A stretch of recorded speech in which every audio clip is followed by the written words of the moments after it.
it right away. It's like this isn't the SG or Team Flash of old anymore. Of recent old. It's more of like the classic Singapore teams of old. It's the guard, you know? It's the guard. JPL's been here for six MSCs. He's been here for a very long time. But the fact is, now, what is the adjustment coming out from HomeBois, right? Because Team Flash, they planned it from the very start with a 1-1 opener on their side. The fact that they didn't pick their mid lane super early as well. They waited to see what HomeBois was willing to drop onto the table. And then I think all of this could have been prevented had HomeBois figured out straight away, wait a minute, this Akai Hades has just stolen away our orange buff. Now we have to force vertical jungling. Yeah. And they can't really do it. That vertical jungle was non-existent, right? Because he rotated over the top and they decided to fight for a few camps instead of trying to look for other trades. But even then, I think it was just difficult because even if they decided to go for the vertical jungle in the bottom lane, Ken was the one having most of the prio. Oh, yeah. Oh, yeah. And again, we were talking about it earlier in the draft that the Esmeralda's actually going to be very happy in the hero matchup that he's facing up against. And with how JPL and Curtizi were rotating especially, it feels like wherever HomeBois wanted to go and get something, yeah, they were able to steal one lizard at the beginning of the game when they had to sacrifice the first turtle. After that, they tried to contest the second turtle, but at that point, Flash had enough control in the map, had enough of a little gold advantage that HomeBois were just desperate. Exactly. So really what it comes down to is find a way to force lane priority on your side. Be able to contest your opponents, especially when you know your opponents are looking to kind of force you in a non-existent, more so a scaling matchup, right? Here, it's not about scaling anymore. It's how far can we take our lead? And unfortunately, HomeBois kind of fell into that trap lane with only a single win condition rather than having multiple outs. Yeah, the single win condition was really just the Fredrin Arlet combo and Irithyll winning lane, right? It's... Wow, I would just... Honestly, I don't really think this draft is horrible in any way. It's a very safe draft. It was just that Flash SG played it so well. Again, that little invade, that subversion of your expectation. You would never think that Akai, level 1, would invade your orange buff. Yeah. I mean, I do that all the time, but I die. Team Flash know how to do it right. And from there, it just seems like they were operating, I was observing their comms.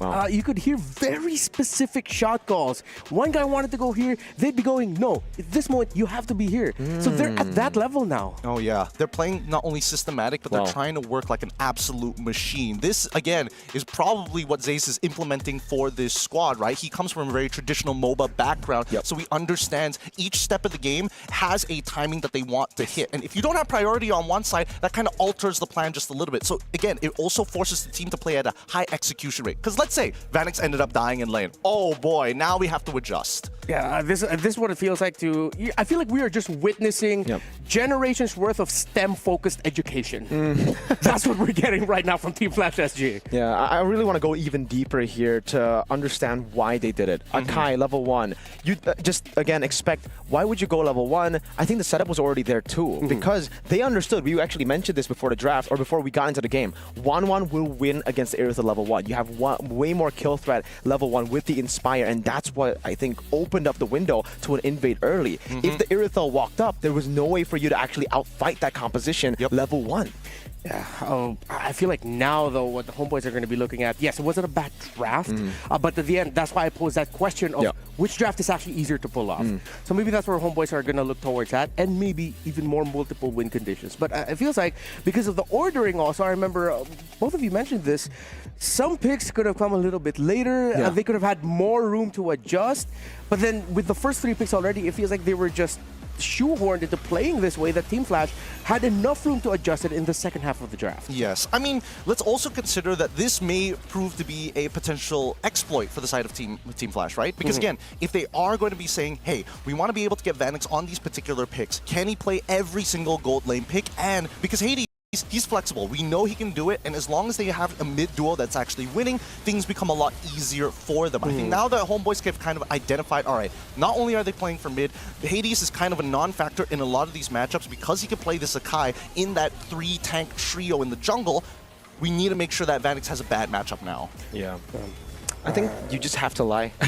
HomeBois have just been too brutally honest in their drafts. Yeah. Oh, wait, no, I feel like that's been a theme that we've had so far here. From MWI? Yeah, sometimes you just gotta lie. Just lie. Sometimes you just gotta be dishonest. Okay. Yeah, we're talking about drafts here, folks. We're not saying anything else. Don't cheat on your wives. Yes! That's especially at a concert. Good. Hey, That's cold. That's cold. All right. So now for the second game, I feel like I think we're all in agreement here. Drafts-wise, HomeBois, be a little bit more dishonest. Don't show your cards too early. And I want to go back to one ban that they dished out on. Do you think that Tigreal ban was a little bit of an overthink? Because if they knew that they were going to be playing Arlott, and that they stole away the Fredrin, and that most likely Team Flash are going to play utility, it's obvious that they were actually going to play Akai. I think they were reading into JPL's hero pool a bit too much. They were like, all right, this guy plays Cho and Tigreal for the most part, right? From previous internationals in MPLSG as well. So they were like, take away the comfort. Even though it doesn't make sense yet, just take it away. That or Vel was like, guys, I don't want to play against Kalia as Arlott. This is a nothing matchup, but like I'll do anything to not be in that matchup. Let's get rid of the Tigreal instead. Okay. So in a way, I feel like they were just drafted in the corner. It seems like the more we talk about this, we now have to look at Team Flash as they drafted this incredibly well. They played this really well. That HomeBois just, after they got their orange buff stolen, they just really had to think about the next game already. But here's the thing, right? I think that right now, a lot of this is relying on the cornerstone of Arlott, right? Where does Arlott kind of fall within the meta? Because Arlott affects certain heroes and can cancel out certain abilities, but Team Flash went around it, very clearly going around it. They could have gotten Farsa if they wanted to, but they instead went for the Zushin. Yeah, all right. So those are our notes of what could happen or what the HomeBois could look to fix heading into their draft for game number 2. But before that, let's learn more about Team Flash's journey heading into EWC.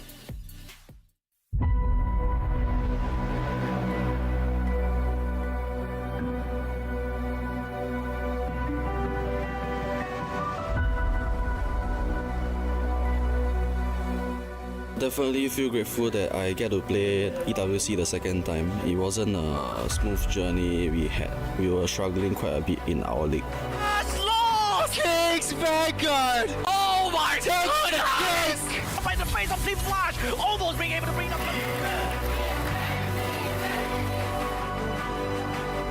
Honestly, I feel that the most important thing for this current EWC is who can adjust to the current meta the quickest. Teams from Singapore, especially Flash, are notorious for doing good when the prize pool is big. Coincidence? I think not. Got JPL now extending down. Vanix shows up. Vanix finds the kill.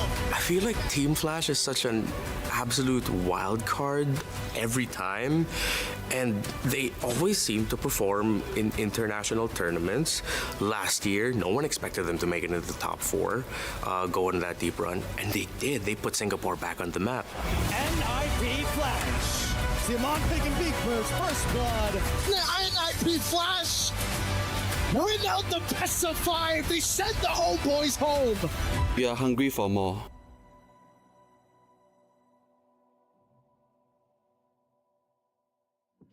Well, very clearly that Team Flash are very hungry for more with how they played in that game number 1. There's no doubt.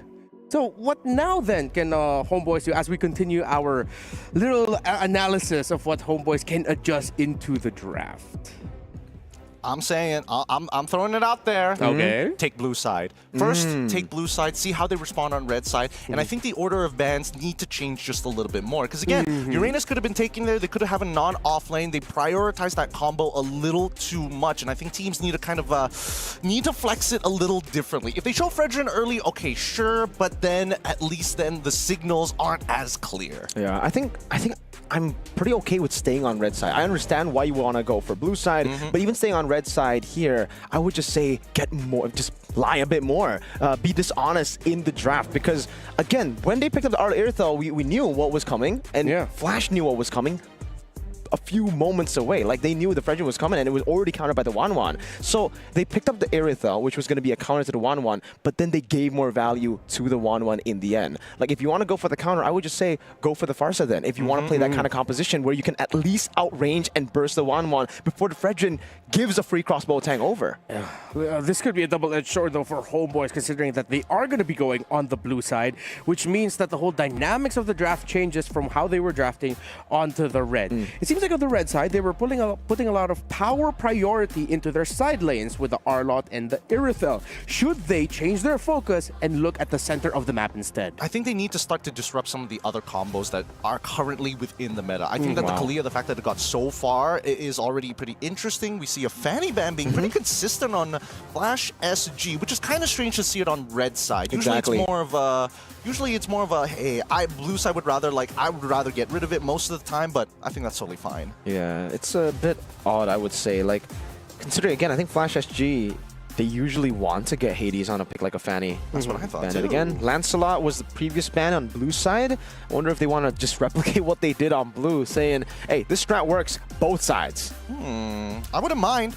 Again, it's all relying on that 1-1 opener, whether even HomeBois want to consider it, right? I mean, we'll see. Harith, another interesting ban here. Yep. I feel like Melq, it's interesting because Harith is one of those heroes where it's like, if you have the mechanical ability, the laning phase becomes a non-factor until you get to the very end. Yeah. But then, now that you've taken away a gold laner that actually utilizes magic damage, you're forced back onto things like, the Brunos, you're forced back on the Irithels, all attack damage-oriented heroes. Yeah. I feel like also Flash SU may know some things from scrims, but the results of yesterday as well, where we saw some significant Harith performances, maybe that one's getting taken out. Heb, of course.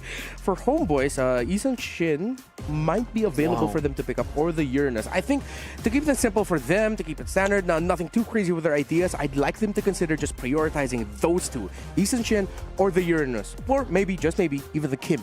Yeah, I think the Yusun Shin should be the choice here for HomeBois, and that's why Flash SG have already changed a bit of their draft. I mean, at least in the bans. They banned Lancelot second previously. I think now they're definitely thinking about whether they should take out the Yusun Shin or to go for the Lance again, because the Lance technically enables the Akai pick. Usually, teams have always gone for Lance when they see an Akai on the other side, just to outfarm the Akai and to have a way to just be untargetable when he goes heavy spin to win out neutral objective battles. I think, they're going to leave everything up in the open. I think this is more for Hades than anything else, right? You say the Akai, okay, you get the Lancelot. Worst comes to worst, you're going to be able to get the Yishin Shin. Either way, there's going to be value for red side, because let's see what HomeBois go for their first pick.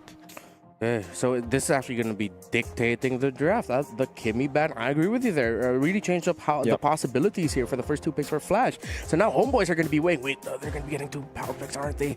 We really just have to settle on one. I'd rather go Uranus. Well, excuse me, Juicen. Okay, center of the map, 100% win rate here in MSC. Not going to knock it. Not going to knock it. They're trying to do it again, aren't they? They're trying to get the Arlott, Fredrin, and Jushin. Again, I'm just ballparking it here. I'm not entirely sure whether that's going to be the end game composition, but Flash, as of right now, can immediately just go for natural combinations of Kalia Farsa almost straight away, force your entire composition to take Purifies. You could also just deny the Arlott, pick it up with the Farsa. That works too, because as a Farsa player, I don't think you want to go up against the Arlott. For sure. I think the worst part about that is that it does compromise. It does compromise Ken a little bit, and I think that's something that Flash actually want to avoid. If we're going to play weak side, we might as well put it on Vanix. I think he's a little more comfortable that way. If Ken can basically, I don't want to say flatline, but sandbag the EXP, I think that would be more ideal. And they've already gotten a way to deal with the Arlott already. Like the Esmeralda was a great answer. They could also just threaten to take it here, and then play around Hades' deep hero pool. If you can play an Akai like that, any hero fits. Yeah, I want to see HomeBois consider picking up a flex right now. Something that doesn't really show their roam, EXP, or jungle just yet. But what? I think at this point, Arlott is too volatile. Arlott is way too volatile. If anything, okay, Lancelot, an early pick Lancelot for the side of the HomeBois, knowing that they're going to have to play into the Kalia, but now the natural counter to Kalia, the God Thought as a means to, hey, it's a 2-for-1 here. Kalia goes for the pick feather, airstrike comes out. Oh, guess what? AOG coming through. Yeah, so, okay, they clearly show the roam. We don't see just the EXP and gold. All right, so HomeBois being honest with this, unless somehow they put it in the EXP, but we rarely see Gacha EXP lane anymore. It's almost always in the roam. While Flash, did HomeBois pick up the Lancelot because they were expecting an Akai to come out again? That could be a possibility. Could be. Flash. Okay, do you want to go gold at this point and just like try to take away the gold lane counters? Like, because if they go for Granger here, I think it'll be a bit too crazy with the Farsa already there, right? Like, it's so hard to land your abilities against Lance, so they go Joy. They go Joy, then they're probably going to take out something like the Moskov. They can leave open the Granger. Yes. You know, historically, Granger does not like Joy. Absolutely. I think it's actually more beneficial for Flash SG to actually pick up the Granger on their side. Because keep in mind, right, Joy at this point of time is looking to try to clean up a lot more fights rather than initiate on these fights, you know? Because with the temporal changes, temporal rain, and old Starlium sites, you can go in and out, chunk you out, get your ult back, come back in and kill you all over again. Now, they're probably going to be playing for their mid-trio. Make sure that Farsa is strong enough to be able to launch the Feather Airstrike early, hold on to Kalia's ult, chunk you out, and then let Granger and as well as Joy look to start cleaning up the messes. Esmeralda ban, I feel like that's a little bit of a signal that they might be considering Uranus in the EXP lane. Or maybe even the Arlet themselves, right? We've seen that Arlet is actually a good way to deal with the Lancelot. If she keeps dashing, you just keep on getting those resets too, and you already have 2 members on your team with CC to go for more resets. You can just pick up another one later on, depending on where. Well, you gold lane with CC. Probably not then. Yeah, I still, they have one form of scale, well, technically 2 forms of scale and damage. I mean, Joy, full up item build is still pretty ridiculous sometimes, especially if you don't have like those gold meteor or ways to kind of protect yourself. Even if sometimes. Yeah, even if sometimes. It does get pretty ridiculous. But hey, we see that the Uranus is banned out. It looks like HomeBois is, you know, taking it at face value, and Coach Zaze is trying to be a little sneaky here. Yeah. CC ban. Oh, I thought they would want to consider the CC for themselves because they already have, as you mentioned, really good scaling. They need something in the early, around the EXP lane that allows them to apply pressure, that allows them to be aggressive. Will they consider something along the lines of maybe a even Hilda EXP lane? Hilda XP got taken out by HomeBois. Yeah. I actually thought it would be better for HomeBois to go for Hilda XP over Flash, right? Because unless Flash are trying to bait out the Granger, I guess HomeBois want the Granger here, despite being up against the Joy. Because if not, I think they have already a pretty good draft against the Hilda, you know? I don't think it's... Oh, wait, no, but then there's still Moscow for the side. Okay, so at the end of the day, in terms of like gold trades, it's a lot better for HomeBois right now. So I feel like Flash SG, you know, sorry, Vanix, you know, there's good chance that you're going to have to face either a Moscow or an Irithel. Either or, as long as you play safe and you're on a Granger, your team will do a majority of the damage. You just got to make sure to have Sky Piercer by that time. Yeah. Okay, so I feel like that's what Flash is waiting right now. Which gold laner they're going to be going for, if ever. No, not yet. Did not go expect for that, the no. Hylos. Wow, yeah. Surprising. Considering that it's not going to be in the Roam, it's going to be in the EXP where it does a better time considering there's a Juicing on the other side. Okay.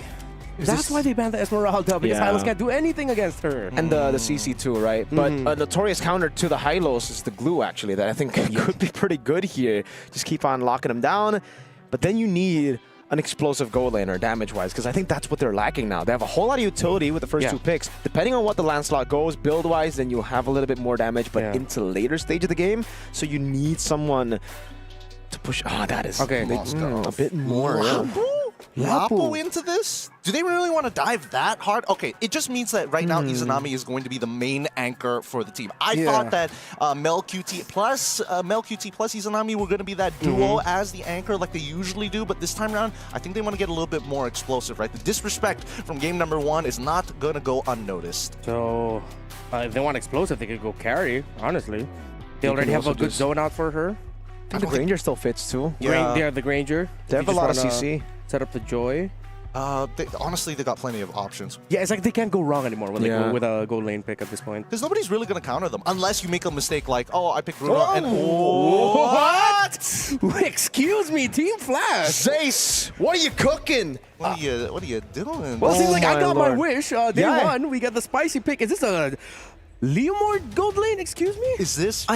We'll see at the very end once we get the final compositions. How does this work? How does this comp work now? I mean, Leomord is one of the few heroes that's really great at cleaning up messes, like almost guaranteed because of his passive. Yeah. Okay, I'm going to dish out my analysis real quick. I think Team Flash has a leg advantage. They have 8 in total just with the Leomord and the Hylos alone. That's it for me. You guys can take over. Hey, they've already built the chariot composition. You want to dive into us? We're going to run you over, run circles around you. I'm even curious about what battle spells this Leomord is going to take. You have to try to visualize it. The speed, glorious pathway, Joy, and Leomord. It's literally supercharged, the fastest comp you might ever see as we head on in to the second match of our very first series here. HomeBois on the blue side, Flash SG on the red side. Let's get this show on the road. I thought the Cavalry played yesterday, but I guess we're gonna see it today too. So it is Vanix on the Leo Mord with a Brave Smite. Flicker too. So even more mobility, right? They can run, they can also blink.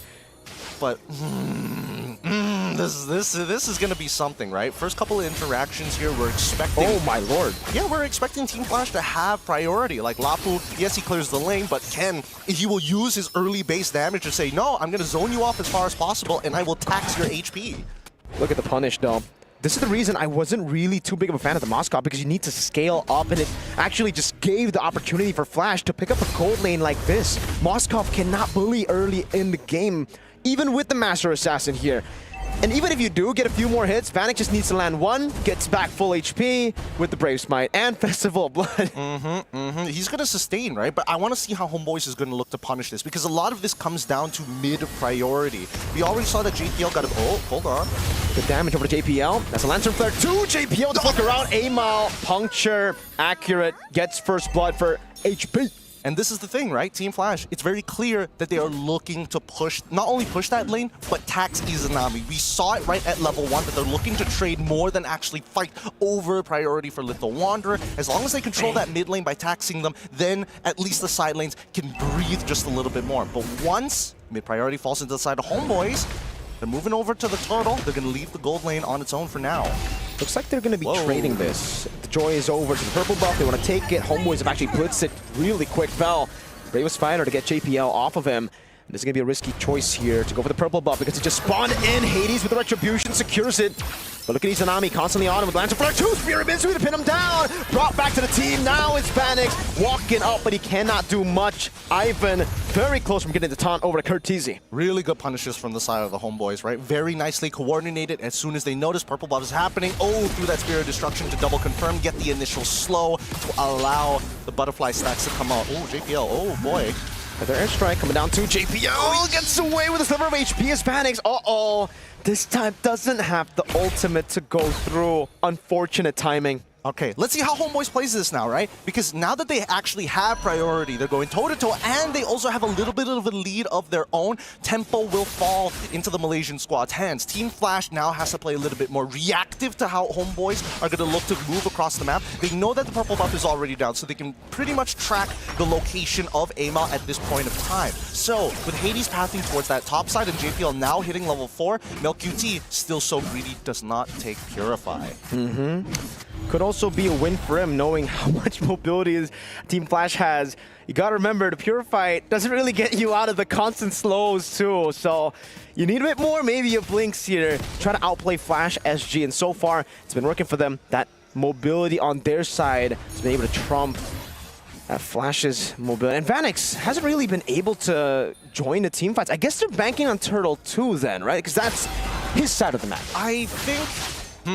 Turtle 2, sure. We'll see whether Vanix is going to be strong enough. I think that he will still need a Fury Hammer completed. Not entirely sure what build he's going to go for, whether it's just pure sustain or like, hey, we're going to scale until the very late games and then you let me get involved. But so far, oh no. Flicker out, already using the ultimate defensively. Now pure stun, Lantern Flare locked down. Tsunami Slam bringing him back now. It's going to be Ivan falling to the turret. Ken with a cut with the Glorious Pathway. Kill over to Curtizi. Zanami running away. And I think he should be able to get it done. Yes. Just walks out as Ken rotates over to Turtle. Ivan for Vanix. Honestly, not too bad. And now Team Flash can look to actually play the fight without having to worry about the HomeBois looking to instantly have space with the AOG. Tree battle gonna be close. Phantom Execution. Cancel now. A-Mile. So able to get it in towards him with the Thorn Rose 2, but Hades wins out the red tree battle with electrifying beat. SOD lands. Curtizi falls to the Bravest Fighter of Vel as the Lantern Flare knocks Hades up. Vel gets away. And in this long team fight, HomeBois still can hold their own. Nicely done, nicely done. Honestly, well played coming in from Hades. He completely stops hitting the neutral objective, forcing the HomeBois to say, hey, if you're going to throw abilities, make sure it's towards that turtle side, because there's a large chunk of health on this turtle that I can't get through alone, especially when A-Mile is at 1 HP. Another attempt. That's a taunt. But he still catches Barbiel. Walks up over to Ivan, slowly but surely. Now dragging him back to JPL. Not enough for Flash to commit, but it is a good way to avoid what could have been a bad pick. I mean, we gotta call it as we see it. That is counter synergy right there. Pushing him back away from the taunt that Ivan was about to set up anyways. Like, come on. He knew that he was gonna be in one straight line because of Barbiel. Let's keep it clean here, homeboys. Unlucky Reno. Trying to go for the clear in the bottom lane. They will be able to do it.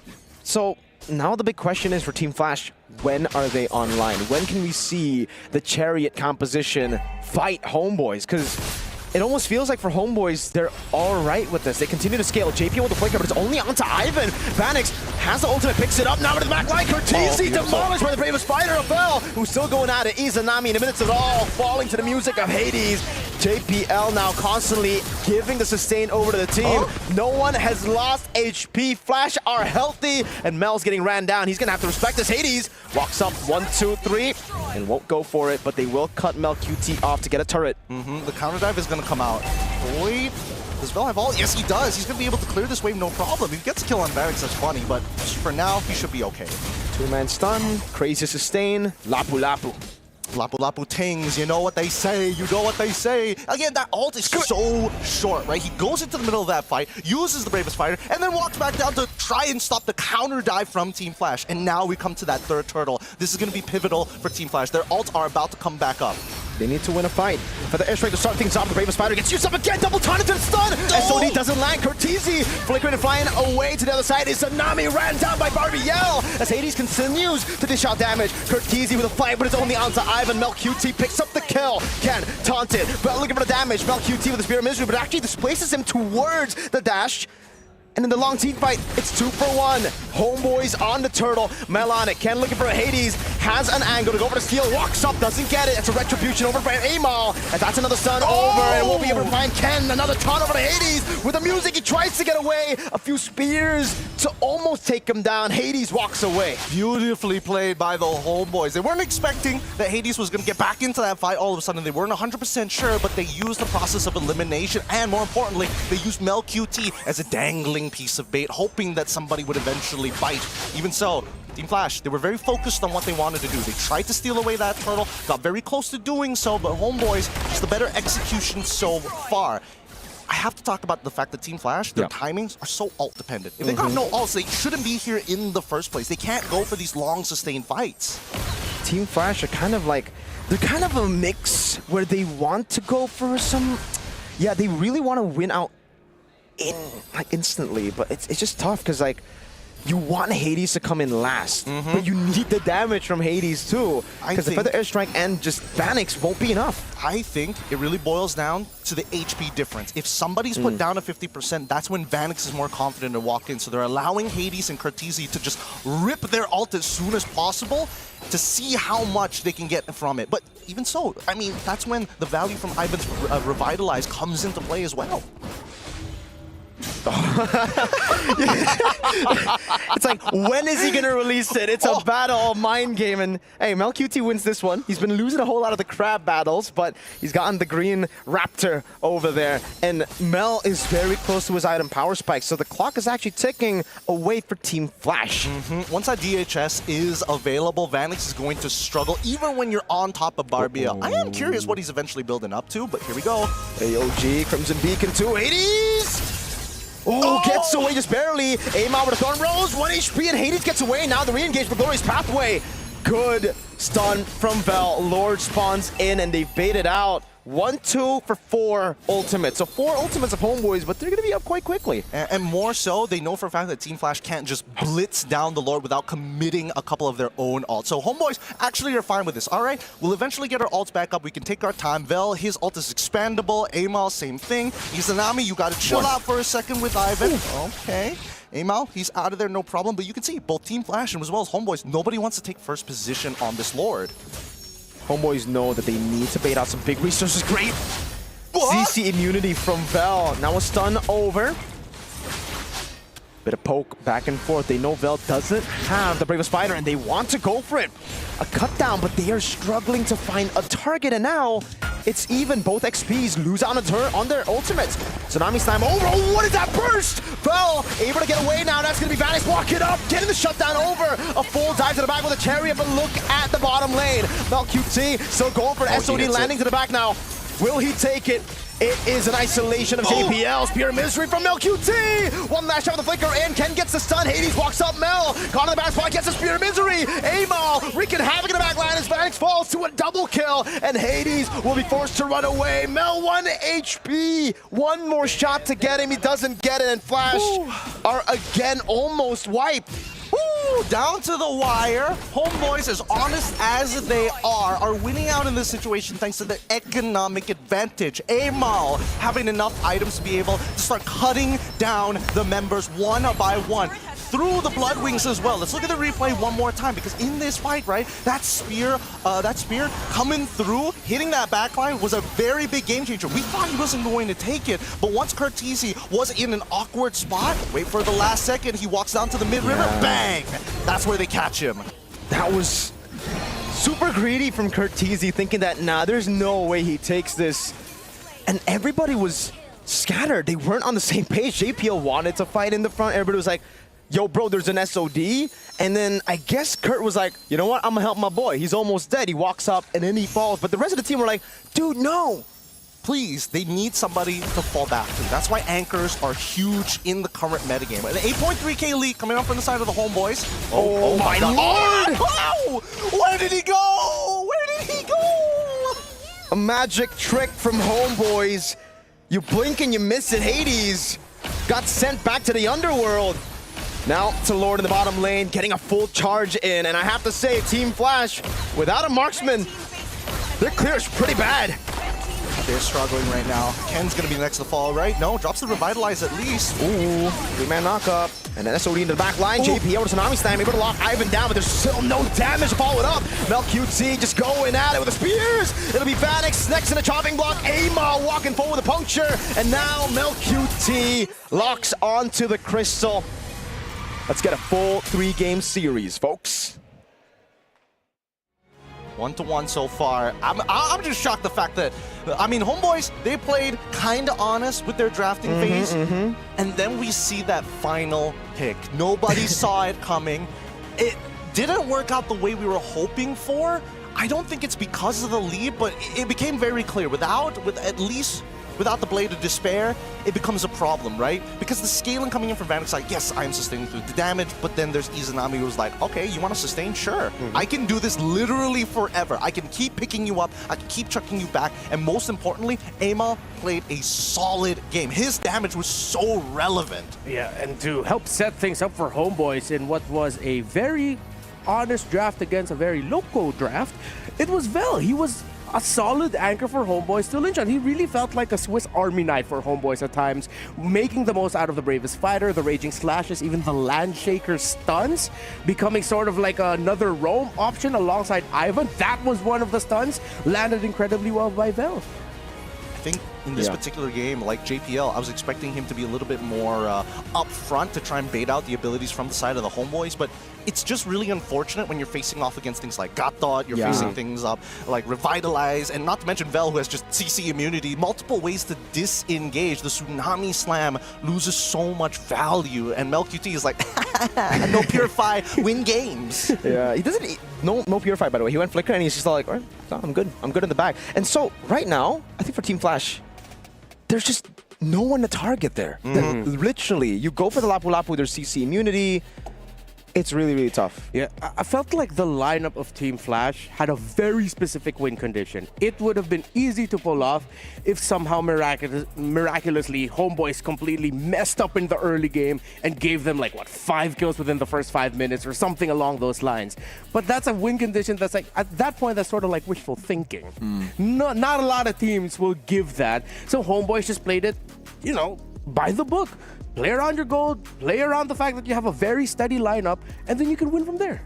Yeah, I think the first blood was what changed a lot of things here. The tempo shifted towards HomeBois almost instantly. And I really feel like for Flash SG, they needed to get Vanix online quick. Like I thought Turtle 1 was an angle for Vanix to join, but because they gave Amal such an early lead with first blood, it was difficult for them to rotate over. I think the plan was Farsa clear out mid with the Kalea, rotate up top, get the Prio, help Vanix clear to get level 4, and then rotate together into Turtle. Here's the thing. I think that Vanix, most people are going to imagine that like, oh, you know, leaderboard is absolutely non-existent for like at least the first 8 minutes of the game. But the truth is, I think really it boils down to could JPL as well as Curtisi find the big chunks first? And even if Vanix decided to quick clear, you know, he's never going to be able to clear as fast as MLQT, but especially in the early game, get him out of that lane quick. Go for that 5-man rotation. Go for those big assists. Get as much gold as possible and put Curtisi in a better spot, because by the end of this game, he was the one taking the most amount of punishment. Yeah, I think one way to help contextualize a lot of this is to also look at the matchup between the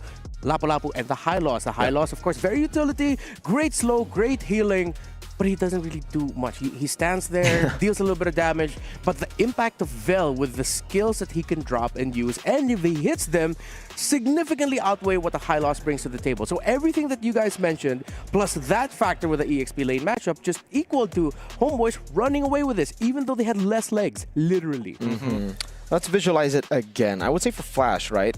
They decided to take on a lot of weird 4v4s without Vanix, because Vanix was like holding on in the gold lane or even in the XP lane when they traded. But it's just bad for Flash SG to take those 4v4s because Hades wants to come in last. He doesn't want to be in first. And so you're just left with a Farsa like getting feather airstrikes that is very easily dodged by this composition. That's a Juicin and Lancelot. Like, none of them are going to take those shots. And then Vel is just going to jump on you every time he gets the chance to. So there was literally just no damage. A lot of sustain with the Revitalize and the Kalea constantly getting the procs of the passive, but no damage. Yeah, not only no damage, right? I think the big, as you mentioned, Renmar, this Lapu Lapu coming in from Vel definitely was the glue that kind of makes his composition sort of sustain, even if things go bad. We saw the Brave Fire used as a disengage tool sometimes. You saw that even Hades, he jumps in and it's like, oh boy, one more dash into Electrify and beats. Whoa, that's a big stun. I'm gonna step back from that one. Let's calm down for a second. It's funny because we were looking for a glue in the draft. We got a glue, but not the glue. If you know, you know. I'm not going to spell it out for you. But yeah, Vel did a fantastic job, helped Anchored. But yeah, looking at the center of the map, the fact that HomeBois were able to read the very early counter jungle rotation of Hades after they gave up the first turtle, catching him out there just meant that HomeBois ran away with it. They didn't slip on their footing. I mean, at least they didn't slip over a banana peel at this point, right? I think that in terms of mechanics, we definitely saw a couple of like counter synergy moments of like, hey, Barbiel, we know he's going to come in a straight line. The taunt, you just have to taunt him away from Barbiel. Gets pushed into the awkward direction. But besides that, I think for the most part, at least HomeBois are kind of like now, all right, get a bit of confidence back. It's really just boiling down to the draft more than anything else. Yeah. And it seems like the early rotations as well of how they're going to be handling what their opponents want to do in the jungle. More highlights all throughout there for you. So, do you feel like this draft by Team Flash, similar to what I mentioned earlier, was it a little bit too local? Was it a little bit too specific in their conditions? Or was there something that they could have done to make this easier, easier for themselves? Excuse me. I think it is. I think it just is a bit too one-dimensional. You're just banking on the fact that you win turtle fights, right? Like, you're utilizing the river changes to get mobility from your gold lane over to the turtle, and then you fight. It's straightforward in a sense. But yeah, things could have changed had the first blood not happened. I think they could have recovered from the first blood, right? I think that the second turtle was the interesting decision coming in from Team Flash. They knew they could potentially contest, but then Barbiel comes up super early and HomeBois forces it out of them. I think that's where you needed to make the call of like, this is not happening at this point, right? Turtle 1, we see the initial invade.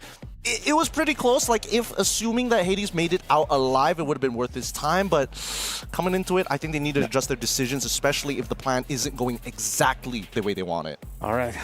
Maybe for Team Flash, go a little bit more textbook yet again.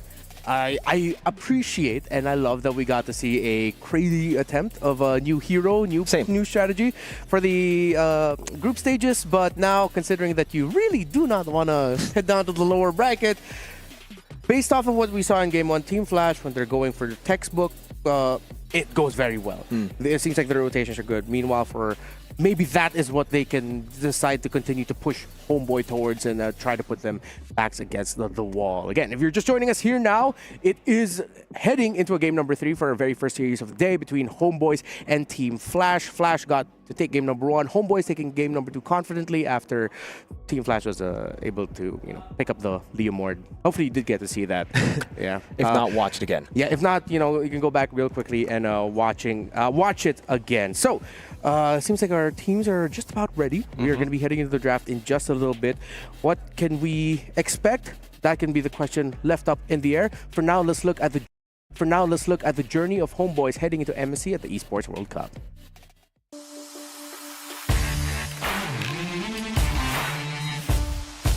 Hello, nama Melkiti, AGN Melkiti dari tim HomeBois sebagai goal laner HomeBois. Bila kita orang kalah dengan SRG 4-0 and tu memang macam orang cakap yang kita orang memang tak ready, yang kita orang just nak pergi MSC, tak nak lawan, tak prepare lah nak lawan SRG, and cara kita orang overcome mungkin dekat kita orang tengok balik game and improve. Selagi banyak masa yang ada, selagi itu kita orang improve lah and sampai ke hari ini. This team has so much potential, right? With a meta that is shifting into a more diverse style of play. That's the back line! But he is still going! It is more! The Lord is still alive! But the dancing! HomeBois! This is a completely different HomeBois squad compared to MSC 2024. I think they're really going to use that as motivation to show the world that MPL Malaysia isn't just all about SRG OG. Don't forget about HomeBois too. It's a wipeout! HomeBois! Kita orang semua nak expect yang at least kita orang nak top 4. So susah sikit lah perjalanan tu. Just kita boleh bagi yang terbaik lah.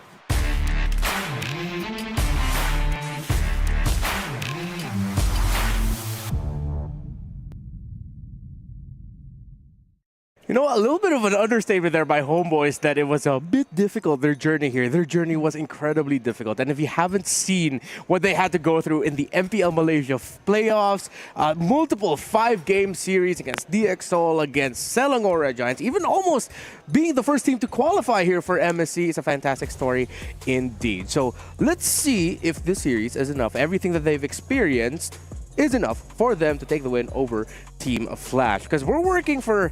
This is like the difficult part about analyzing a game number 3, wherein you're working from two very opposite sides of the drafting and execution spectrum, that you're just trying to find that in-between for both teams. So what is that in-between that we can focus on? Let's start on first with HomeBois. Okay, I think all of it boils down to, put on your tinfoil hats here, the fact that I have taken off my face makeup here. Without the mask, think about it, HomeBois were losing the game. As soon as the face paint came off, they started winning. Coincidence? I think not. Oh, man. I heard that phrase before. I think Me it's from too. a guy who looks like you. I think my tinfoil hat Esports Reptar? Yeah, that guy. Yes, Gideon Q at Esports Reptar Fatal 5-Way. Full name, government name over there. Government Well, name. now, for Flash, Yeah, for Flash. back to blue. That's the way to go. I think stick to the orthodox draft. Maybe save those little cheese strats for a bit later. Yeah. I like that they tried in game 2. They had a lead, so they were like, all right, if we get this done, we're going to shatter the expectations of everyone in the tournament. And then they're going to be looking at Flash and being like, what do we need to prepare? Like, what is that? Do we counter Leomord? See, it makes it very difficult for the later matches. But now, I think stay chill. It's about impact, and I think now we need to talk about adjustments, right? Because HomeBois saw what that first game draft looked like, and now we're seeing a couple of similarities, except this time, or maybe, possibly, 1-1 ban. Rain is going to get let through. Kalia might not going to get let through. Yeah. The power picks are substantial for blue side if we follow the exact same pattern from game 1. So far, it is the exact same pattern with the Manly Lancelot bans, the Yisenshin Phovius ban. So maybe Team Flash, if they change things up and it's not a Harith ban this time around, okay, it is a Harith ban. So it's up to HomeBois to decide whether or not we're going to be playing with a similar drafting field as game number 1, and we are not, as they take out the 1-1 right away. There we go. That's what we wanted to see. Does mean that Team Flash, again, still plenty of power picks on the table. I want to see what the different style of opener is, right? Look at Zaze. He's looking at a notebook. It's like, okay, different opener, new hand. Let's figure this out. So, Baksha. Finally. That was the final ban from HomeBois, I believe, in game number 1, right? So, they take it away. First time we're going to be seeing the Baksha today. Thank God it's been so long. Because this now, again, takes away a little bit of value from Izanami. He can't just go, oh yeah, I'm going to take my Kimmy, my best performing hero during the regular season of MPLMY. So, HomeBois, what are you guys going to do? Play around the mid lane prio, maybe? Rush juice in if you want to, because it seems like they're very comfortable playing around the juice in with heroes that can just bully the center of the map, dictate the tempo of the center of the map. I mean, still 100% win rate. There you go. Yeah, it's still 100% win rate, but now it also kind of forces HomeBois into these awkward spots. I can't pick Kimmy. I can't pick Kalia as well. Gatot on top of it doesn't do very well into the Baxia. So as long as we don't know the position of whether the Baxia is going to go into the jungle or into the support side, I think HomeBois need to kind of narrow down on what their mid lane duo is going to be. Ideally, it's something that clears really, really quick and interacts with the opposing side a little less. Okay. So for Flash now, do they just go for the Kimmy, the easy pick here? I mean, it's already up against the Juicin, right? That's where usually you would find comfort. It's already set up by the Baksha too. Yeah, I feel like it's the safest pick right now that they Very can just safe. go for. There you go. And the Angela. Whoa. So they really want to bank on the Baksha-Angela combination. Yeah. Okay. But then at the same time, they have enough room for flexibility in their draft that if they ever put up a different, like for example, the Baksha Ghost Roam, you get a CC in the EXP. That's also another classic combo with the Angela. So there's a lot of options and flexibility for Flash SG heading into the second phase of the draft. This does mean that HomeBois could potentially look to kind of pivot their composition to a more pick-off style if necessary, right? But it really boils down to who's going to be the big burst hero. And right now, the fact that they've already lost the jungle and mid role, it only leaves what, just the marksman role at this point, the gold lane. And I don't think, and with Granger as well, unless Granger has like an absurdly winning lead or a huge lead, then sure, that makes sense. But I don't see it because all of their cores have basically been revealed. And HomeBois got to ban Irithel now. We know the combo, the Baksha, Angela, Irithel, to be very lethal, and it's a composition that would that will give the Irithel a lot of value right now. If you look at it, right, the Juicin, this comp, everyone gets punished hard. Oh yeah, I mean, and they still need the front line. They really need the front line. So I'm hoping HomeBois just please ban out the There we go. Irithel, get that out of the way. Make sure, again, now that Irithel's out of the way, you don't have to worry about the household domestic abuse that's going to be applied by Flash SG. But now, let's look at Flash SG's side, right? What are they genuinely worried about? They've got one of the strongest heroes in the meta so far, on top of like the ultra sustain and the early game from Kimmy. Like, things are shaping up to be well for Flash. I think CC, a good choice to go for HomeBois right now. They need a bit of shred. So I'm thinking like CC, maybe glue as well, something that can deal with this utility jungle, but they just take away the Kalea. HomeBois need something active here, because looking at the lineup of HomeBois, it's so dependent again on, similar to Flash in game number 2, HomeBois needs to get a really good early game going here. If they don't, if they can't keep it close, if they lose considerably within the first 5 minutes of the game, the comeback is going to be so hard just through the 3 picks that we already see on the side of Flash alone. So they definitely need a early game facilitator for their lineup. They can go... Wait. They've got Jushin on this side. They've got Granger, who's most likely not going to take Purify this time around unless given otherwise. We do see a Lapu ban come out from the side of HomeBois. Is this one of those games where you can technically...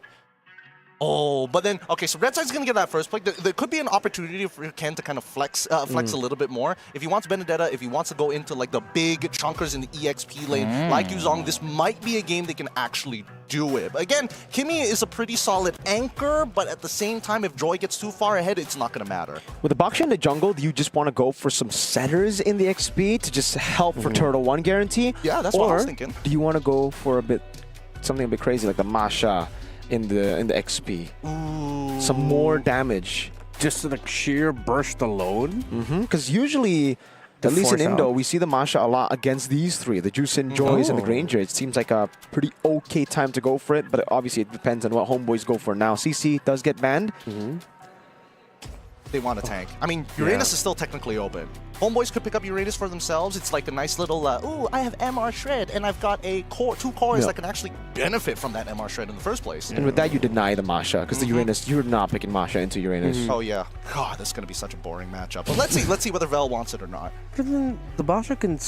Okay. They go Badang. Good flex. Yeah. They needed something to help facilitate tempo. Okay. They can just add that with another piece in their EXP lane with the Badang most likely going roam. If Flash goes something crazy again, I'm going to lose my mind. But, I mean, this 3 alone is like, it's good. It's like, you don't need to add any more options for the Angela. That's more than enough options already for her. They won't expect us to go Leo mode one more time. But this time with an Angela. Or if you want to go really crazy, they go Alice. They put the boxer in the EXP lane. They flex it and play jungle assassin still, jungle damage. Yeah. I think the safe choice would just... Oh, there you go. That's the Masha. Oh, my God. No one will expect it twice. Nobody sees it again. Oh, my Lord. Whoa. Called the Masha, but the Leo Lord. Corvio's just like, hey, man, I'm back. I'm back one more time. Try and play that Moskov. Try and play Moskov one more time. Oh, no, it's Granger. It's different. This is a more difficult matchup for the Leomord, no? The Granger? I do feel that, like, JPL has a lot of, like, deliveries to make. He's going to be like, oh, is somebody a little low? I got to run over to your lane, top you up, and then go back into the mid lane, fight for the next wave. Oh, no, we got to split our resources again. That's a new skin, Moonton. Marathon runner Angela. Marathon runner Angela. Wait, are we going to be so sure that this is going to be like a roam Angela? What if the Angela goes mid? You put the Kimmy in the gold, and then Jungle Leomord. Jungle Leomord. Boxer. Hey, it could go any way right now, but the glue does come in. Something I personally expected to be banned over to Kalea. Big glue energy. And I think at this point, we've sniffed it all out. We sniffed out the glue. We sniffed out the Masha as well. These sweaty EXP laners. At least the displacement and the fact that they can look for these big lockdowns for the side of the HomeBois, whoever gets hard guarded can be displaced and pulled away from the fight. And that's the most important factor. You get a free 2-for-1. Can you smell it in the air? It seems like we've got a local game in our hands. The second time a Leomord appears at the hands of Flash SG, this time paired up with an Angela. Who will win game number 3? Will it be them or will it be HomeBois? Gentlemen, your turn. Thank you once again, Remar. Our desk host giving it up to us to go into the Land of Dawn for one last time between these two teams currently at match point. HomeBois at 1 point, Flash SG at 1 point. And they've changed it up a good amount of times. This time round for our matchup, we're going to see that Leomord one more time. Is this experiment going to work with a lineup with the Angela or not? Flash SG on the blue side, HomeBois on the red. Second time is the charm. At least that's like the saying that Zace likes, I guess. Let's see if it actually works out here. Everything does seem to be normal, so there's no crazy flex into the end with the Boxer going roam and the Leomord going jungle. It is the Leomord going gold as expected. Masha with lethal ignition. Oh, yeah. Oh, man, look at that damage from Ama already. Mid-prio coming down early. Ivan with a flicker forward, forcing JP with a flicker to Curtizi. Forced to run back. I'm all for it right now because at this rate, HomeBois have even adjusted their starting buffs, expecting Team Flash to go for that initial push and invade. Wow, okay, this is actually working out really, really well from the HomeBois because you would imagine that with JPL on this Angela and Curtizi on Akimi, they shouldn't be losing this much health. Yeah. At least you can heal back, so that's a good thing. Bargain Hunter and the Inspire here, the choice for JP on the Angela. And it's the Weapon Mastery, so don't expect Ken to be participating in a lot of fights early. He's just going to be farming up to be a monster. So Team Flash now, I think they might be playing more to mid to late with the emblems alone.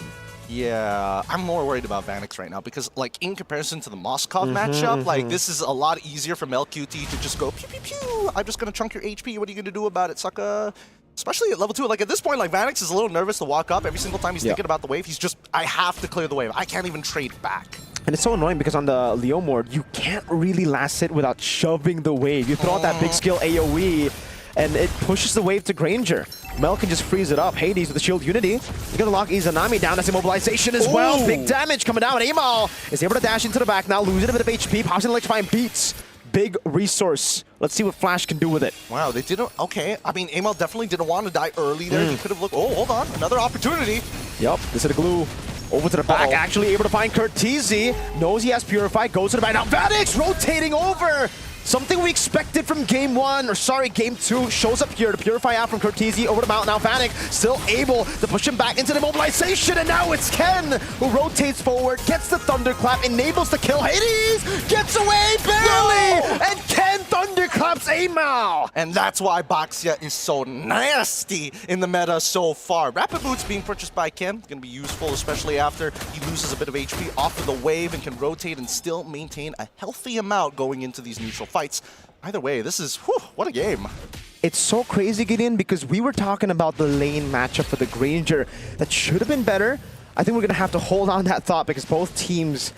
Okay, we can talk about it. So, Granger should be the better matchup, but because it's so much of a better matchup, Mel decided to shove the wave and rotate mid for the double lane, I think, right? So that's what enabled Vanix to rotate? Actually, it's Mel looking to trade against Vanix a little too heavily. Because keep in mind, right, when you are using that Rhapsody, the waves are a big proponent to it. So you gotta move away from the wave to find these angles, and Vanix allows Vanix to kind of walk up and clear quickly, which is why we saw him move first. So that's kind of on Mel, I'm not gonna lie, but the communication should have been there. Like the flicker coming in from Vel in the mid lane, that should have been a completely different direction. Because the idea right now, I think, is for HomeBois to have Vel, or to have Mel constantly hold Vanix down in the lane. You don't want Vanix to rotate. You saw what he did with one rotation, but Flash SG are making it hard. They're already on the turtle.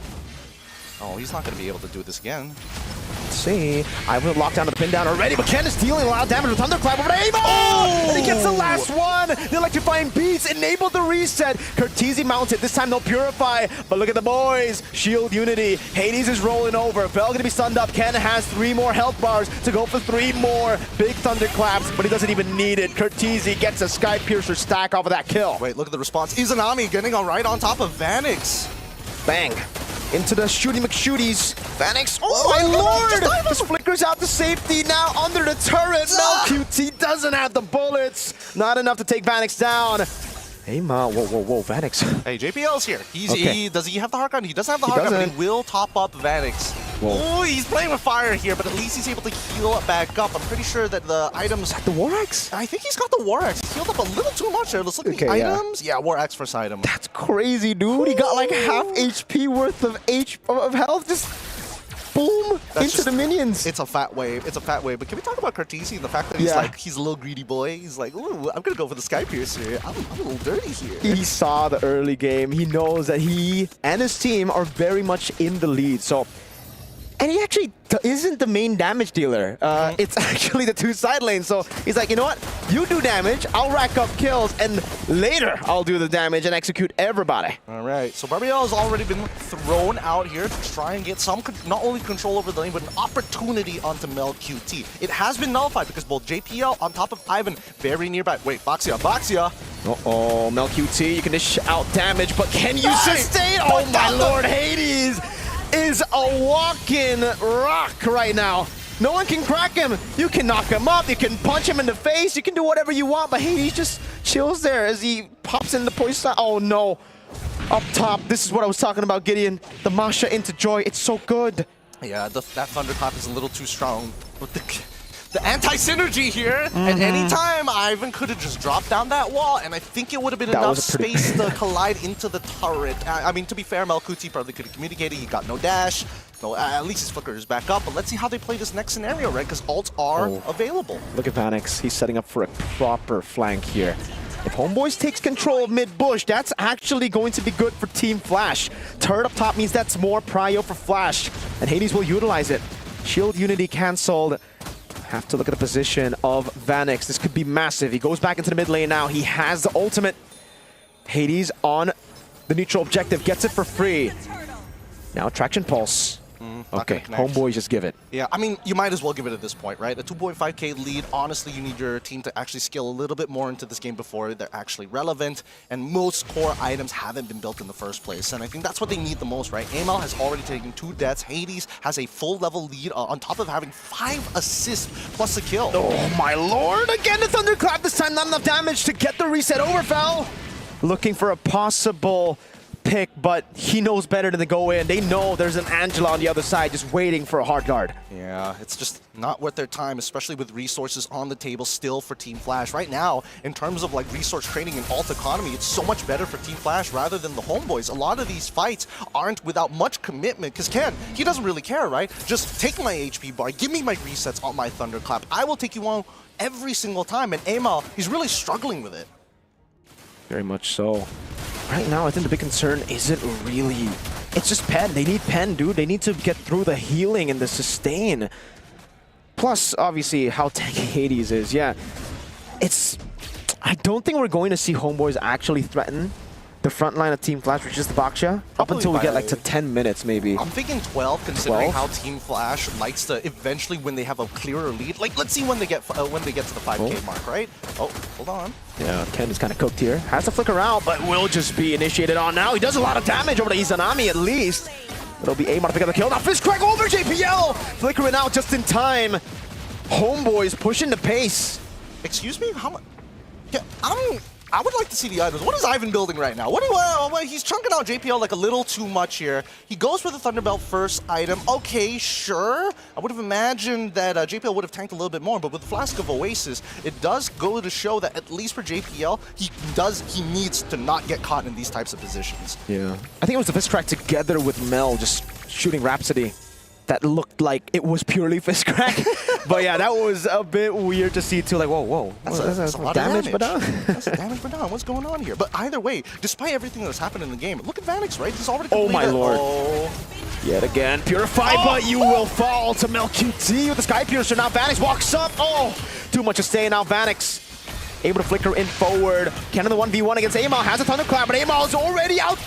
Sustaining him, going to that. It's a 1-for-1. Ken for Amal, and it's Ivan who picks up the kill. Hades mounted on, brought back again into the bullets of MelQT, this time without the help of the hard guard. Vanix no ultimate, MelQT free to go for the hits, as that's gonna be Ivan constantly peeling. That's a shield unity to lock him down, and the damage from Vanix now catches Barbiel. Over to Ivan he goes, who needs to run. Oh, Vel wants to go for it, jumps in with a slam and the spread.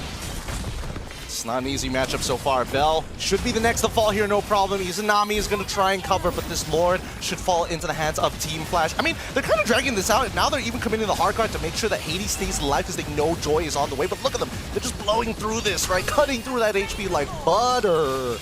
There's a very specific win condition right now for HomeBois, and it's to catch one of the damage dealers before the fight starts. You get Ken first, you should have enough of an advantage to beat that 4. But it's so hard to get. It kind of relies on Flash overextending, making a mistake. I think right now, the main mechanic, Ivan needs to punch Ken out of the Thunderclap, right? He's going to, again, keep your eyes on Ken because he's going for Amal every single time. Trading 1-for-1 in these types of positions is so much more beneficial when neutral objective is up for Team Flash. Therefore, Ivan can't be that guy to open up the map. He has to play Peel and let Vel do the rest of the work. That's why it's kind of botched though, because yes, you want to peel, but your peel while doing damage gives Ken another Thunderclap. That's a reset constantly. So I think it comes down to Vel. Like, Vel needs to be the one to just hold Masha down. Hades gets the hard guard. I don't know if that's a bit too early though. Poissons and hard guard. I mean, you know, at the end of the day, they just need to get that mid-tier 1. If they get an inhibitor, that's always a plus point, but they don't have enough of a lead, right? We were talking about that 5K lead earlier. They're nowhere near it. It came down to 1.7. Oh my god. That's a pin down over to Kurtizi. That's a win condition mounted on as well. A free kill over to Izanami. As Ken might be next, has to run away and does get out. Kurt needs to respect this glue a bit more. He was just waiting for the slam. He kind of ate it, honestly. Yeah. I thought maybe like they had to set it up with Ivan flickering forward. Oh, wait. And all into the back, good flicker off from MelQT. HP bar from Ken, getting wrecked. Ivan, though, will be falling here to Vanix as he walks forward with the help of the hard guard. Actually buys a bit more time as Vel mounts Hades, and Amal comes in. Ken I don't think he can go in with just 1 HP bar. He's got to heal himself back up, but right now we can see that the clear ideologies from HomeBois and as well as Team Flash's side. Both are looking for these initial picks. Both are willing to trade 1 for 1. They got to punch above their weights for whoever they are trading for. And I think so far in terms of like the raw lead, finally we are seeing Vanix in an unbelievable position. He may be 5-0-2, but he only has an 837 gold lead, which arguably isn't that much, considering that, you know, MelQT, he's only died twice. He should be way further behind, but he's been farming well. That's the Granger for you, man. You could die solo kill 3 times and still be ahead just because of the gold crab control and the minions that your team will technically always have to funnel into you just so that you have more stacks to play with, more bullets to play with in the fight. And that's also considering HomeBois with Granger, comeback potential is at an all-time high. All he needs is, I think, 2-3 more stacks, and then he'll be online for sure. Yeah, look at this, right? Because if we're talking about gold distribution, the slight minion advantage for the side of Team Flash, but like pretty significant when it comes down to the jungle creeps. Other than that, passive gold exactly the same. Kills and assists, huge for the side of Team Flash, but it's being distributed rather awkwardly, right? I would have imagined that Vanix would be so much further, but that's really coming down to an EXP lead more than it is a gold. At this point, with 3.2k, let's see how they roll the dice. This 50-50 is all about map control. You see the hard guard being pointed over. Hades walking up. Ken losing half of his HP already, and Vanix is the one who gets the hard guard. It means Hades is up for grabs for the rest of the team. Now it's a pin down over. Vanix no ult. Hades no ult. 3, 4 big ultimates down. And Vel capitalizes. 3-man slam past there. As Ken walks up, but will just be peeled off. Ivan gets a fist crack down. Ken's very low. Almost a Sky Piercer stack for free. Vanix flickers out of the mount. That could have brought him back to the team. Wow. And HomeBois have just baited out all the resources, getting tier 1 mid. Yep. Very powerful position that HomeBois is currently in. And more importantly, so they played that so patiently. Even Vel, he could have quickly just hopped onto any of the 3 targets that he pushed back into Team Flash's own jungle, but waited until the very end and got battle spells for it. So the value that we see from HomeBois right now currently is within this next minute and a half. Vanix, though, he has his ult ready. Everybody's got their ult ready, but without those flickers, they can't make significant plays. They need HomeBois to initiate. It's about the small windows for Team Flash. When their abilities are up, when they can actually go for a fight, a winning one, they need to be very clean with their engage. They can't just randomly go in because HomeBois, I mean, it's visible earlier. They can disengage and engage back so quickly. Cortese has to respect. Oh man, the poke from Mel. He can get topped up from the side of JPL, and I think that Cortese, the only thing that's making him confident is the fact that he has his Purify available, right? And for now, he wants to walk up, he wants to try and get a reaction, or at least a flicker out of the side of HomeBois, thinking that he may be able to outplay it. Vanix and as well as MelQT, honestly, pretty close when it comes down to the damage ranking. Not too surprised that MelQT has more, but now, Lord already put down to 1/3 of its HP.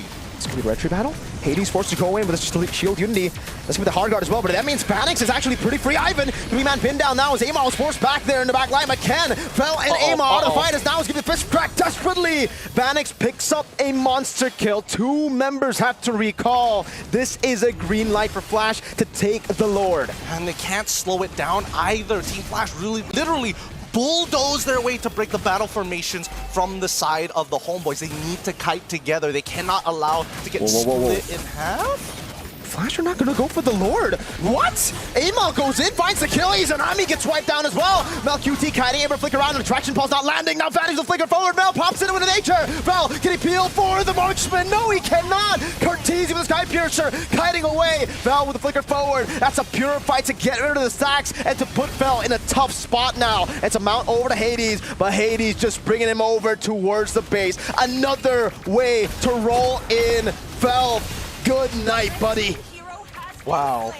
I did not expect Vanix to have so much value, but once again, break through those battle lines, have an Angela on top of you, win some nature, trade your flickers, doesn't matter. Vanix, full item build, and unfortunately for MelQT, no matter how many shots he's landing, the heart guard just tanks so much. The sustain, too good. But now the big question for Flash is, can they siege? I think they put, well, I think they can, assuming that Cortese hits a mega ult. He needs to hit a traction pulse of a lifetime. We'll see, right? Because now this Lord almost guarantees them at least one inhibitor turret. I don't know how much more they can get after that. 1 is guaranteed, 2 is really, really good, 3 is how did they do it? But let's look at this fight one more time, right? Because as you can see, right, the anchors from the side of the HomeBois get kicked in the chest, and once the wind is knocked out of them, the whole team disperses into multiple different directions. Amal is the only one who's flexible enough to weave in and out, but the peel is just not good enough, right? Ivan ends up dying. Vel, yes, he can displace one person at a time, and that's the big problem. He can't control multiple people. You can see, I mean, at this point, Vel was like, all right, take me. Just take me. You've already won that fight. HomeBois, just have to defend. They just have to try to bait out some of these big resources over, because really for Team Flash, it's all about those big ultimates. It's all about utilizing one cycle of skills to win out the battle and then to capitalize with objectives. In terms of the raw item power builds here. Oh, no Wishing Lantern actually purchased from Izanami. Looks for raw sustainability, right? Even a Brute Force Breastplate to try and keep him alive. No force to flicker out already. Lord charging down, able to get the damage onto the base turret as Cortese constantly goes in. Can't really go on Ivan. Base turret number 1 falling down to the bottom lane as Hades pops into Poissons and the hard guard comes through as well.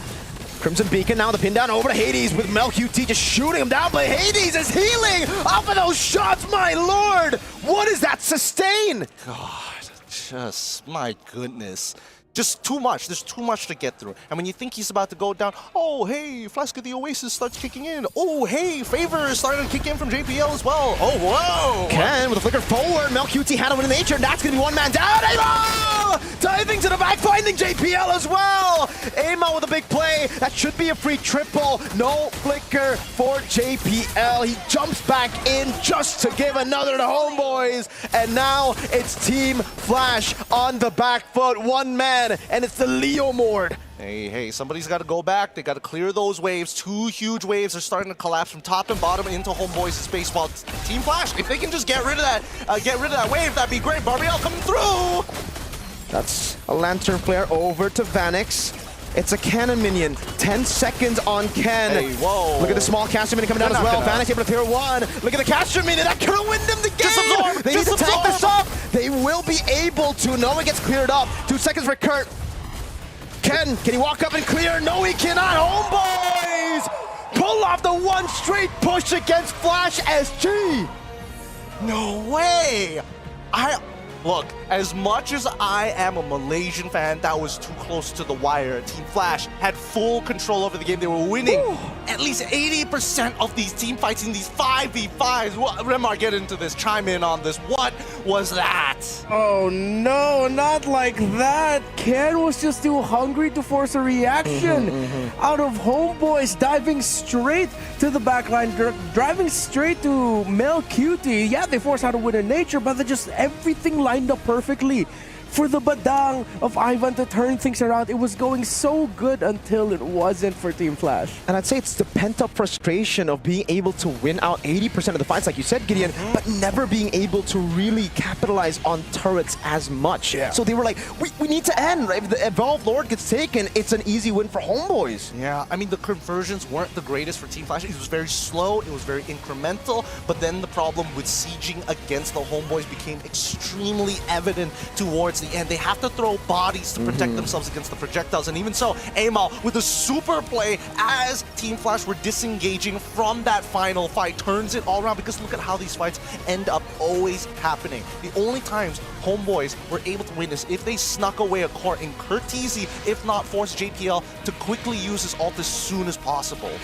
What a win by HomeBois. A lot of things that Team Flash needs to learn from that one, especially with trying to end and win the series. But congratulations, of course, to HomeBois. A prolific win against a prolific combination now for Team Flash. We're going to toss you on over to Eterna at the stage for an interview with the winning team. I'm sorry, Izanami, I'm so sorry. I accidentally called Stormy the Prince of Mages yesterday, but you are the true Prince of Mages. I'm sorry, do forgive me. Yeah, it's okay. It's okay? Yeah, so I can tell Lafelt to stop, like, harassing me? Yeah, that's okay. Okay. All right. Okay. Once again, congratulations, you're here. Thank you. Okay, how was that for you? How was that first experience here at MSC? I think it's kind of hot because this is my first international after long time not playing in international. So I think a bit nervous, and yeah, Team Flash also they use their like cheese threat. So yeah, it's a bit hot for our first match. Oh, so it was a little bit tricky. You were feeling a little bit nervous. Okay, that does make sense because, I mean, I think a lot of people were really surprised with the Leomord pick in gold 2 times in a row. Yeah. Did that surprise you? How did you guys like communicate about that? Were you worried? Actually, I think, yeah, we a bit worried because we never fight like this threat in training. So, yeah, a bit tricky and hard for us lah. Yeah, but we can adapt. Yeah, we can adapt to the meta. So, yeah. That's perfect. That's perfect. You guys handled it really well, especially in the final bouts of that previous game. Now, Izanami, why do you have Yayo at the back of your name? Where did that come from? Actually, because I use Yayo in my main account, so why not I used in MSC? Yeah, because before we qualify to MSC, I already thinking about I want to use this name. Oh, Yeah, so it wasn't Erpang who was like, you have to use Yayo at the back of your name. No. Okay, so it was a personal choice. Yeah, he's the one copying me. Oh, he copied you. Yeah. Coach Erpang, be more original. Okay, so flashbacks to last year at MSC, HomeBois was able to, no, actually HomeBois lost to Flash SG. So coming into this, being able to even the score, how does that make you feel?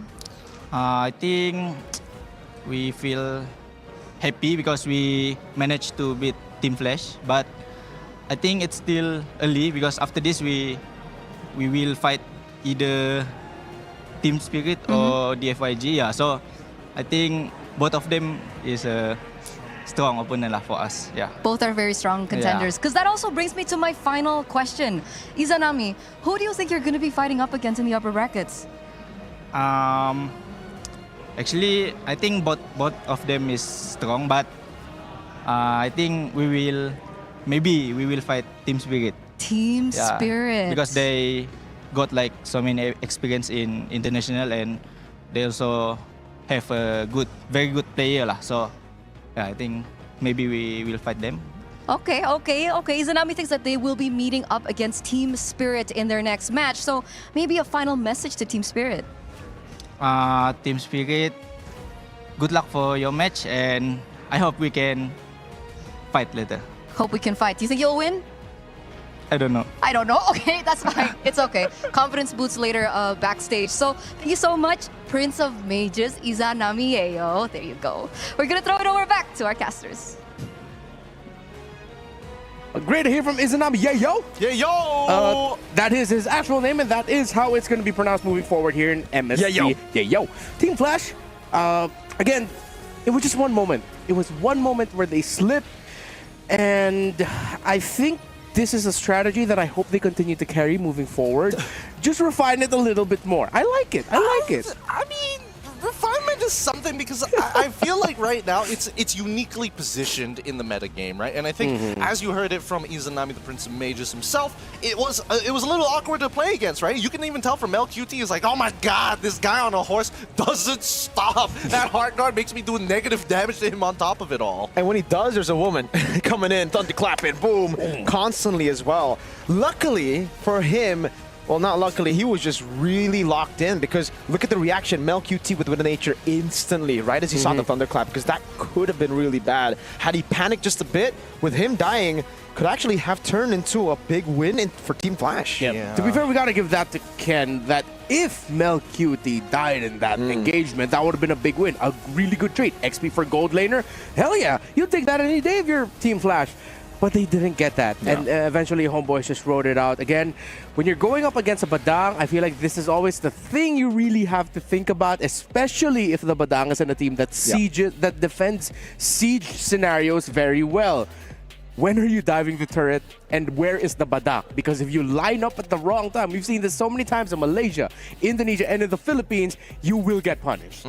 I mean, hey, at the end of it all, I would say, the big one who saved the day, Amal, right? sick mechanics, right? Go in, get those 4 stacks, press 1 button, run at your opponent, just take him out. I mean, Curtizi, once again, he got disrespectful. One with the glue, he's like, that was kind of funny, gets pulled, dies. He's like, all right, I learned my lesson.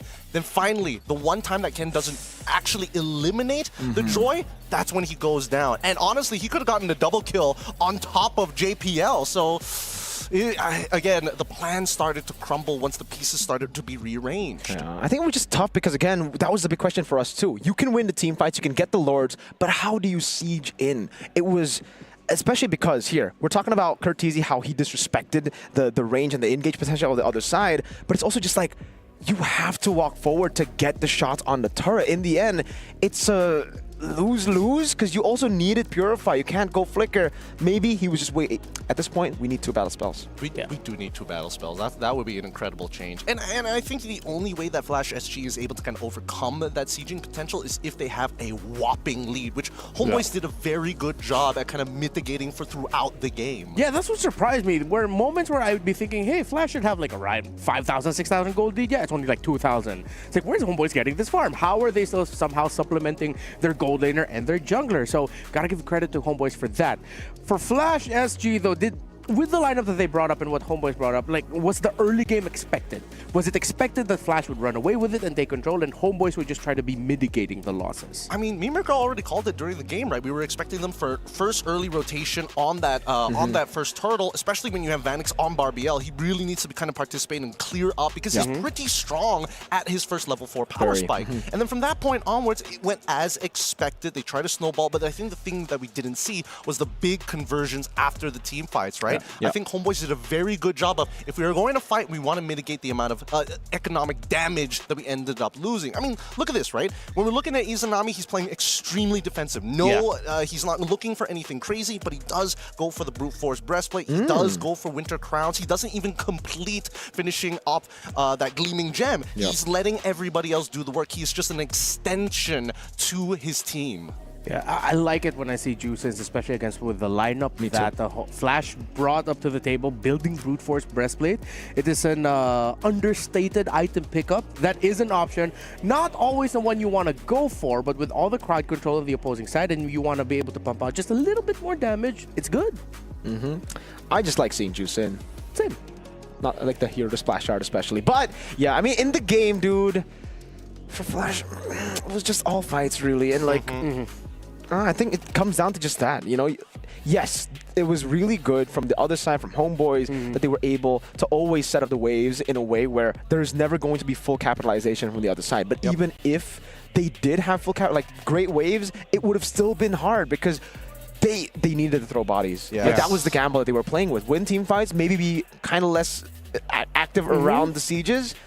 If they get a big fight, they win. If not, then... Yeah, with all that discussed, I think it's time now to see who the Sony match MVP is from... I don't know. I didn't get a spoiler. It's MLQT on the Granger.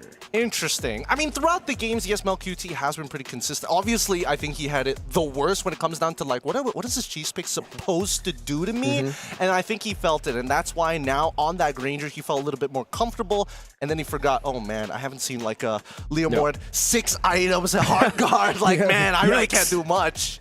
That felt like a game for a Granger where it's like, I'm just going to try to farm, man. I'll just do whatever I can, find whatever I can get and get it. And congratulations to him for getting the Sony MVP of the match. And if you want to feel like an MVP in the game, there are also some awesome prizes for you, especially with the MSC event ongoing right now. The support chest is up for all of the way up until August 7th. So for only 20 diamonds, you could draw the luxury 20 reward. diamonds? Wow!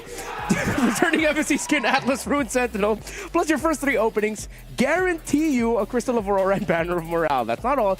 Up to 1,000 MSC coins could be yours too. Buy the MSC support chest and cheer for MSC. You can also potentially get the pass that way. I didn't. I just dumped all my diamonds and got the pass right away. Hey! You got roll for it. That many diamonds, man. Double diamonds. Yeah, I mean, sometimes you just got to go like the sure route to get what you want. So that is it for our first match. Once again, this is Group B Day, the second day of the MSC 2025 group stages here at the Esports World Cup. Coming up next, we got another banger match for you. So don't go anywhere. We'll be right back. We'll see you in a bit.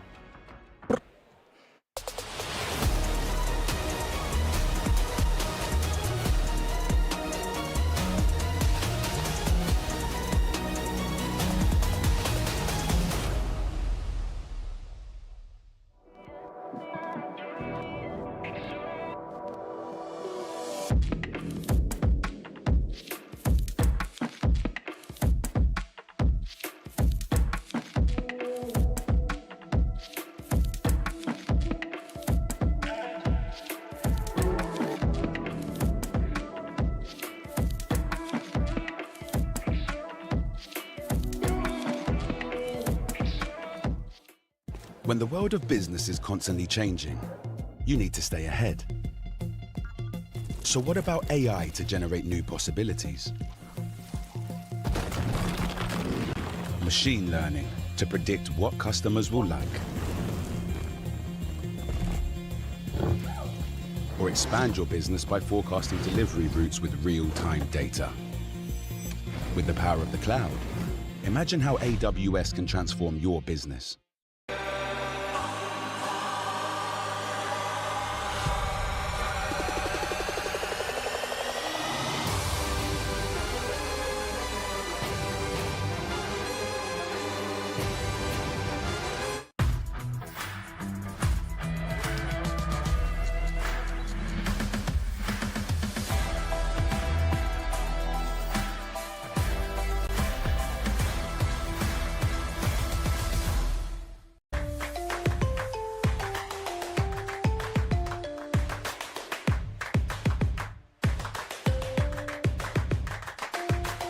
Level up your gaming experience with over 8 billion playlists, only on Spotify, the official audio streaming partner for the 2025 Esports World Cup.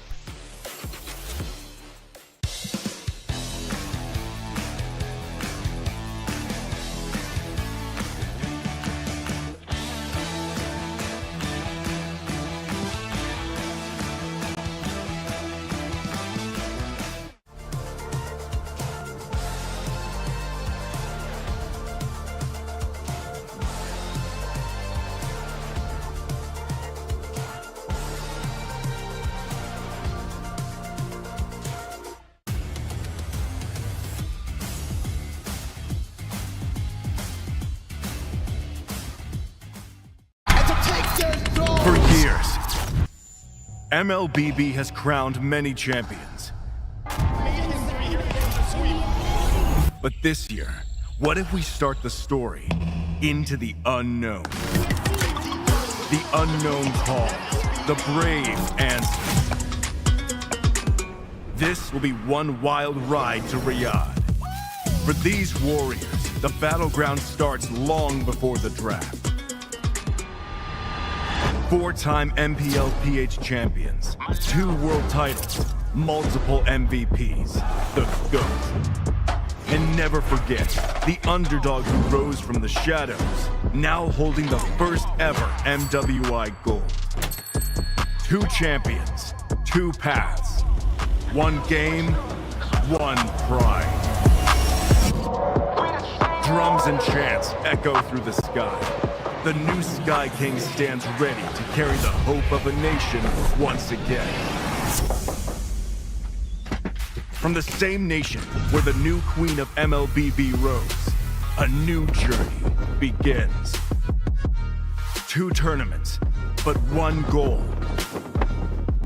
From the land of the sleeping dragon, it awakens, and Long leads the charge. The constant force meets the rising edge. Together, they carry the pride of the West.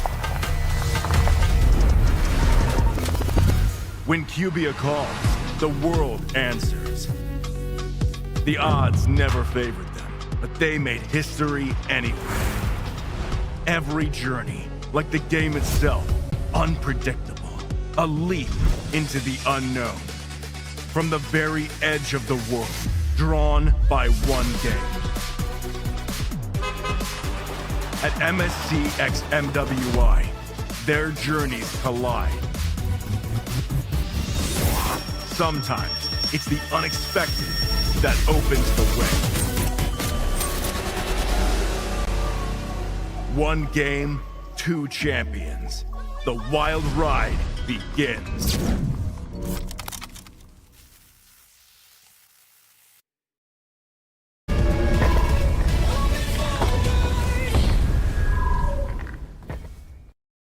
The first time since MSC 2022, RRQ returns to this stage to try and find the crown that they have been trying to really get for a very long time now, and they are going to be facing off against North America's Area 77, an unexpected competitor to our stage. Could be a very interesting one leading up to the match. My name is Renmar, here with Gideon and Mirko.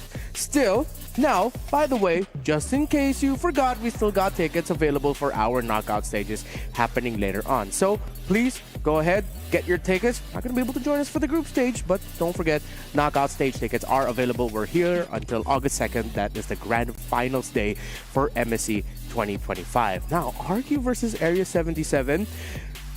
I feel like we are all very aware right now of what potentially to expect here, considering the experience of one organization against the other, the sudden rise of Area 77 into the stage. Though hungry as they are, I don't doubt them with really wanting to get a good result here, but it's a harsh start that they're going to be going up against RRQ. Yeah, it's not going to be easy, and considering that, you know, the Kingdom of Saudi Arabia has honestly been so good to us, allowing RRQ to set foot and face off and try to redeem a crown that, again, has eluded them so often. So many second-place finishes, so many times that they've been knocked out early on, making Indonesian fans across the world just like, when is it going to happen? When is it their time? It brought up narrative of them being literally just the local kings too in Indonesia. So again, they're fighting against that narrative. They're fighting to prove a lot of people wrong, and I would say out of the two Indonesian teams, this is a scarier one in the group stage. They're so good at the systematic playstyle, fighting for just orthodox meta picks in the early game for the first few neutral objectives. Yeah. So let's dig deep a little bit more into the roster of RRQ to see what to expect. And there are two names I'm going to be looking out for here, though they are filled with stars in their own right. I feel like as much as I really love the all rotations, the macros and everything, Rins and Edok are going to be the center point for RQ. Absolutely. I think this team is definitely, with the addition of their coach, Kezkyut has done a phenomenal job at like reforming this team and turning them into a game style that is highly dependent on their execution in the earlier stages of the game. We've talked about them being a little bit more adaptable. We've seen them in their regular season during MPL ID, where we did see the adaptability actually come and shine through a little bit. Yeah, I think for RRQ, again, we've just been talking about so many of their mistakes in the grand finals. I think they even use that to improve their game. Been hearing a lot of people just saying this team is looking to really conquer MSC this time around. They're doing really good apparently in scrims too. So we'll see just how good they are. Because we've been talking about this even in MPL ID. Sutsujit, better on utility picks. Hey, it's the utility meta right now. Yeah. When you look at the roster of Area 77 and remember the story of RRQ, I feel like now they are also, similarly to RRQ, a team with a lot of pressure of expectation on their shoulders. Well, for them, people are expecting them, yes, to just flounder, but I don't doubt that Joy Bodge and ISO, who actually qualified for MSC 2023 but were unable to attend due to travel complications, they're going to be the focal points here for this squad. And especially, I also want to add a little bit more there onto Ureshi, the EXP laner, long time, very experienced veteran in that role. I mean, I think, you know, for Area 77, a lot of these members, you may even recognize some of these players' names, especially from some big NA streamers on the opposite end, because these are the people that they naturally meet because the server is relatively small, and especially at the highest level, these are the names that you'll naturally pair up against in those pubs. Yeah, it's the same few dudes you see in NA. Again, their community is so small that they can just go and play together every single time. It's almost like a band of boys, just always meeting each other up in the tournament. So that's good in a way where they learn so much from each other. They talk to each other. They're always, you know, just calm, voice comment together as well, playing together whenever someone's inactive. That should be a way for Area 77 to utilize synergy at least. And I would say they're the unknown right now. RQ might not have a lot of preparation for A77. Yeah, I think that's a good angle to look at. Area 77 knows more about RQ than RQ knows more about Area 77. That could be a factor that could play into here.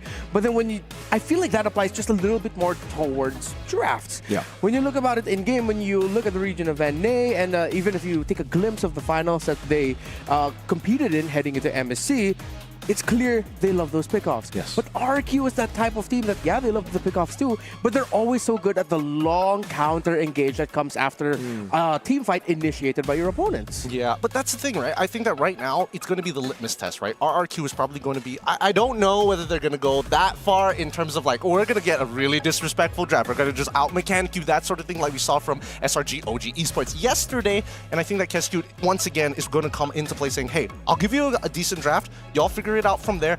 Let's see how far we can go. And especially if Area 77 shows some form of resistance, then you got to, you know, flip the switch, turn into those killers that we know them to be. Now I'm just hoping that A77 doesn't play too safe, right? That's their edge, being unknown. So maybe go for some crazy picks here in the group stage to snatch a win from under RRQ. Yeah, try to go fast. I mean, we saw a glimpse of that when Ultra Legends went up against Team Liquid Philippines. That, yes, against some of the best teams in the world, you can still rattle them in the early game. You can still bring that surprise.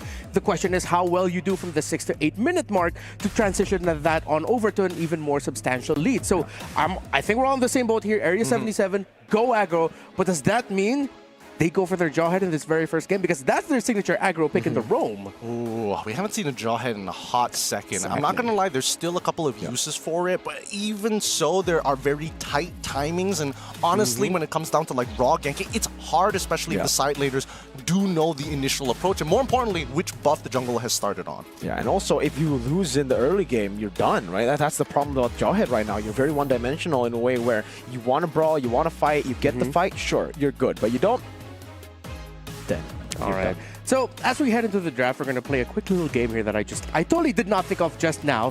So I'm going to name a player from RRQ Hoshi, and I want you to name the hero that first comes to your mind. Okay. All right? So you guys have to go quick with it right away once I give it. Edok. Tigreal. Franco. Okay, no, we're in the draft. Never mind. I was expecting we could do the game a little bit longer, but okay, here we are. Farsa Kalea Juicin. So RQ are respecting the pickoff style that A77 could go for, while it seems like A77 are going for those heroes when you think about counter engage and macro and aggression. Yeah, but at the same time, it's interesting, right? Lance, sure, I kind of get it here. But also going for the Zitian this early on, what is the hard prediction for the side of Area 77? Now, RRQ, standard opening, right? Go for the Baxia opener. Now you get 1-1, but you also make sure that you get the Phoveus. This does open up an opportunity for maybe Area 77 to say, hey, let's get a winning lane. But instead, no, they're going to double down on reinforcing that mid lane. Yeah, I think this is so good so far. Like RRQ, this is literally what we've been talking about for RRQ, right? Even in the grand finals, you play for the Sutsujin utility, you get Dire on a comfort pick, you get the prio pick on Toy, which is right now 1-1 or Granger. This is the RRQ template. They're not trying to prove anyone, like to try to prove the doubters wrong by saying, yeah, okay, we're just gonna play with our strengths. Doesn't matter now. Gordon Kescute strikes again. Yes, sir. Gordon Kescute Wayne. Thing now? No, I mean last year it was Kescute, Bruce Kescute Wayne, and now at this point we'll see what Kescute is going to be, cooking up later down the line in terms of evolution for the team. Because again, he likes to keep things template. He likes to keep things extremely structured, something that his team can keep on following, and most importantly, reproduce every single time. Yeah, you can see that A77 is a little bit quicker on the draw here, while RRQ, I think with what we discussed earlier with A77 knowing more about RRQ compared to vice versa, yeah, they're really taking their time, but they are basing it off of like the template answers that you could go for. So I like how RRQ, they're not trying anything too spicy here. They're just going with the flow, while A77, they have their work cut out for them, but I feel like I'm okay so far with what I'm seeing with the bans and the drafting picks. Honestly, the bans and the picks are just so honest from the side of RRQ. It's just like, here are cores, you know exactly where they're going, here's a couple of counter picks we're going to get out of the way, now what do you do? And Area 77 has decided to go with the Akai this time around. Akai EXP, I would assume, into the Phoveus? Yeah. I think it is going to be the Akai XP. So RRQ, they already have the Phoveus, and that should be a winning lane before level 4. Should be pretty good. Valentina and then Farsa. Yeah, at this point, the Akai EXP lane is just like a lane manager. You don't win that. Wait, what's up in mid? Everything's banned. Novaria. Oh, that's actually a really good pick against the Akai. Yep. That vision. Whoa, You said Franco, I said Tigro. No one said Cho. Yeah, nobody said Cho here this time around. Interesting why they want to go for the pickoff, especially when there's like Akai on top of the AOG from the gut thought. We finally get the final pick being in the gold lane is going to be Granger for Area 77. Interesting sight of the composition. RRQ seems very standard, with the only thing that's lacking being like a consistent amount of damage from their mid lane. But hey, it's big burst, and more importantly, it opens up the map. So that way, Area 77 might not be able to go for those big flanks that we're looking for with the Akai. Yeah, same thing for Ace 77. I feel like their lineup actually puts an insane amount of pressure on the Lancelot and Granger to get a good game here. So let's see how it fares out for them. It's RRQ versus Area 77 for this game number 1. Who's going to take it? Well, right now, Gideon and Mirko are taken away from me. Thank you, Ranmar. All right, this is the very first time we're seeing a new representative from North America, and they must fight against the faithful, some may say the strong, but the most consistent team making it into the internationals, RRQ. It's not going to be difficult to try and knock down the pillar here of MSC 2025 here at the Esports World Cup. Live in Riyadh, RRQ will be facing off against Area 77, RRQ on blue, Area 77 on the red. RRQ playing the orthodox draft, just going for what works with their own playstyle. Except, I would say, the Cho. This is a bit new. We've seen it, I believe, in SPS in the group stage as well. But even in ID, this is a rare sight to see Edoc on a pick like this. Usually, he does go pick off sometimes, but it's more Francos. And good steal from Rins. And already RRQ just making it known to Area 77 that this is their territory. But I do agree with you. It's kind of strange to see Edoc on this Cho.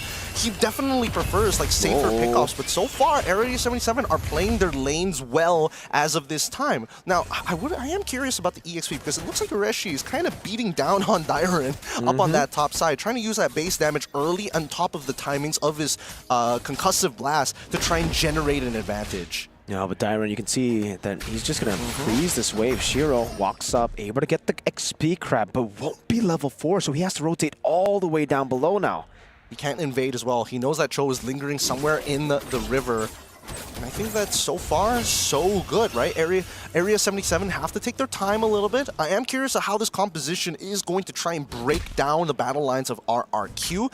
Again, it's highly dependent on whether Shiro is able to find a pickoff, and more importantly, so Ureshi gets that huge flank. We'll see, because again, Hunter is still possible to use the Fury of the Phoenix, not only for utility, but more so just for raw vision before they make a choice. So it's all about mid-prio now. Shiro rotating into the mid lane. Rins getting level 4 first. The Hunter follows through pretty quickly as well. Battle for Turtle. Sutsujin is the one to start things off first, holding on to it. Dairon level 4, rotating as well. That's a massive Astral Echo landing on 3. Phantom Execution over to Shiro there. Joybot getting taunt now. It's a 4-man stun. But Edoc now is going to be brought back with a heavy spin. Dairon constantly jumping in front of pursuit now over to Hunter. Looking for more. Dark Wave landing. But it's only onto Ureshi. Dairon taken down. Ureshi with first blood. RQ with a turtle. Nicely done from Area 77. Honestly, I think that Shiro played it extremely well, adjusted on the fly, noticed the immediate disengage from that turtle from RRQ's side, but still managing his stacks well so we can dash out of there. Toy and as well as ISO, definitely this match has been played multiple times, whether you're in pubs or even in scrims. It's pretty straightforward, but then we start to need to look as RRQ needs to find bigger conversions, right? Sutsujin does find the first advantage in that turtle. He does have a slight EXP lead, but even so, Shiro is losing basically nothing. An attempt from Edoc, trying to go for the weighted dragon there, but won't be able to get the second part. That's Shanpu over. Good taunt from Joybot. But yeah, right now for RQ, it comes down to the same thing that we've been seeing from them in the majority of MPLID games. It's just playing for neutral objectives, then going back, getting prio from Edoc, rotating for Toy. Now it's crucial for Toy to be winning the gold crab fights, and it just hasn't been happening. I saw with the Rhapsody. Oh, I mean, he has a little bit of an EXP lead thanks to Sutsujin being that homie of securing down the turtle. Ureshi is trying to freeze on his side, knowing that Dairon definitely has a bigger advantage, but more so, even if Ureshi tries to get on top of Dairon and commits to the heavy spin, pin him against the wall, he just doesn't have enough damage. The only way for this lane to go bad for Dairon is if he's a little silly boy and gets underneath the turret. Silly boy. Just a little silly boy. Maybe he doesn't even need to be a silly boy. What if Ureshi pushes him in, right? Because sometimes that could happen too. I mean, that's what's happening right now. He's getting the pushback on that wave, and Area 77 right now playing. Whoa, how deep is Edoc in enemy territory? Wow, very deep. Great angle of attack. ISO, wow. He waited the way to Dragon so long that ISO was waiting for the Purify, and he just never got the opportunity to tap it. He died before that. Sutsujin now baits away the retry, and it is going to be a free turtle. At this point, should RRQ say, we don't actually need this turtle, we can actually go and look to, hurt the economy of Area 77 by putting Shiro behind even further, but no, they're so objective-oriented, they're not moving away from KezCute's plan, secure those neutrals, move, and make sure they're playing for their strong side. Because look at this, right? They're trying to position themselves in a way that tells Area 77, hey, we could potentially be diving ISO. So Hunter and as well as Joybot have to reactively move there, and now, once again, the holes in the defense show, and Edok sneaks in a little bit deeper. Oh my god, it's so deep in there. Yeah, this is not a 1v1. You win, Shiro. Maybe in late game, but in the early to mid, it is all Phobius to win this one. And man, I mean, Shiro's trying his best to just take that farm. Edok able to get Jikundo out in the Astral Echo, landing on 3. Good shot over with the Star Shatter. Okay, no ults being committed from the side of Area 77. They chunked out Edok without having to commit too much to it, which is actually great.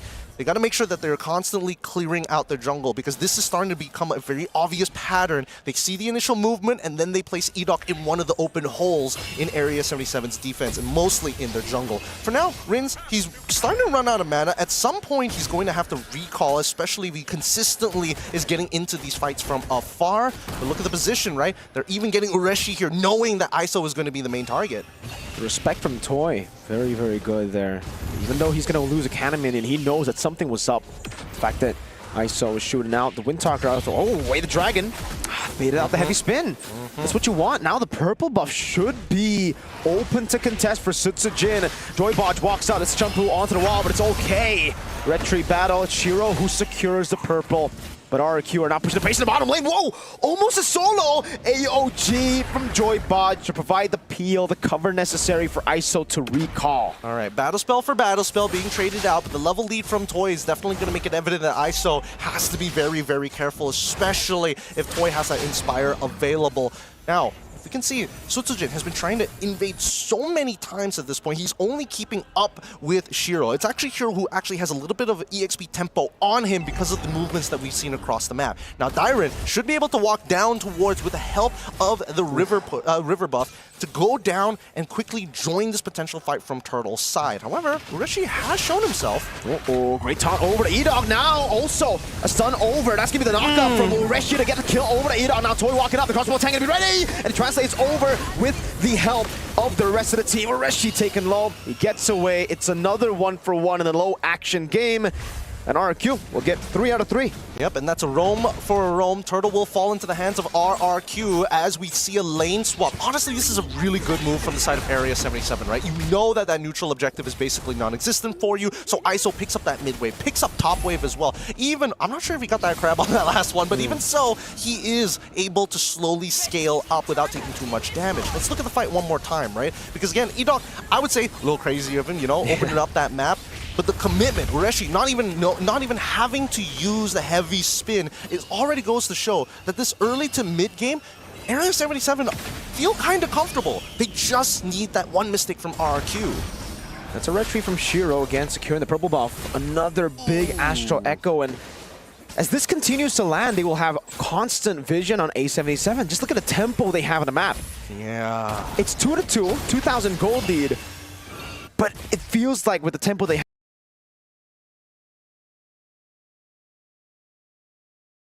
have, it almost feels like it's a 4 or 5k gold lead. It does. I mean, the level leads especially coming down. 1 from Toy, 2 from Rins as well. And I think that right now, Rins, he's utilizing his advantage nicely. He already completed the Lightning Truncheon, so his pokes genuinely hurt. Oh. There you go. Almost all of the weakness points. Good move by Shiro. He still gets caught by the Star Shatter. So even when they display these, good escapes, they get punished for it, and there's no trade. RRQ making sure that the Dragon and the Star Shatter locking him down. It's a kill for the roam over towards Hunter. Rins pushed back, but it's all G. And not even a trade down below. The minions, can they do it? No, Toy's rotating. He'll be able to make it there in time. Actually, Actually, oh wait, I mean, the wave is, unfortunately, the siege minions were all kind of low. If they were full health, then maybe there was an opportunity there. But let's look at the items so far, because that's 3 items already complete. Like, Toy has a majority of the gold advantage here, and now this is the time where you're expecting RRQ to kind of, you know, step on the gas. Oh my lord. Oh, Shiro with the puncture, now onto Reigns as well. Thorn Rose and a Phantom Execution, but that should be it in terms of firepower. Sutsujin running him down. Big hitbox on him. Sutsujin will constantly land those big shield throws. Shiro gets away, but RRQ get tempo up top and again deny a turret trade. Shiro is leveled down on Sutsujin. Now RRQ really pouring gasoline. Hopefully they don't smother the fire just yet. They need it to turn into a roaring flame. Area 77, it's clear that they've got mechanics, right? They know how to push buttons, but they're waiting for that big mistake. Here comes E-Dog. Massive already. Hunter brought back again, by the way, the Dragon now cancelled, but a heavy spin already as Diamond walks up. Has the stack in front of pursuit, but the heavy spin shoves them back. Ureshi's too low. There's no heavy spin. They baited big resources. Almost a Star Shatter from Rins. Clean. It's an extremely clean engagement from RQ, but an even more cleaner disengage from Area 77. However, disengaging doesn't win you games, right? We haven't seen significant plays from the side of Area 77 to try and crack open RRQ. These neutral objectives have fallen into the hands of RRQ when it's going exactly the way they want to. A clean 4K lead, and now we see that Area 77 are forced to kind of stick together to look for neutral objectives. More importantly, getting rid of these structures. Once we see mid-tier 1 collapse, okay, AOG into the sun with a shield unity. Turret down below falling to a tier 2. Shiro, Thorn Rose to evade from the Jeet Kune Do, and finally our Area 77 gets a trade. But when it happens, RQ get a better trade-off, like with a turret tier 2 down below. I mean, sure, but like tier 2s on the sidelines is basically free econ, right? What's another extra 200, 300 gold over to RRQ when they already have that 4K lead? Area 77 using the AOG to try and protect this mid-tier 1 was probably the better option rather than putting themselves in a compromised position. Sutsujin is just running laps around A77 right now as Toy continues to push on the pace. That's a retribution and Thorn Rose! Crossbow tank ready, popped in, Inspire over! Reshi fallen! No, he has the flicker, gets him out to safety just in time. One last shot would have done it. A tier 1 turret falling in the mid lane, and RQ are looking to capitalize. Well played by Toy. He was expecting the clear. He was expecting the iframes to come up pretty quick from the side of Shiro and really takes full advantage before launching that crossbow of Tang. And with that being said, a man down, RRQ are looking to go for these inhibitors. The Holy Shield are collapsing all across the board. Fury of the Phoenix over, Tyrant taken low, but there's really just no more threat. That's another big structure taken down by RRQ, and it's a big one because, folks, that's the far lane for the next neutral objective. A77 were already struggling to contest. Now it's going to be even tougher. Yeah, no, I think right now the only way that Area 77 is looking to win this game is if RRQ make a mistake when it comes down to these neutral fights, right? That's why we're seeing that. Oh my god, the damage. Half HP, brother man. Walks up, somehow Sutsujin gets the kill with a shield thrown his way. Ureshi falling for the first time this game. Oh, he got melted down. There's too much percentage damage. Look at Ritz's damage! He's literally tripling the lobby in terms of just raw damage. 54,000! And now the siege. Here we go. Look at that. Again, Fury of the Phoenix coming down to try to defend Hunter! Almost caught by the Star Shatter there. Toy gets another base turret. Oh man, RQ. If we're talking about medieval warfare, the traditional sieges, RRQ top tier when they've got the right tools. They've got a trebuchet in Rins, a strong arm to throw Area 77 underneath the bus if they walk up too closely. And even if they're not close to the bus comes to them. Oh my lord, that damage from Rins. We haven't seen Navaria at all this tournament. The one time we see it, it's a nuke Varia. Oh my goodness. They're going through the medieval ages really fast. Dark ages are collapsing. No more trebuchets. Give him a hand cannon. They're gonna fight again. Again, trying to go for the Wheel of Dragon. Ureshi taken out by the Star Shatter. Dairen taking a few shots in. Sutsujin walks up with the help of the conceal from E-Dog and will be there to body block in case it's necessary. Free Lord to RRQ. Look at this, just perfect macro coming in from the side of RRQ. They understand they've set the line in the sand, and Area 77 must not disrespect it. Jiro's gonna try here. He's got the mechanics and he's gotten out of really tight positions before, but a single shot from a max range Star Shadow from Rins really makes all the difference. Not to mention that if they stand too close together, unfortunately the AoE plus an extra from the Lightning Truncheon makes all the difference. 50% gone just like that. Man, 2,500 gold lead for Toy. Full items almost. Has a Magic Blade, very close to a Rose Gold Meteor. There's a Sea Halberd, and he's gonna shred. Like, even without the crossbow attack. Actually, I'll be surprised if he gets a crossbow attack. He might actually melt people before he can get the crossbow attack done. Yeah, he is pretty far ahead in the game right now. It's kind of ridiculous, but... Oh! Both the carries. Talk about targeting now. Shiro walks up, Rins with a flicker out. That's a big AOG that lands. Oh, no. That's Shiro in the front. Diamond is holding it alone.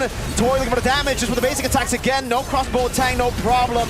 Toy dishing out crit damage, and RRQ with a 10,000 gold lead get the job done in game 1. Oh my goodness. I think this is what the Indonesians call whenever they see Rins throwing out another Star Shatter just to be like, Bismillah headshot, man. This is just, he is landing them. It's God-given. No toying around at all for RRQ, and that went as expected. Honestly, like with what was brought to the table and what we mentioned earlier, so much pressure for the Lancelot and Granger to win at their respective roles. But when you're up against a mid laner who can nuke you from afar, see where you are, empowered by a jungler who will like, I'm here, there's like literally nothing much you can do to me right now. I'm a Baksha.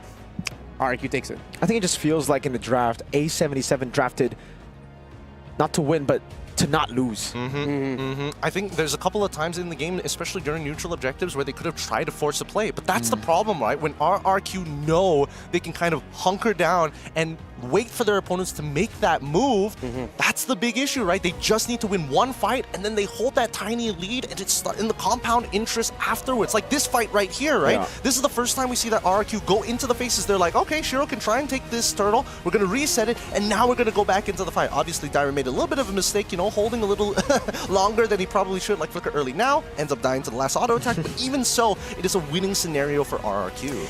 Yeah, really tough here for Area 77 to pull this off. Again, they drafted into the more demanding lineup, while RRQ, as textbook as it is, I mean, it's the easier lineup to pull off. You know the beats that you need to hit. There isn't some clear, obvious conditions you can afford to mess up within the first 5 minutes. While for Area 77, it was like a very precise, you cannot mess this up or it's over for us. Yeah. I'm actually surprised that Toy didn't go for the attack speed build this game, knowing that he would have just gotten free crossbow tanks across the board that would have just over to maybe a triple kill every time he gets a crossbow tank. Yep, as we look at the emblems right now, RRQ really just played this as it should have been. The fact that 3 of them are pack and tank emblems, that delays even more what damage Area 77 can dish out. Again, simple as they needed to somehow find massive wins early on. RRQ didn't give it to them. Yeah, they didn't give it at all, which is why like this is one of the worst matchups for newer teams to face up, because RRQ is just so... Some people may call them passive, but truly their passiveness is because they know that they've got a lead or an investment, and they love to hold it against you, right? You know, just the fact that I don't need to interact with you is more than enough. Exactly. I mean, just look at the kills that they were giving over to A77 as well. Like the 3 kills that was taken by A77, it's on Edok and Dyron. Those are the 2 guys that I think they're like okay with every single time. Yeah. There was something also about how RRQ played that I liked that they didn't try to rush anything. You could clearly see it's like still respecting the, this still might turn around. All right, let's just go back.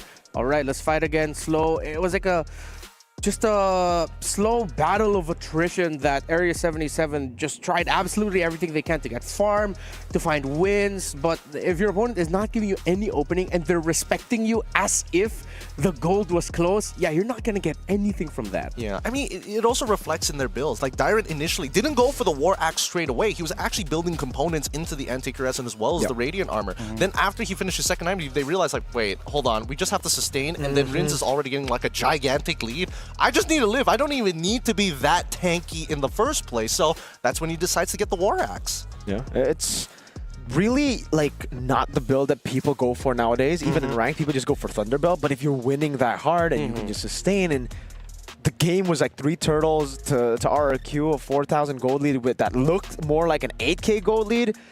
There was not much you could do wrong in the item builds. Yeah, and looking at what Area 77 eventually drafted into after seeing the fact that there's a Baksha on the other side, I think more now, I see what you were trying to get at, Mirko, where Area 77, as if they were trying to draft not to lose, because there wasn't like a direct answer to the Baksha in terms of disrupting his flow. It was more of just like, see what we can draft to make sure that ISO, Shiro, and maybe even Hunter doesn't die. It was just like, let's see if we can just hold on long enough to hit our power spikes and whatnot. It's more reactive than it is proactive. It is, and more importantly, so in terms of like raw execution, in terms of like high mechanics, it's really down to like Shiro on this Lancelot and as well as Ureshi to try and make these plays. Everybody else just presses one button to try and either disengage or really punish the mistakes that RRQ are going to show. But that's why it's such a big difference in philosophy, because KezQ is so high on, hey, we gotta play to the structure, you have to execute perfectly, here are the things that you have to worry about from Area 77.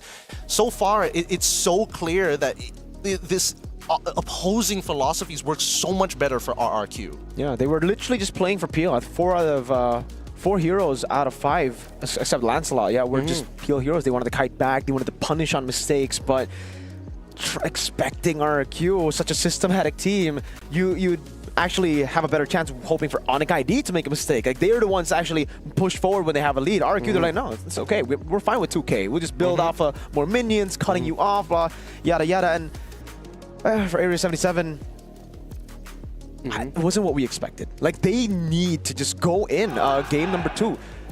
Get rid of the safety. It's all right. They got nothing to lose. Yeah, I think a lot of more people are going to be able to see the pros of your gameplay if you're just aggressive. Even though people would say, oh, it's a little bit throwy. At least we saw you try to be proactive instead of just trying to react to everything that RQ throws at you. And because of all of that, Toy was left to just farm, get gold, deal damage. Nothing could stop this 1-1 from just being able to get up in the air. Yeah, and I mean, not to mention that these, again, against RRQ, they're very good at taking small incremental leads and really squeezing a lot of value out of it, like really milking it. Like Rins was getting so much value. You could see that his lead against Hunter eventually ended up being a 2-level lead on top of a whopping amount of gold. And Toy, I think that he could honestly try to make solo plays of his own, but he just remembers what's if he makes a mistake, KezQ is just like, hey, you know what happens here? Big backhand. Well, we're not going to be seeing that after the result of game number 1, and I think right now, unless we see some absolutely massive changes from the side of Area 77, that we might just be walking out of this matchup and this series with a sweep. And I think the second game, again, if nothing too crazy happens in terms of the draft and the strategy changes, then it's just going to be more of the same. It's just like a slow whittling down and realization of Area 77 where the map is getting smaller. Next thing you know, those little risks that you were willing to take in the early game, it's just massive risks at that point in the mid game. So let's see if Area 77 is going to be able to switch things up and find a way to draft through RQ Hoshi. Maybe just a little bit more proactiveness, maybe just a little bit more picks that are aggressive might be the difference maker here for Area 77. What's going on behind the scenes? Like, what are you guys seeing? I'm seeing that KezQ currently has taken the position of Rins. He is the mid laner right now. He's like, Rins, you're young. Come on, just stand up for a second. Yeah, all right. So if you want us to understand RQ a little bit more, well, we have a story on their journey here heading into MSC at EWC.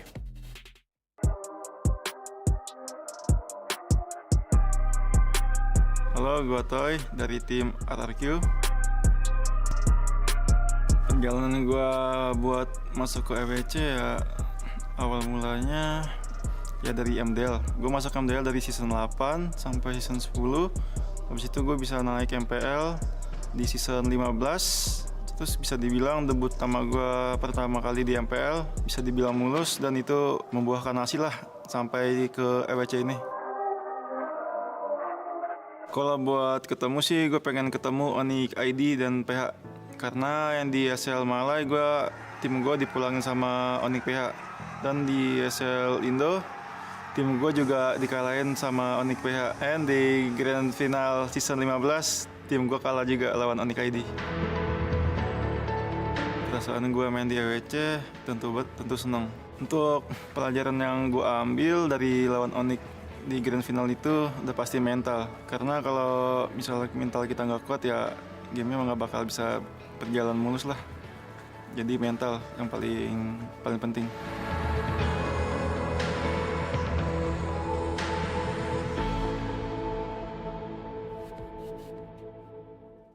Well, whatever the mentality is right now of RQ Hoshi, it's going really good for them. They played a very clean game. They didn't give any mistakes, a lot of openings for Area 77 to capitalize on. And yeah, I think it's gotten to this point now. It's just we're waiting for the draft. We discussed what A77 needs to do. We've discussed what RQ Hoshi needs to continue doing. At the end of the day, the only question is if Area 77 is going to change it. It's all on the balls on their court at this point. It really is, but I think, tinfoil hats back on, boys and girls, because I think that RRQ, if we're going to, conspiracy theory, they like to play a little bit slower. But every time they have lost in the most important games, they have to deal with hedgehogs, otherwise known as. So you get the idea. But generally, going fast doesn't seem to be the RRQ sort of way. Yes. So that's why I think that Area 77 at this point in time, if they are going to go, balls to the walls, trying to throw everything at them, they got to go quick. They need something that snowballs really, really quick too. Yeah, and really quickly, before we continue our discussion here about the draft and everything, don't forget about the All-Star event happening right now in-game, the All-Star 2025 Dino Planet. Do not forget to play that little mini game. I keep forgetting and I am missing out on some really good prizes. I don't think I'm going to be getting the Popol and Koopa skin that comes with it at the end of this event. That makes me very sad.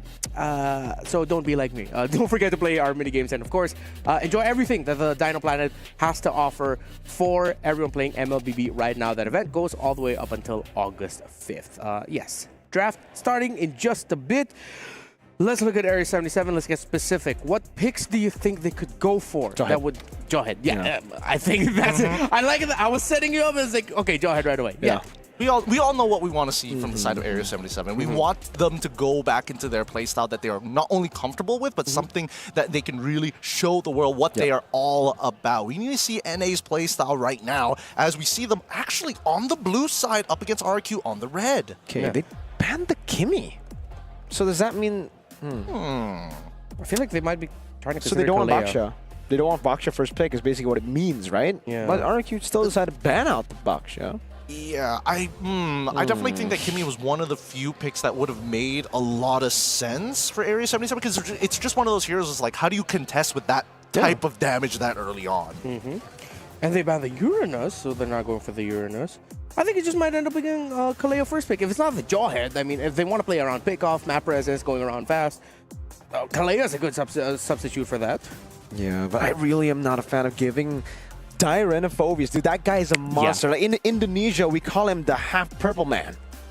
The half purple man. Yeah. Manusia setengah ungu. It sounds half better in Bahasa. It sounds way better in Bahasa Indonesia. Okay.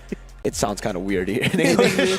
Half purple man. Half purple man. I think that, especially if we're talking about Dyren, another thing that they need to be worried about is like the Indonesian style of Hilda. We've seen so many EXP laners. You give him that Hilda, you're on an assassin. It's like, it feels like you can't breathe half the time. He's right up in your face like, what you doing? Oh, you taking your purple buff, sir? Is that your purple? It's mine now? It's mine, not yours. Not your purple buff. He's a typical bully in a high school like TV show, just like, hey, give me your lunch money, aka your purple buff, nerd. Lock him in a locker, your purple buff. Just That's literally what happened in game 1. They were locked in their base, locked in their lockers, and they try to get out, but then the bully's just stronger. They ride away in their convertibles, they laugh at you, they make you cry, you go home, you tell your parents. I'm not talking about personal experience here. I was talking about drafts. Yeah, totally. Oddly specific with the convertible. Do you still remember their number plates? Look, Jushin gets picked up here. 100%, bro. tinfoil hats. Tinfoil hats. 100% win rate. Jusin. 100%. Okay, Look, okay. Hey, it could be a conspiracy, but I think at this point, the Zushin kind of makes sense, right? If you're not going to get the Kimmy, the other lane bully that we are expecting is that Zushin. And now they need a mid duo that actually looks to play in their favor. Now, Zushin is interesting because it's not only about mid prio, it's if they get pushed in, we tax your HP whenever you walk up, especially if the opposing duo has a melee range style hero that uses Concussive Blast. Oh, RQ getting the Harith right away. It's been months since Harith has been a top 2 priority on the red side. And even Hylos to go to boot. Yeah, this is a little bit more of a ego aggro RRQ first 2 pick rush. Yeah, they're one away from going Triple H here. Harith, Hylos, and Esmeralda. Oh, hey, look, it's not the game. It's not the game just yet, boys. Just give it some time because the Kalea, Lancelot there is going to get locked in on top of the Kalea. All right, a decent amount of burst damage, but not enough to really convince me about this potential pick-off composition just yet.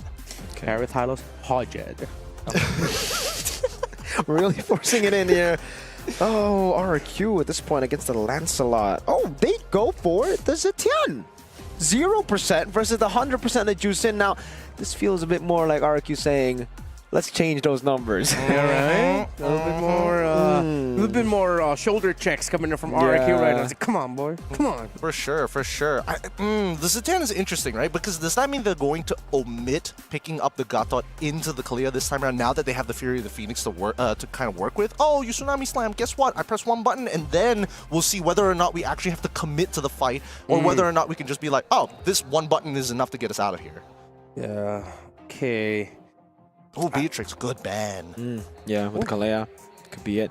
Usually what RRQ does, I'll explain the Hylos a bit more for them.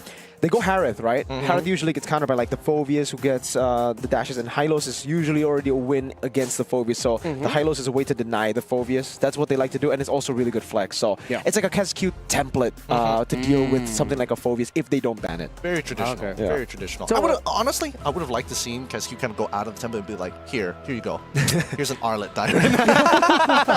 Well, considering the tendencies of the draft so far here at MLBB at EWC, this is sort of out of the template, but it's still within his personal template. Yeah. So I guess we can only get like one thing. Okay, Fredrin gets taken out.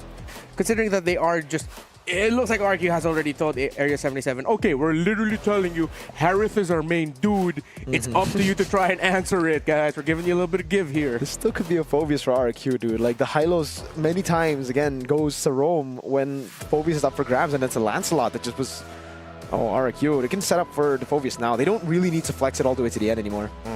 They really don't. And they can pick it up for themselves, worst comes to worst, right? As much as... They're going for Arlet, no? That's like last pick Arlet, no? Yeah, that's what I'm saying. That's what I'm thinking of. They're like, okay, you can go either way. Guess which one it's going to be? Let's see. Because they're giving the onus to Area 77 and picking the Akai on R4. It's just so safe. Yeah. Because like now for RQ, they are waiting for A77. If they don't go Phoveus, that's an easy Arlet XP. If they do go Phoveus, the Hylos will be placed into the XP to beat the Phoveus, and they'll just pick another Rome. Yeah, at this point though, if Area 77 even goes Phoveus, there's an Akai on the other side. Exactly, You're just like, what are we going to do now? So like, it's Hylos and Akai. Yeah. In chess terms, this is what we call a fork. It's really, honestly, it's pretty difficult to deal with. Oh, they go for the CC instead. All right. Either in both of those matchups doesn't really matter to the CC, but it does compromise their overall 5v5. They're like, you know what?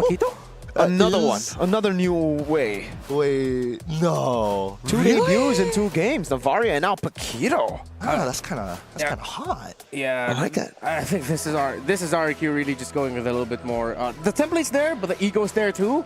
I like it a little bit more. Showing Area 77. Now we got you. This is checkmate. And what is this, blue lock or something? Yeah, I can see Dyron's ego juice just oozing out of him.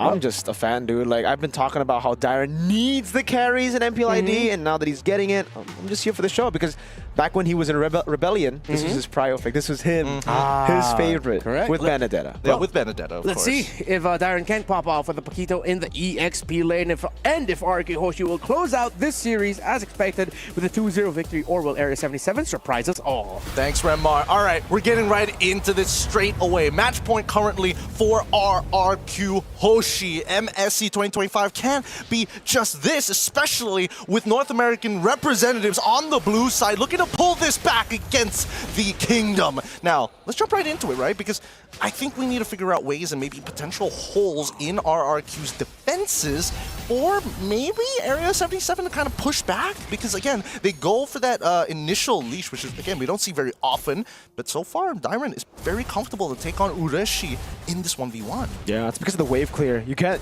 like, if you angle your skill 2 properly, you get the damage and the clear. So there you have it. Bargain Hunter here with the Inspire. I think the emblems are pretty normal, so I'll try to answer your question. What are the weaknesses? I think for A77, they have an easy way to pick 1 or 2 members off straight off the team fight. Like, I mean, Edok is very vulnerable. Dairon and Rin's also no Purify. Yeah, both don't have Purify here. Although the mid duo is actually kind of struggling here because, as you can see, Joybotch, he needs to be able to kind of walk up and punch something to get the initial heals, right? But it's so far, it's clear that Edok and as well as Rins are timing their abilities to make sure that he's not getting the maximum amount of heal while still making sure that Hunter has to walk up in a very awkward manner. Focus on clearing those waves, focus on getting an early recall, or at least force away Joybotch in a more compromising position. Interesting. Both sides positioning himself for the very first objective. Okay, just playing around it now.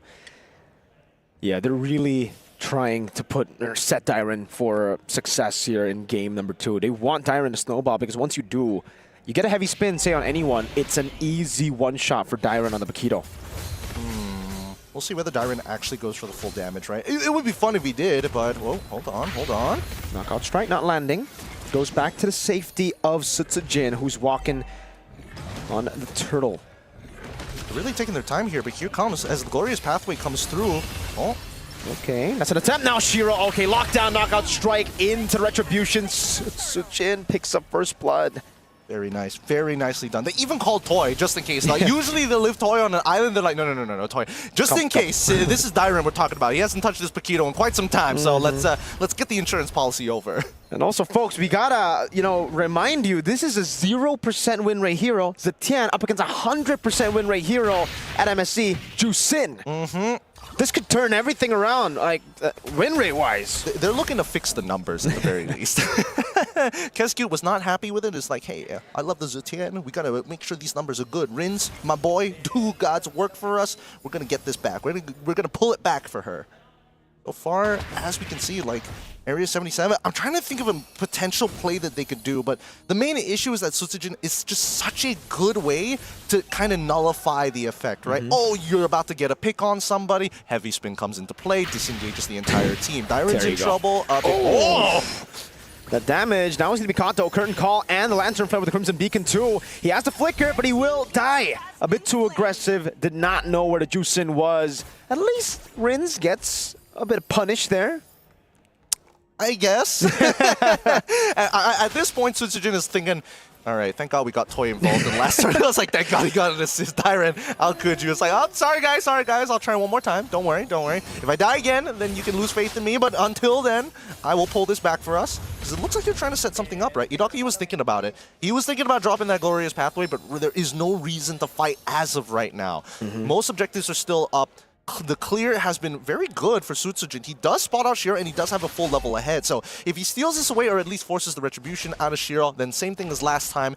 It's just a free turtle. Yep. A battle. Who wins it? Was that Sutsujin?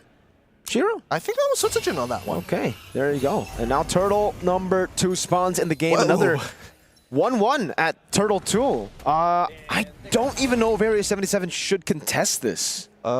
Is this contestable? Joybotch does have his ult. Who does he want to pick up?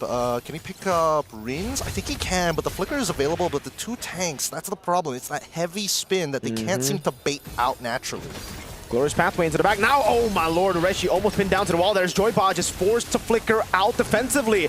Gets a Tsunami Slam over to Edok, but he's, good. Oh, what? Dairon, knockout strike into the back. Now, Retry battle. Sutsujin winning it out. Dairon walking back, and RRQ again. Get the objective and dip. Wait, what? There was definitely a punish there for Area 77. They did not want to initiate the trade, and I think they would have been able to trade up on towards, no, it would have been 1-for-1. It was hard to get on top of Rins, I guess. But even so, They don't mind 1-to-1 low kill count so far. RRQ developed their 1.3k lead, and now it's just squeezing out the value from such a small lead. It's back-to-back games with the same playstyle for RRQ. A77 again, JoyBodge. Without the flicker, you're passive on the Kalea. You have to understand now, after the changes on Kalea in the previous patch, that range on skill 2 is so short. You need flicker to be able to get like a crazy pick-off, especially on a mobile pick like Dyren. Unless Dyren walks up, then I guess that's free knockout strike over to Rins right there too. With the turret up top, 4 free. Toy gets a trade, and it's just a punish off of Area 77's rotation and commitment down below. It's a skin diff. Terry Bogard on Dyren, king of fighters. Love it. That's why. You gotta make sure you got your skin game good. You get those extra stats, and you're like, man, I'm a beast. I'm so good at video game. So far, I think it's been working out well for RRQ, right? Like, oh, Conceal, they know the purple buff is available, but did they know that Area 77 all rotated down to that bot side? What a read! Yeah, wow. Incredible read, and they just have to give it. Akai being a level ahead of a Lancelot is something, again, that we just don't see too often. But it's happening here, Sutsujin. A whole level ahead of a Lancelot that should, by all means, be farming way faster. They're just mirroring the jungle path at this point, and I think it makes a lot of sense for Sutsujin. Whoa, Edog's kind of taking a lot of damage here, but here comes Toy and Sutsujin. They're going to go for the trade. Oh, Hunter has Flicker and Crimson Beacon, but how many times can you blink out? Toy walks up, Zaman Force over, Unli dashes, and it's Rins who picks up the kill. JoyBodge walking up, unable to get into range. You see that range? Pretty short. Very, very short. I'm surprised Hunter didn't use the Lantern Flare straight away, or like flicker out of it straight away, knowing there's a potential. Because again, Toy doesn't have flicker of his own. He's running Purified. So if he's on top of you with the Zaman Force, there's no escaping it at that point. So they have to make these calls a little bit earlier. Dive on ISO, has the flicker, will use it. Edog tanking it up, just enough for Toy to get those shots in. That's another over to RRQ. I'm not gonna lie, with the Zitian, with the Harith, especially with the MR shred coming out from Zitian, it makes Harith feel like he's his old self. You know, he's doing some like actual relevant damage now, especially since it's so early on into the game. I'd love to see the take. Oh, Shira gets the orange buff. The take on items for Toy, because we saw Innocent go for the book Enchanted Talisman yesterday. I wonder if Toy's doing the same here, or if he's sticking to the same old Starlium Scythe. We'll see, we'll see. Oh yes, there you go. Yeah, there we go, there we go. Making sure that he completes it. He's already got 2 items already complete. Fury the Phoenix comes on out. Oh, okay, good flicker from Ureshi. Yep. Manages to get out, and man, this playstyle. Oh, Tsunami Slam, but it's only onto the high lows. That means Toy's free to go for damage, and he does. Bodge versus high lows. That was a sustained battle at that point. Kalea definitely not as tanky as the horse. Oh god, this is getting kind of brutal, because like the RRQ playstyle just sucks the soul out of you. It feels like every move you make, even though it's correct sometimes, doesn't feel great. Feels like you're making a mistake when you're actually not. It was a good attempt from the side of Area 77, but right now they have to, again, keep in mind about the target prioritization. Ideally, they want to get Rins. Look at that. Boom. Terry Bogard does it again. Oh man, yet another game where a 3,000 gold lead looks more like a 6-7k gold lead. Like A77, they're falling so far behind. How do they do this? At this point, I feel like Toy is just a little too far ahead for Ureshi to try to go for the 2. The hell is that damage? Bodge, free shots for Dyren, a stun over from Edog. Boom. Bang! Bada bing, Rin showing that the Zetian can work. God, they're playing this well. Like, RRQ, what's great about them is their formations during their fights, right? The anchor being Rins this time round. They're playing around him extremely well. They are forcefully giving him space. And honestly, Rins, to a certain degree, probably doesn't even want the space. Like, no, guys, please, get them closer to us. I need to apply a lot more damage here. Oh, man, that's going to be a free lord over to RRQ. Rins takes it, so 2 games, he's actually gotten 2 lords. Shout out to Rins. Maybe that could be a fun stat later on, like how many lords the mid laners have gotten, because Rins is definitely leading that charge. He is the Lord Slayer as of right now. Dude, RRQ is just sucking the soul out of me right now. Oh, God. They're taking their sweet time doing everything that they want to do, and it's just so successful, so right? clean. It's so clean.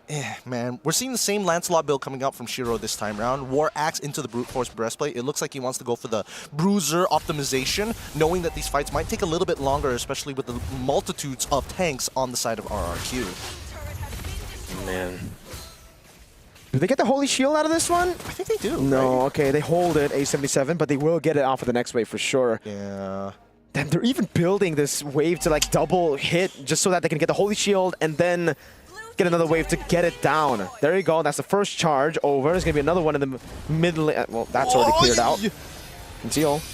Oh, that's it. That's a turret. Yeah, great wave manipulation. RRQ are just playing like the standard fundamental game. Joybot just cannot reach them. Yeah, this is the RRQ. Oh my god. So close, but at least they're able to disengage with the help of the Death Sonata. RRQ just welcoming this new challenger from NA with the international quote-unquote playstyle of like any little lead is a death sentence. Tsunami Slam over to Edok again. The Glorious Pathway locks him down. Sutsujin with the heavy spin. It forces out all the resources over. Hunter, no! He's all alone. Has Crimson Beacon. He gets stunned up now as Rin's constantly pushing out damage. Edok runs away with a sliver of health. Tyron with the knockout strike. Toy with an execute in the back with that Zaman Force. That's another base turret. 3 members up against 4. RRQ are playing this perfectly. So good. And Shiro, he's trying his best here. Oh, Dyron, he's getting some good damage. Is this enough? There you go. Another knockout strike. Zaman Force from Toy! And one last hit is all they need. Rins burns him down with what I believe is the glowing wand. Cannon minion ready. Ureshi. No. Not over. Toy does not have the Zaman Force. He just got it back up. Did he have the Zaman Force? I think they might have gone for the end there. He also had no mana earlier. He also had no mana earlier. So now RRQ, they're just going to take their time with this. This is the exact same position. Oh no. He's just standing there, dude. Edok doing more damage. Dyron with a knockout strike. ISO there. Dyron will fall. At least there's a punish. But my lord, was that just soul crushing? The RRQ playstyle. They know what they're doing here. They know what they're doing. They're an absolute brick wall. That's why they're considered a pillar in these international tournaments. They are. If you can't beat RRQ, man, it's going to be really, really tough if you want to get into the upper echelons of the internationals. But hey, keep in mind, Area 77, they're very new to this. Every single one of them. This is their first time at an international. So this could be a learning experience of their own. How macro leads to these devastating feeling fights. Depending on how they adjust for the next match. That's so offensive execution. Oh, he got it! Gets the steal, but will fall to the heavy spin. I think it's a worth it trade at this point. They need to get anything they can. But can they defend now is the big question. Oh, it looks like it's going to spawn in a couple of seconds. I think the RRQ, they're going to back things off, right? Without their whole team together, more importantly, the Rins had to go for the initial recall because he got chunked out pretty hard by Shiro's side. As you can tell, I mean, Sutsujin probably not going to show much on his face, but is he gonna, another knock with Lancer Flare. Should be a free kill. Eat up. No, okay. Sky Piercer, thank God. Sky Piercer, there you go. A77, another breath of fresh air for them as they can prolong the game at least to a point where hopefully ISO and Shiro does enough damage. I can just imagine Keskute in the background. He's putting on the rings. That heavy left hand is coming real soon. Oh, the RQ boys might be shaking off that thought, man. Is that eyeshadow? Is that a bruise? Let's find out after the news. Look, as we see the items, they're building up. And you can see that even Sutsujin is getting a little greedy with it. He's like, Antikyraz, are we going to get any MR? No. I'm going to immediately go for the Guardian Helm. I'm going to sustain forever, boys. Look at the damage rankings, right? Toy and Rins are doing phenomenally. ISO is catching up, and same goes for Hunter. But Shiro making that initial steal definitely covers him this game. Yeah, and that's the reason you see Hunter at number 3, guys. There's just no magic defense. Like, RRQ have so many ways to deal with the Granger, the CC, and even the Lancelot, but not much itemization for the Juicin. That's why the Juicin has been doing more than the others. And that's a concern, because Juicin's not really a damage hero, he's a utility. It really is. And again, Hunter doesn't have a Sky Piercer as well. They want all those Sky Piercer stacks to fall into the hands of ISO ideally. Oh. Over to Edok, but the stun, oh, 4-man Rins with the damage now as Toy pops in. The Chrono Dash has the Man Force, will be able to pop it in now. Shiro walks away, Bodge will fall. No Flicker already used earlier. ISO, no Flicker too. RQ might just be looking for the end here. Why are we always picking off Edok every single time? They can't seem to find a window to kind of break through this defense. And now inhibitors are going to fall. Sutsujin tries to make a play of his own. Another Flicker, Diamond with 1v1 over. Knockout strike, doesn't get the last shot in. Oh, Toy with the Zaman Force now on ISO, jumping again.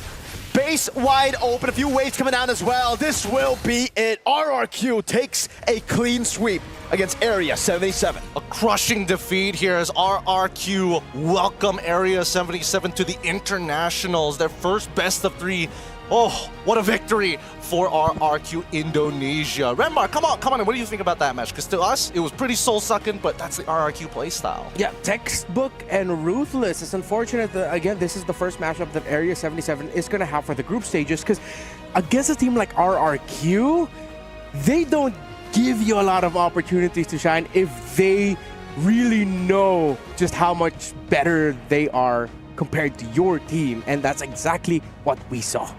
We needed to see resistance from Area 77. Force RRQ to kind of play your game. Force RRQ to kind of break out of that standard mold, because that's how we see RRQ lose their games, when they start to walk out of the template and make KezQ a little angry.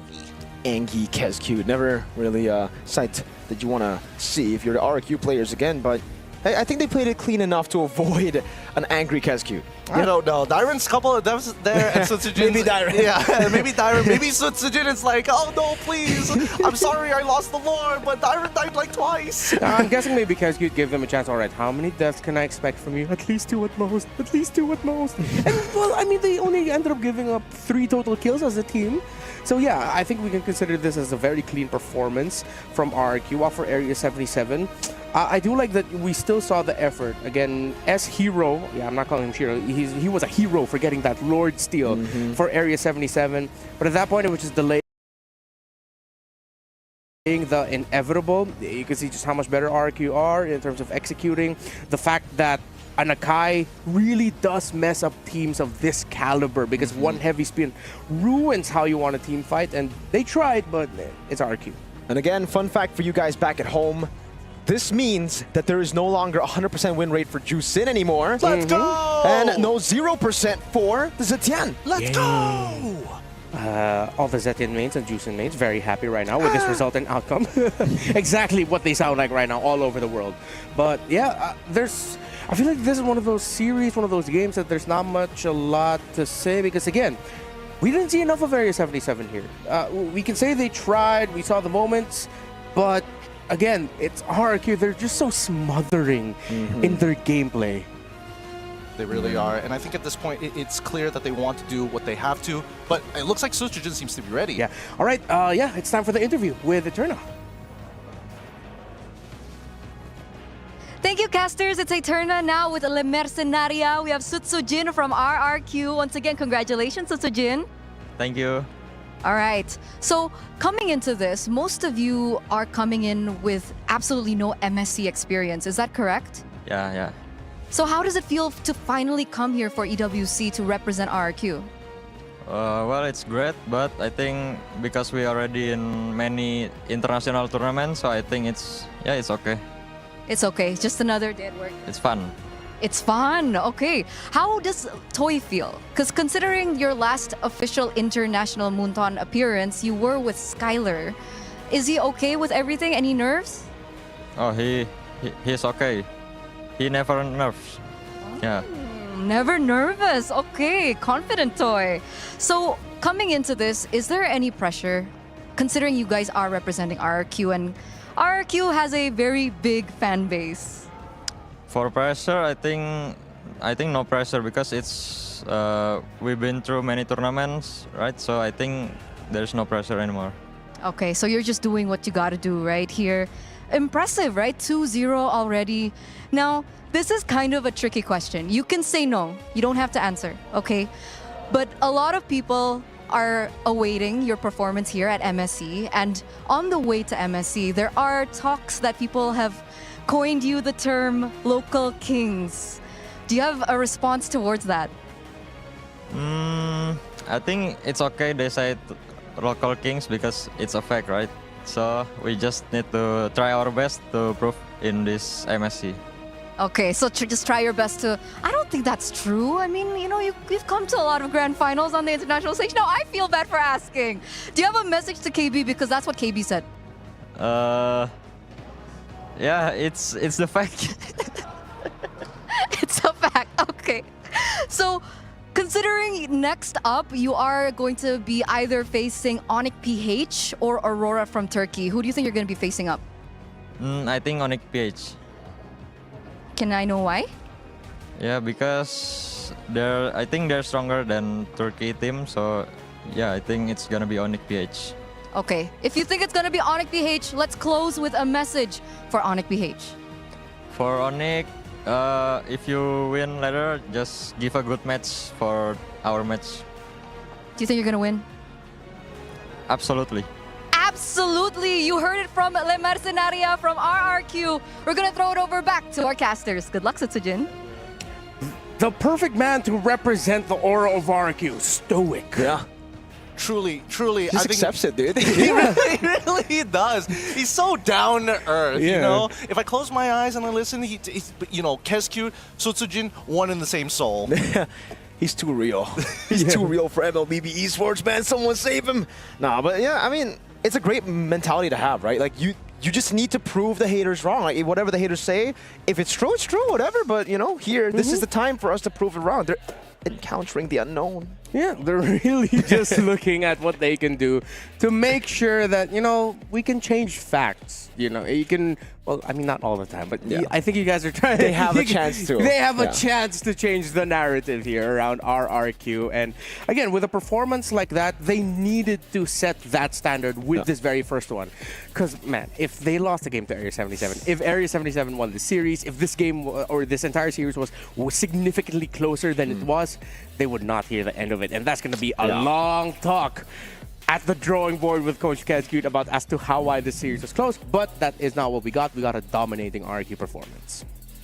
I mean, no surprises here, honestly, throughout the board. I just wish that RRQ were able to kind of, try and push and extend their leads. Because a lot of it just comes down to a matter of inches. They're just, a bit of maximizing values, maximizing a couple of gold leads, but nothing really flashy. And I think the only person who got to have fun was Dyron. And I think, that's where the two deaths came in, where it was just like, okay, I guess fun has a price. Yeah, all right. Now it's time to find out who the Sony MVP of the match is. I believe it's going to be from RRQ, and it is none other than Toy on this Harith. Well, yeah, he played a perfect game.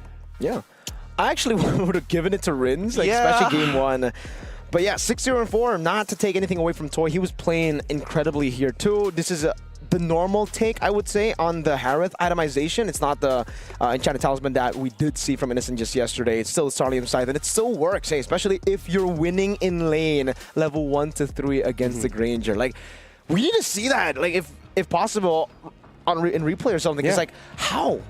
How did it work out in their favor? I'm not even 100% sure. At the end of it, it's just standard all the way through a majority of the laners. Even like the 2v2s we were seeing in the mid lane was in favor of RRQ as well. Dyron was doing a very good job until he overcommitted, got out-rotated, and then died. But other than that, it was pretty good. Yeah, and that was a terrific win by RRQ. Hopefully we get to see more of a brilliant Area 77 performance in their next matches. That is it for the first half of the second day of the MSC group stage here at the Esports World Cup. But coming up next, we have our SNB match of the day between Onyx PH and Aurora Turkey on behalf of Gideon and Mirko. We're going to be signing out. You're going to be joined by Lafel, Brigida, and Naisu. Coming up, we'll see you in just a bit. See you guys.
This land is calling.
You guys know what day it is? It's Happy Thursday. That's right. Where the sun is shining, everything is going well, and everyone is all smiles. Oh, and it's the second day of the group stage here at MSC. My name is Ophel. Alongside with me is Brigida, and as well as Nicely. You having a good time, bud? I am, man. Hey. I'm happy to be here, of course, and this time around I get to go ahead and cast this with Brigida. I know we've got 2 amazing matches ahead of us. I'm so happy today. I'm wearing pink.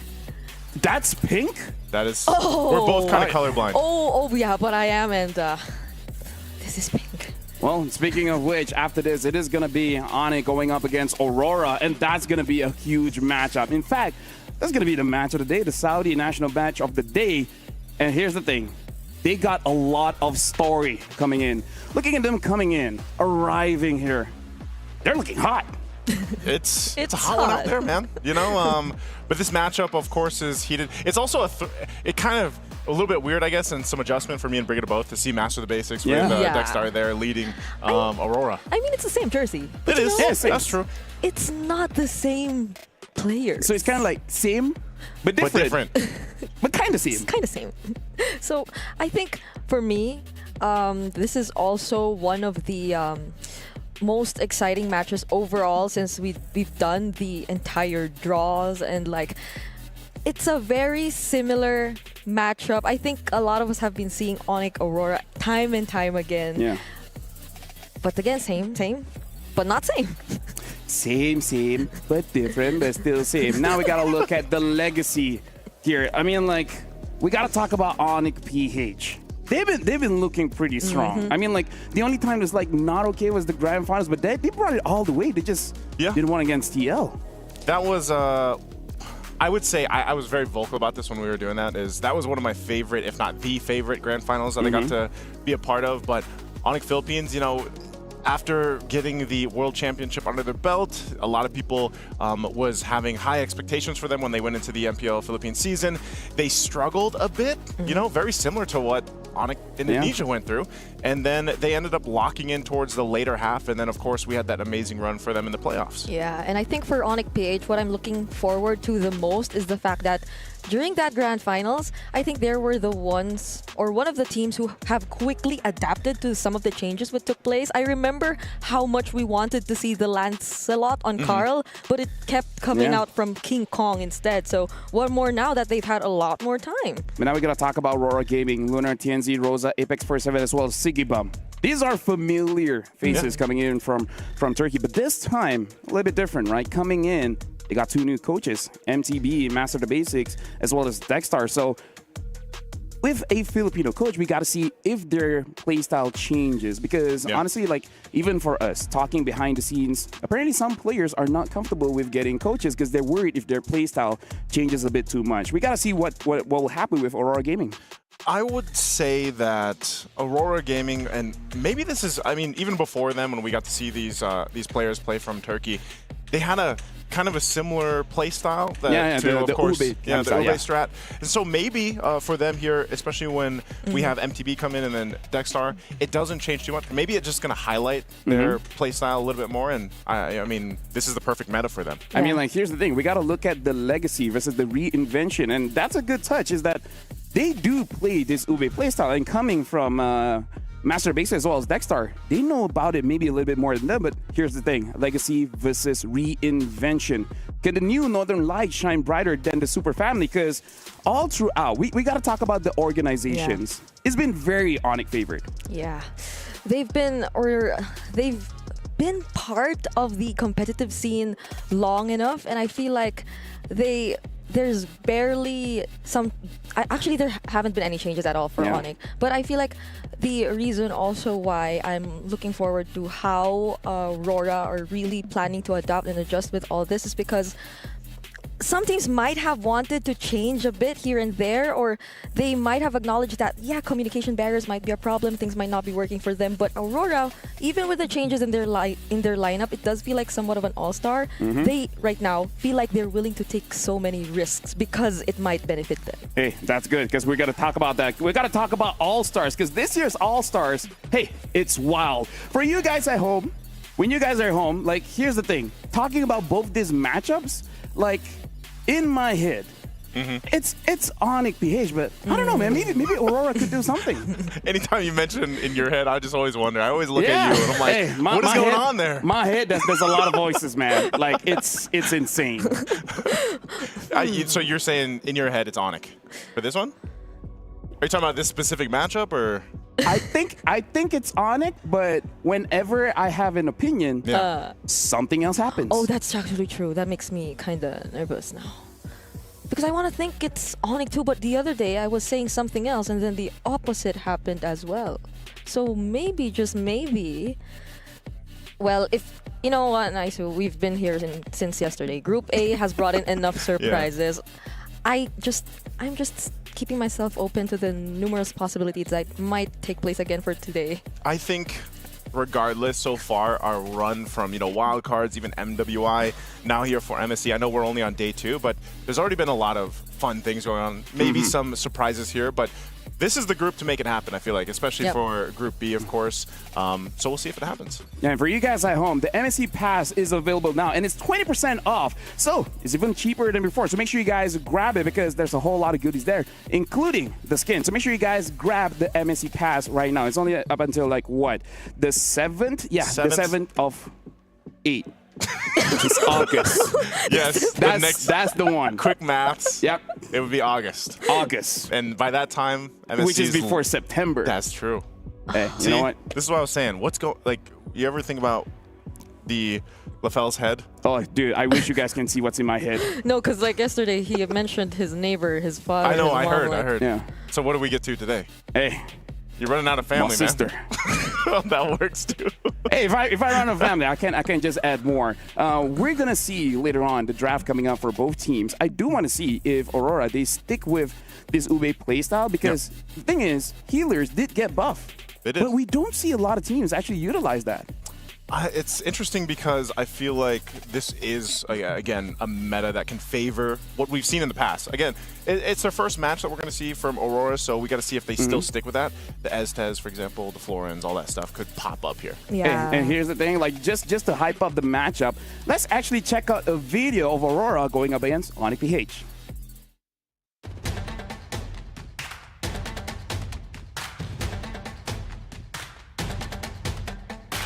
Malezya'da bir aylık çok güzel bir bootcamp yaptık. Kaya oynadığımız bütün maçlardaki takımları 10 PH olarak düşündük. O mentaliteyle oynamaya çalıştık. Korkmuyoruz, yeneceğimizi düşünüyoruz. İçeride bir oyun TNZ daha fazlasını isteyecek ama. Onyx PH will fight Aurora Turkey in an aggressive playstyle because I think Aurora Turkey is not that aggressive, but the last time we fought in a scrim, I think they adjusted a little bit, so we'll make more adjustments too. Onyx Philippines, if they are playing good that day, most teams don't stand a chance. And I think as much as I love Aurora as a staple, strong team, this is really tough for them. Biz de agresif oynuyoruz, onlar da agresif oynuyor. Doğru düzeyde agresifliği yakalayabilen takım bence o maçı rahatlıkla kazanacak. Onlardan biri Valsa'da bir upper'de. Lunar'ın hasarlarına düşüyor olacak. I think the biggest challenger player for Aurora Turkey must be Tenzi, their jungler. I think he has insane mechanics and I think he's very good at making decisions inside the game. Raw mechanics is really going to define who comes out on top. Onyx Filipin'e bol şans diliyorum çünkü şansa ihtiyaçları olacak. Good luck and let's give the fans a very wonderful match.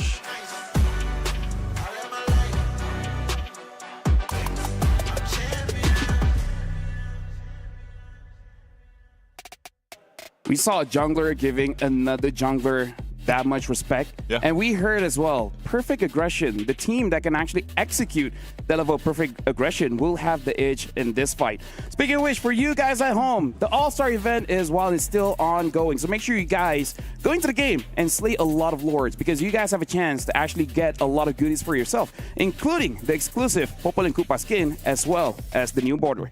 Now, here's the thing. In this matchup, they talk about perfect aggression. I kind of feel like when it comes to perfect aggression, I kind of feel like Onyx PH, they got it unlocked. So it kind of looks like their favorite in this matchup. Yeah, especially if you look at the roamers. Because like whenever you think of aggressive roamers, I feel like Brusco and his hero pool immediately comes to mind. Because I know we touched a bit on these healer utility types of roamers, and I feel like that's something you could associate a bit more to Apex 47, especially since the first time we saw him. But I don't think that in any way should limit Onyx PH too. Because even towards the latter parts of MPL, there was an Angela by Brusco even. Like they've had these certain changes here and there. So I'm wondering what they have up their sleeve for this match.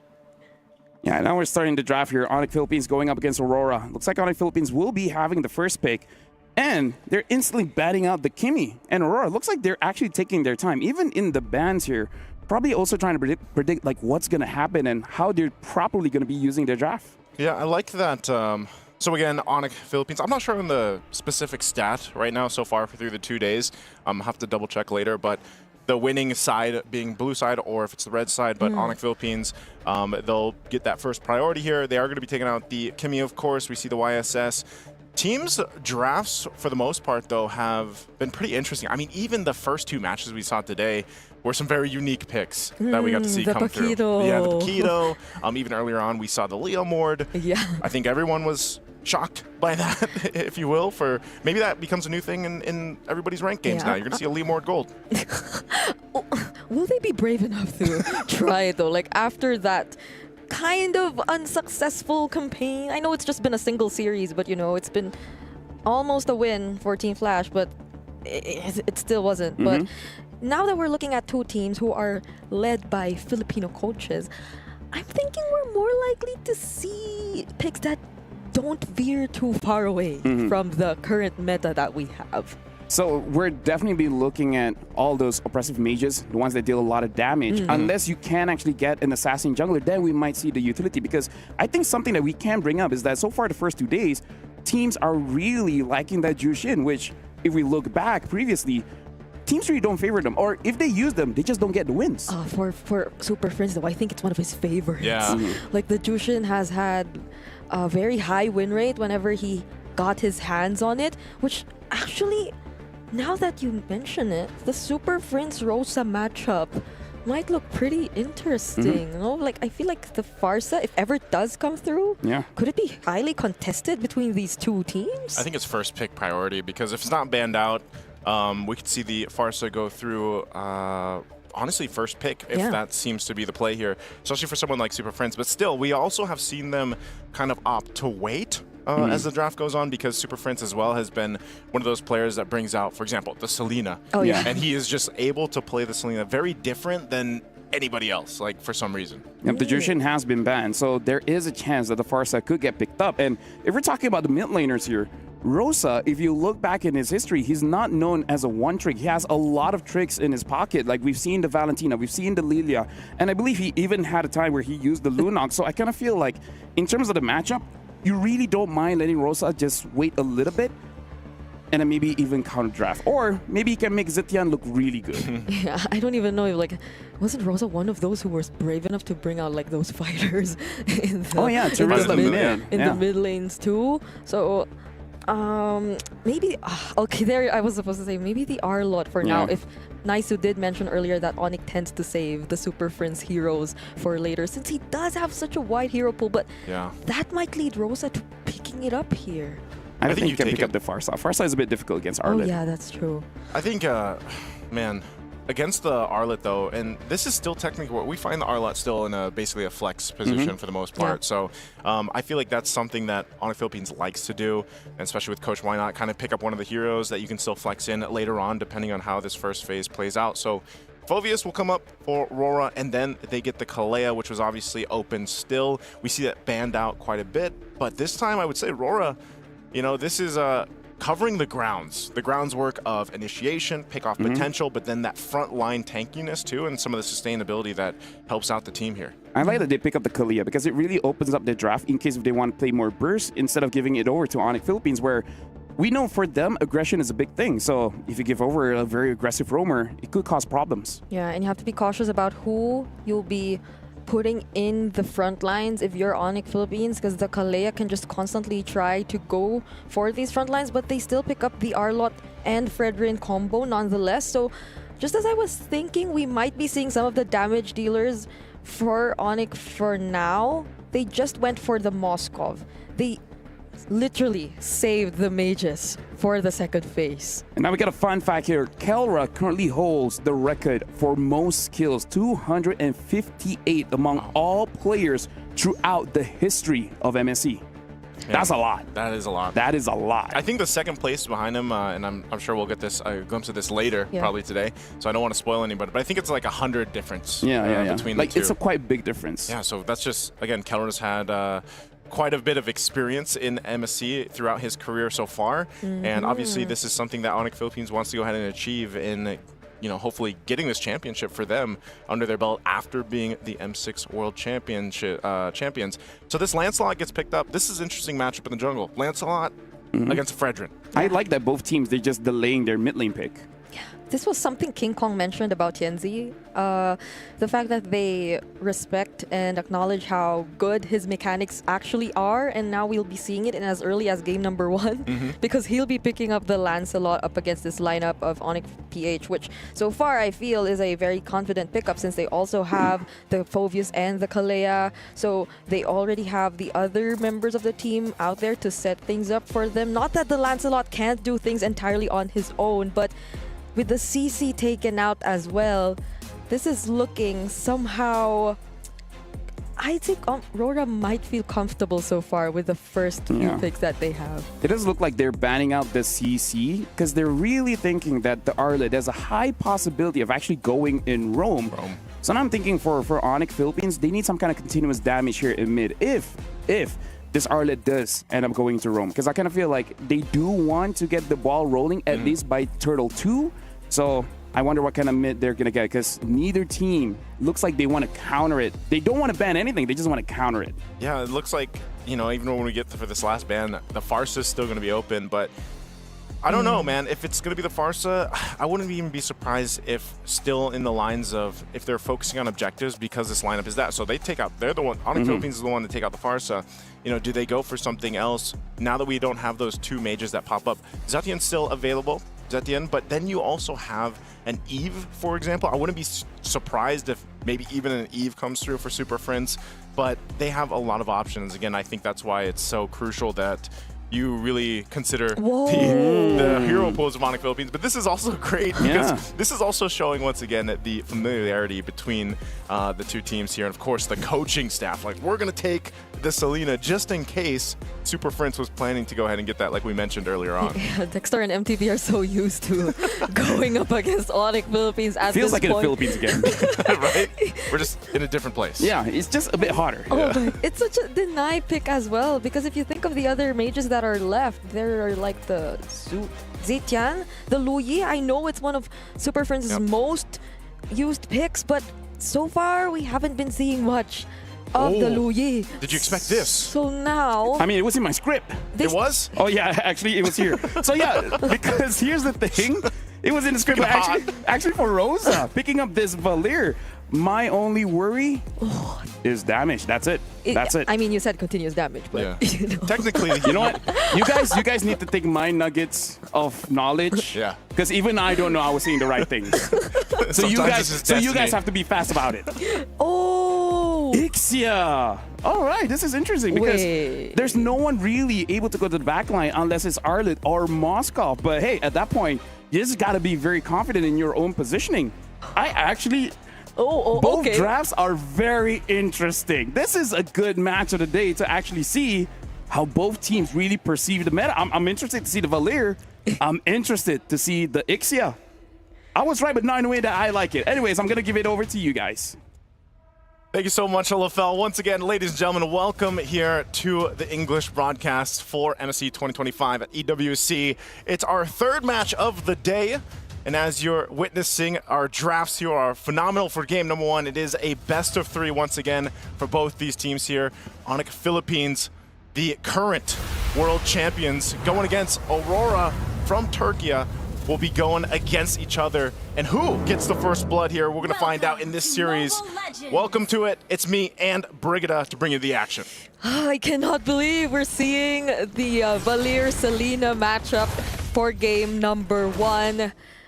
Lafell did mention continuous damage, but whether or not they're able to maximize that, we'll see it now because they're playing it very aggressively in the first few minutes. But Super Friends, because of that aggression, is forced to flicker out and will receive the Sword Rose first blood immediately for Aurora Gaming. I don't know what our fastest first blood. I know it was around like the 30. 26. 26? We beat it yesterday. Okay, it was beaten yesterday. They wanna beat the record. Yeah, still under the minute. First blood going in the hands, especially for Tienzi. Yeah. That's great for Lancelot to get a start here, and you can see this. This is what I was worried about for King Kong, though, too, because if you get a lead, you then have to rely on the team to help you, even this. This is such an aggressive start for Aurora Gaming, and the Abyssal Arrow lands onto King Kong. Second casualty of the game, but the punish. They'll be able to take down Apex 47. Okay, things are looking good for Aurora Gaming right now. It's a great start for them already. 2 kills for Tienzi, you know, an assassin that has popped up multiple times already throughout our tournaments here. And you get 2 early kills, that's going to be great for you. You can already see the emblems too, nothing too crazy, but you got a whole lot of tank emblems. And of course, you're still going to see that Temporal Rain here for the Valir. Yes. Apex? Okay, he's not going to get stunned. So it seems like whenever Super Friends does want to go for the Vengeance Flame, again, that has some sort of purify to it, you'll be able to spam your skills a lot more. The team fights will be a lot more difficult for Aurora Gaming if ever they get to be the recipient of the Burst Fireball then and now every now and then. But still, like this I mean the mere fact that there's a Selena and you're a Fredrin, right? It's not gonna be fun. It doesn't look too good. So let's see how this pans out. Aurora Gaming are the first to position themselves in the turtle. All right, they'll get positioned. You can see the rotating happening here too. Superboom making his way down for this turtle. So they want to go full force for this fight. They want to secure the objective. They've already had a good lead. Oh, it's going to break out. Brusco forced off of this. He doesn't have level 4, so no final slash. That's an easy turtle.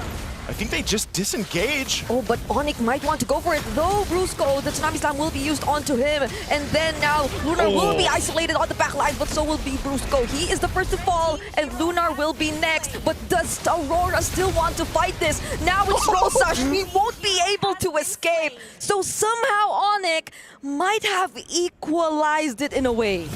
I mean, at least they get 2 kills off of that.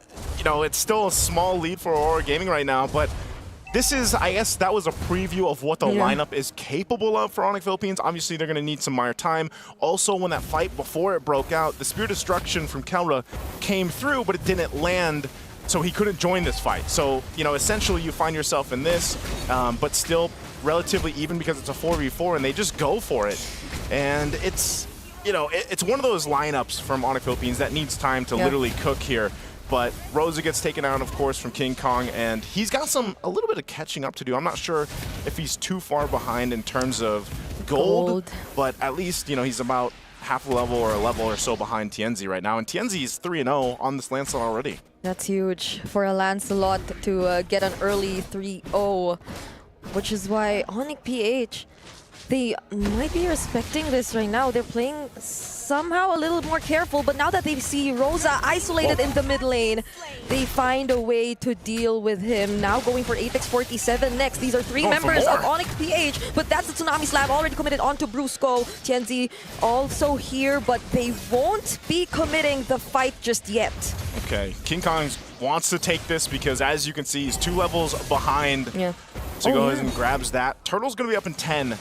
So Onyx, what they're really looking for is just some of these pick-off potentials. They found them. They've pretty much dissipated the gold lead that Aurora had. Mid lane's going to be put some pressure here, but this is what we're going to see. Aurora Gaming goes back into position for the objective. This time around, though, you still got both gold laners up on their own. This is going to be started up. Super Friends picking up the glowing wand. So now Rosa firing off from the back angle, but will be forced back. King Kong, even despite it all, we'll just jump on in, and this is the hard part for Tienzi. He's got to find the right window. They start things off, use the final slash, but then the turtle, it's still going to the hands of Aurora. Rosa also takes the kill on Brusco. King Kong somehow trades Apex 47, but Rosa with a double kill takes down Super Friends, and Kirk makes it just in time to find the kill. A big trade, though. Aurora's going to get more. They're going to get this mid turret off of that. Good thing for Kirk. At least he gets a kill. There's a trade and an objective as well, as Kaoru was able to push in that tier 1 up top. We'll take a look at the instant replay again. This was a fight that was in favor of Aurora. Tienzi goes in, especially with a full barrage laid down right there. It was a great fight position for them, and they kind of separated Onyx Philippines. You know, the Super Fam literally got separated in this fight, and they had to just kind of be in that position of, let's go get something. If we can't, Lunar, though. Oh, they're trying to get something again here in mid. Super Friends seems like he's having such a hard time. Rosa might still actually go for it. Ziggyboom, nice placement. But still, it's literally so difficult for Onyx Philippines to find an angle here. The biggest worry for Onyx PH at this point is it feels like they need a bit more time to set up for them to be able to use their skills, similar to the Appraiser's Wrath when they wanted to go for that objective. I mean, it was Brusco who started things off, but Aurora Gaming, they have much faster ways to respond, to fight back, and do it explosively, not the way Onyx PH kinda needs a bit more of like buffer or loading time. Brigada, they need a lot more buffering time. Also, they need to deal with Tienzi. He's 6-0 at this point. He's been pretty much untouched, and then he just picked up the brute force as well. You can see the lead, man, that he has on King Kong. You know, this is what I was worried about in the draft when you saw that Fredrin come through, and then you see the Lancelot, which has been picked up time and time again in our matches so far. And you get this kind of lead, which all started from that early first blood. You get a lot of opportunities to go ahead and play the way you want in your jungle alongside the team here. Plus, the fact that you have a Selena to help provide some division is, you know, phenomenal for them to work around with. So I expect this just to be their free turtle, 3 for 3.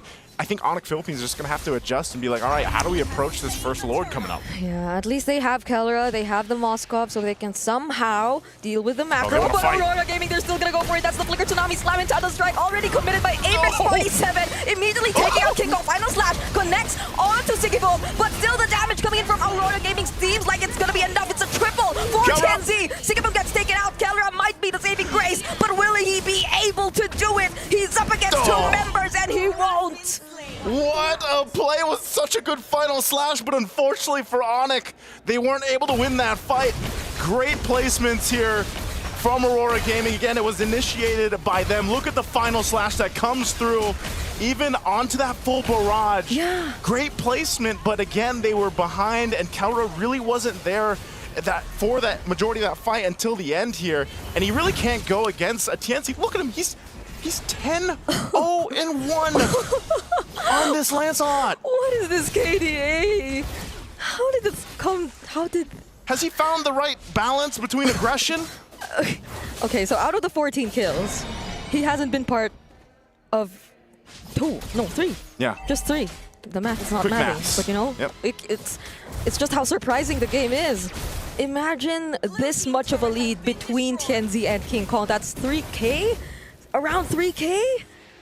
Between the Fredrin and the Lancelot. And you know that if it is a Fredrin jungle, then you basically are going to be the utility. You just want to set things up for your teammates. But Kelra, oh no, Apex 47, there to protect his teammate, there to protect Sigibom. They have to reposition unless Onyx PH still want to take on this fight. There is somehow still a lead between them and Aurora Gaming, but it feels like they desperately want to at least get something. Yeah, it seems like Onyx Philippines right now is kind of scrapping for whatever they can get. No. That is a massive differential between the junglers right now. TNZ, this is how confident he can be too, that he just takes things from King Kong. So, you know, that's tough to see especially if you're in that position for King Kong right now and you're down multiple levels. Whoa, Super Fritz? Okay, at least the flicker was there.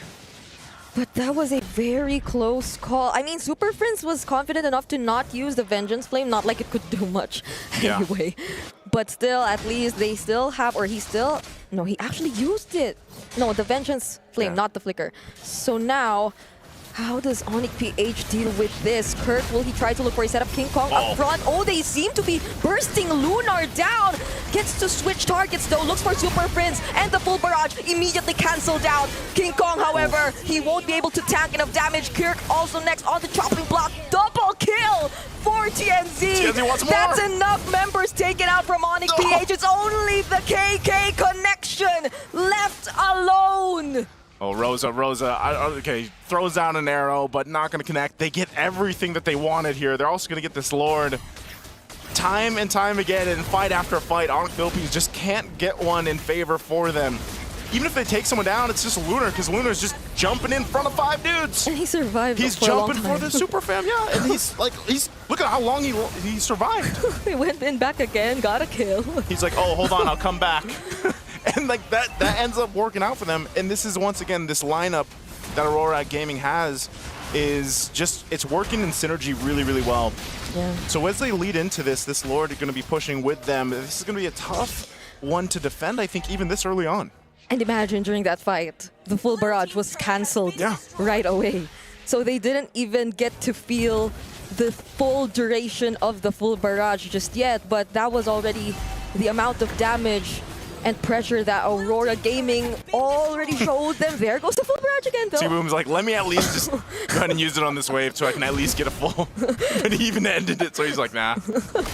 Picks up the Malefic gun. T-Boom in a great position. This whole time, it's so funny because this is one of those instances, and maybe, you know, Ixia is just one of those heroes where it's like, yeah, you're kind of just the covering fire hero or person on the team. Very similar to what we see with like Farsas in terms of, you know, the magic damage burst. And what Ixia here is he's 0, 1, and 11, has massive assists because of the fact that, yeah, all he has to do is pretty much post up, pop the full barrage, and he's okay. He's able to pump out damage. He's even got that Sea Halberd himself.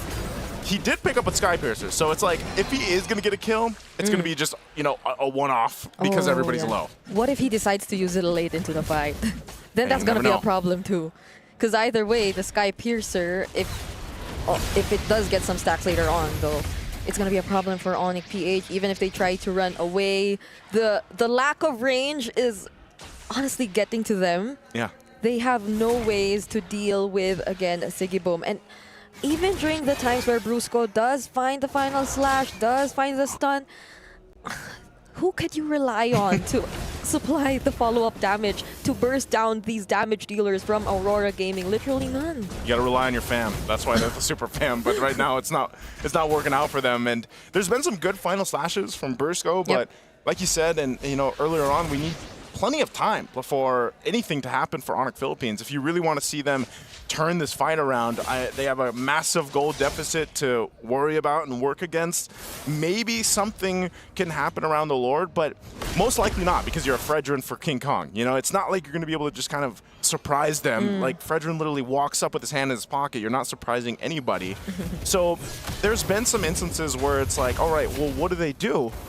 It's either that final slash or Kirk. Kirk is the other option whenever that flicker is available to actually go in and, you know, flicker in, Earth Shatter, onward somebody. Okay. It looked like they wanted to make a play on Sigiboom. Uh-oh. It's an immediate counter engage from Aurora. It's not that Onyx was even able to find the right engage. King Kong, the first pick-off. They look for Super Prince next, and Rosa catches up to him. Now that you take out the jungler, what else is there to worry about? But nonetheless, Yenzi might still try to go for the fight. Abyssal Trap does not connect to Kelra, but they might actually try to go for it here. These arrows are crazy. They've been on point from Rosa. It almost seems like Onyx Philippines just walking into them, and they try to hold on the best they can. They'll lose the top turret, mid turret, and Aurora will just make their way to this Lord here. Kirk's going to try to give them some vision. You still got a couple seconds for the rest of the team to be up, but they might be a little bit too late if they try to actually make this happen. It would be an absolute miracle. Almost 10,000 gold behind if they actually contest this, but it looks like that's not going to happen, but they fight anyway. Aurora still decide to fight this. The Abyssal Arrow doesn't connect onto anyone. Kirk, though, does the Primal Wrath, but this might be the opening for Onyx PH. SOT already committed. Lunar will be the target, but Sigiboom gets to use the full barrage and takes down 2 members. Rosa also finds the kill onto Kelra, and this is looking bad for Onyx PH. It's a maniac for Sigiboom. They finally find a way to deal with the super fam. And Aurora Gaming will take game 1 in this best of 3, a dominant one against the super fam. Oh my gosh. Is that what we expected? That was a brilliant draft. You see just how familiar they are. Yep. I cannot believe the surprises. I knew it. They just keep coming. It's one thing to have one maniac. It's another to have 2. And against Onyx Philippines. But here's the thing. There is a lot to talk about, and we have to talk about, number one, what is with the tempo here at MSC? It almost feels like the moment you get into games, someone's gonna die. And in this one, it was Onyx Philippines. They received the first blood, and then after that, I would say the good thing about Aurora Gaming is that with the draft and with their playstyle, they can fight at any time. But it looks like Onyx Philippines, they're waiting for their time. And this is something that I told my sister. Waiting sucks. Waiting sucks? Waiting sucks. Oh, waiting. Yeah, waiting. Waiting. Menunggu. But like, okay. But like from behind, right? How else are they supposed to deal with it though? Just wait faster. Just wait more. Yeah, just wait faster, you know? Like do that, but faster. You know when you can like skip the waiting? Yeah. I wish that applied in real life. Oh yeah. You know, speed it up. Yeah. just get here and just start do your own thing. Now here's the thing. Honestly, looking at that game, there is a lot that we can talk about because even you guys during the draft, we're surprised because you thought there would be more damage coming in from Onyx Philippines considering the players that they had. It just looked like a bit of a mismatch between the playstyle and the heroes. I think it really started under minute 1, right? Yeah, Like And that's always, I don't want to say always the case, but it's a lot of the cases when you are a hyper-scaling kind of jungler like a Lancelot in comparison to a Fredrin who needs a little bit more time. If you go down earlier on, you know, like Aurora is going to be that team that punishes that and doesn't let up at all. And that's exactly what they did here. So, you know, they had that from the get-go. They were able to go ahead and just find moment after moment in all these windows. And I really feel like, you know, you mentioned it, Lefel, like Onyx Philippines just didn't have that damage profile available for them, because even when we saw some great final slashes, that was clearly apparent. It's a 13-06 for TNZ. That's crazy. And I felt like the killing spree was just unlimited. Yeah. In that He could have gotten a Savage, by the way. yeah.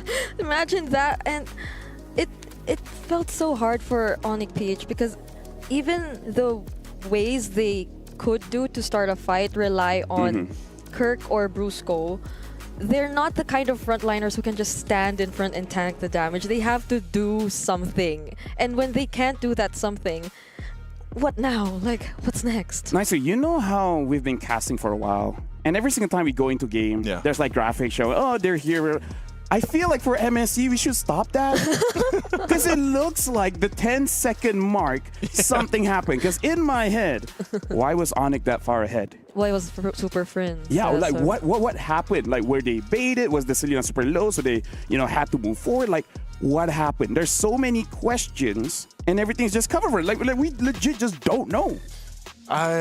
Yeah, you know, it's always good to get to a little close up and stuff, but sometimes I guess the way the teams are playing right now, they're like, this is our moment. This is our moment when they can see us. Make something happen. This is where we shine. Because you're a Valier, so you would assume you could just like keep throwing out those. You don't have to be that far ahead. But yeah, that's... It's hard to do an answer when you don't know what happened. But here's the thing, looking at TNZ, Rich Guy as well as the carry, Lunar took a lot of damage, and Apex 47, I gotta say, like, I feel like Kalia is not a hot commodity. Like, everyone wants that Kalia now. Yeah, the Kalia has been great, man. I mean, it's still serving the purpose of, you know, initiations, pick off potential. You get that little bit of sustainability too. And I feel like she's just also a pretty good, like, brawler. Like, she can go ahead and hold her own. Yeah. And plus the concussive blast. Usually. It's great there, but yeah, TNZ, what a performance on the Lancelot. I think that was what I was most afraid of when I saw the Kalea picked up and Onyx still deciding to reveal the Arlott Fredrin. I mean, you still can find a way to work around those two heroes. Those are still two very difficult frontliners, setup heroes to deal with, but the Kalea, in that case, paired up with other pick-off-centric mid laners and heroes like the Lancelot, it just felt like they were free enough to do their thing. They just had to focus on one player at a time, and they didn't have to worry about much, unlike Onyx Philippines in that game. Now, here's the thing. After that game, I have just a bit of a hot take, which is presented by Al Habib Medical Group, doctor's note. And the hot take for this one, damage is kind of good.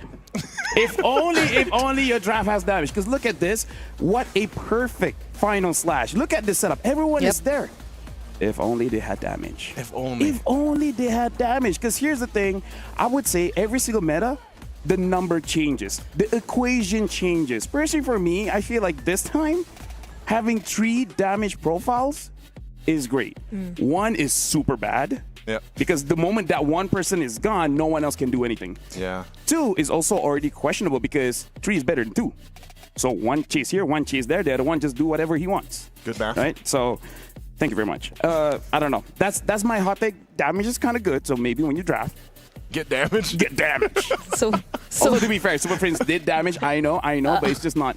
It's not cool. It's hot. It's hot. It's hot damage. So people might be okay with more triple marksman lineups now. Hey, I mean, it works. That's true. Does it not work? I feel like it has a positive win rate. Right? So just more damage. And the other hot take is that have a draft that you can fight at any time, right? Because waiting sucks. So don't wait. Don't wait for it. Just go for it. Just go for it. I don't know if this was also just because I feel like we've seen this even yesterday. Yeah, we saw some game ones for a lot of the teams, especially the teams that you think are automatic to maybe have the upper hand or so. to kind of just get the feel for things and like test themselves, maybe even to the sense of their draft as a test, because I feel like Onyx Philippines wanted to go with something here, but then that last, like that second phase, they kind of really responded to what Aurora Gaming did, and that's why I said especially the last pick, or the second to last pick, taking the Selena was also a great choice because it just felt like a lot of those arrows were just a nuisance. Plus the traps, you know, to deal with was a nuisance for Onyx Philippines, and you know, they just put themselves in a position where it's like, all right, well, we're just going to go for this. Hopefully it works. Hopefully we have enough damage. But like you said, Lafal, they didn't. Yeah, and looking at this game, I kind of feel like everywhere, no matter where you are, all around the world, you're like, yo, now this is a game. That's why this is our match of the day. But here's the thing. Aurora Gaming, they've been in MLBB history for quite a long time. The players, they've been here all this while. But in case you guys don't know, let's actually check out the road to EWC for Aurora Gaming. Merhaba arkadaşlar, ben Aurora takımının altın koridor oyuncusu Shigibum. Bu kadar büyük bir organizasyona katılabilmek benim için çok gurur verici bir şey. Umarım güzel bir başarı yakalarız. Mükemmel bir sezonu geride bırakıyor olacak. My expectations for Aurora isn't for placement, but it's simple. Really crazy picks, surprising drafts that might just make the teams reconsider how they understand the meta. Tienzi gerçekten çok iyi bir oyuncu. Mikrosu müthiş seviyede. Bazenleri çılgınca pikler atsa bile onlarla çok iyi işler çıkartabiliyor. Oyuncular ondan birazcık korkmaları gerekiyor. Oyun içinde heyecana kapıldığımızda bazenleri oluyor çünkü. Bunlar bizi bir tık sakinleştirebiliyor, sakin olun diye. Türkiye'nin en iyi 5 oyuncusuna sahibiz. Bu bizim için çok güzel bir şey. Bizi de motive ediyor tabii ki de. Hepsine güveniyorum. Korkmuyoruz, yeneceğimizi düşünüyoruz. I like that balance because they say sometimes they do get overhyped, but Lunar is the one that actually pulls them back in. It's like, guys, calm down. We can't make a mistake at this point. And they said, you know, be a little bit afraid of Tienzi. I think we're afraid. Just a bit. I think he goes with the hot take. Damage was good. He had the damage. Yeah. Tienzi was. After that performance of the Lance, I almost just automatically expect Onyx Philippines to go with the jungle assassins Assassins, this time. right? I think maybe if we do pull up the comments, people would be wanting to see that too. This is just me assuming, knowing like how the comments usually go. But yeah, because it felt like a less aggressive Onyx PH when in fact we know them to be that kind. Of course, led by Brusco and Super Friends, which I feel like might be why they were that far in the early stages of the game, but they have to probably like be a little more aware. Yeah. They have to take a bit more consideration of what heroes they have and what heroes the opposing team has, because in that scenario, the Lancelot was someone who could quickly catch up to the mid lane fights. And the thing is, I don't think they will, you know, use that kind of draft again. But again, just to remind you guys back at home, make sure you guys slay a lot of lords because there's a lot for you guys to get in this All-Star Dino patch where the lord changed, the buff changed, heck, even the little wanderer changed. So make sure you guys actually kill a lot of lords because, hey, that's part of the quest to make sure that you guys can get the new Popalin Koopa skin. Now again, back to my point, I don't think they'll be going that kind of route again. Like, I feel like if they still want utility in the jungle, I kind of feel like Super Friends hero will change.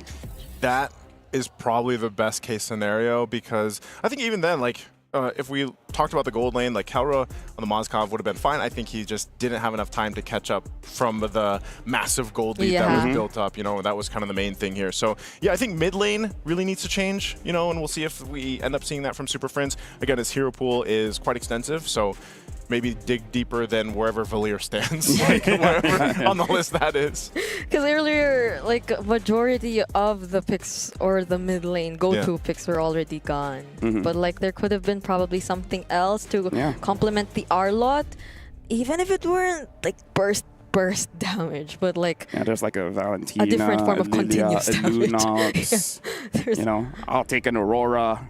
Hey, speaking of which, we jump into the draft. Onyx Philippines are still going to be first pick. Aurora will be the second pick. Looks like they're still batting out the Baxia as well as the Uranus. And Master of the Basics here batting out the Yi Sun Shin as well as the 1-1. Teams just really like the blue side. Like, which one is blue again? The left side. Which one's left? All right. Onyx. The first pick? First pick. Just say that, man. First pick. Yeah, number Sorry, one, I number two. always forget with colors, man. Yeah, it's LaFell doesn't difficult. do well with colors. It's difficult being honest. But yeah, honestly, looking at how they play, I really feel like just make sure that they're able to carry. Because looking at the damage profile just now, Super Vince did a lot of damage. Like, he really did a lot of damage. It's just that there's no finisher. I kind of feel like that's the best way to describe that previous match. They're hoping for Kelra to be the finisher, but like you said, he just didn't have enough time. He just didn't wait fast enough. Or even if he did get to land the SODs, I guess, or decide to go into the fight, that might not be the best decision considering the amount of pressure that's inside of Aurora. So now, again, the first pick, Kalea, returns, and I feel like is a better option indeed for Onyx PH this time around. This is like a Brusco special. Well, I mean, even when Kalea was kind of a little bit too strong, she was a little overpowered, you know, like Brusco still does a really good job with the Kalea. You can see the response, though, right away from Aurora Gaming. This is interesting. Yeah, the Fulvius and the Selena. I'm just worried if Onyx Philippines get that Farsa. That's kind of good, having Kalea and Farsa in the same side, but only if, you know? What are the chances they pick up a Farsa?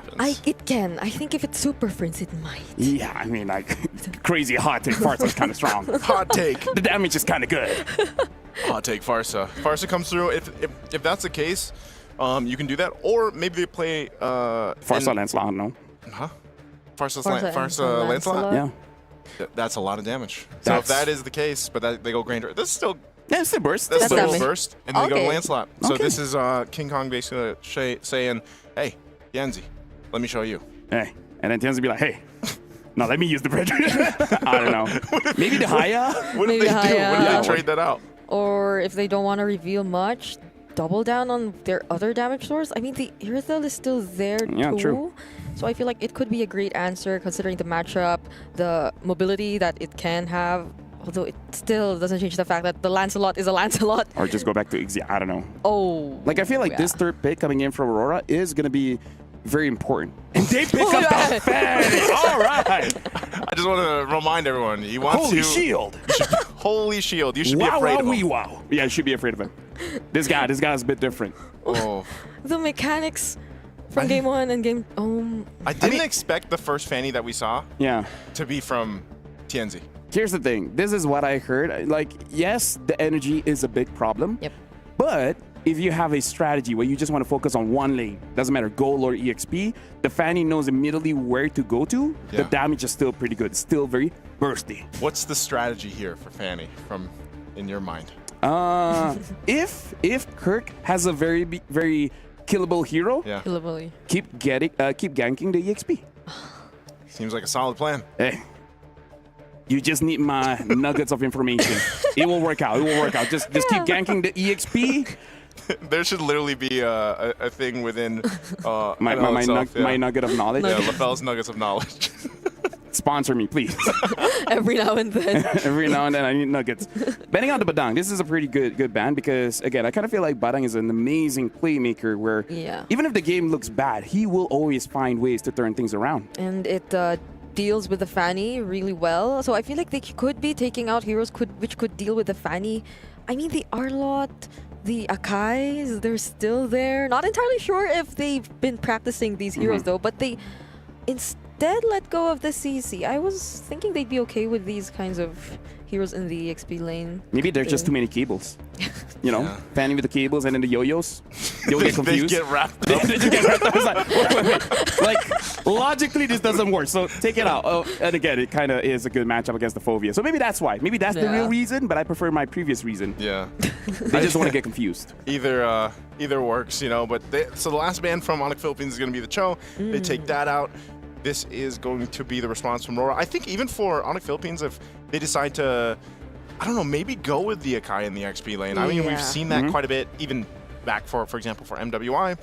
Maybe they could go ahead and bring that out for this game number 2 to also kind of help with dealing with some of that pressure from the Fanny. But really, there's a couple options they can still go with here for Aurora. On the other hand, are we going to see them pick up their gold laner right now? Yeah. All of the old gold laners are actually open to this point, so it depends on whichever they want, and they go for the Moskov. I mean, again, probably just thinking that I'm going to get ganked. If I'm able to peel for myself and have the option to actually pick up the Purify, might be good, because I think that's one of the things where we don't see too many different gold laners, is that not every gold laner can survive with the Purify. What if Kirk likes the Hilda, right? Oh, that's pretty good. And there's a Fanny on the opposing side if you want to just keep rotating out of your lane. Maybe that can be an option, but if they want a bit more of crowd control, there's Kadita! Ooh. Oh, all right, Kadita as well as Edith. I mean, like, this is one of his signatures, so probably just going based off comfort, and he felt like, I wasn't the reason we lost, so, you know. Hey, that's a lot more damage that you were looking for. You beat me to it. Hey. Big damn. I know you so well. Now, Aurora, the last pick here for their roamer. Because I feel like the Selena will be able to deal with the Kadita just by knowing where the Kadita is going to come from. Yep. But you need someone to kind of like help heal for your backline or just catch. So they pick up the Hilda. Okay. Does she technically catch? No, but we might see the same thing. Yeah. Where while we're looking at graphics, someone dies. Dude, Hilda and Selena. And the Fanny can just cable in and then get a kill. That's we true. might see a repeat of what happened in game number 1. But with that being said, I like that this time there's a lot of damage. And when we're talking about damage, we got to talk about Niso. So now, Niso and Brigitte, it's your turn.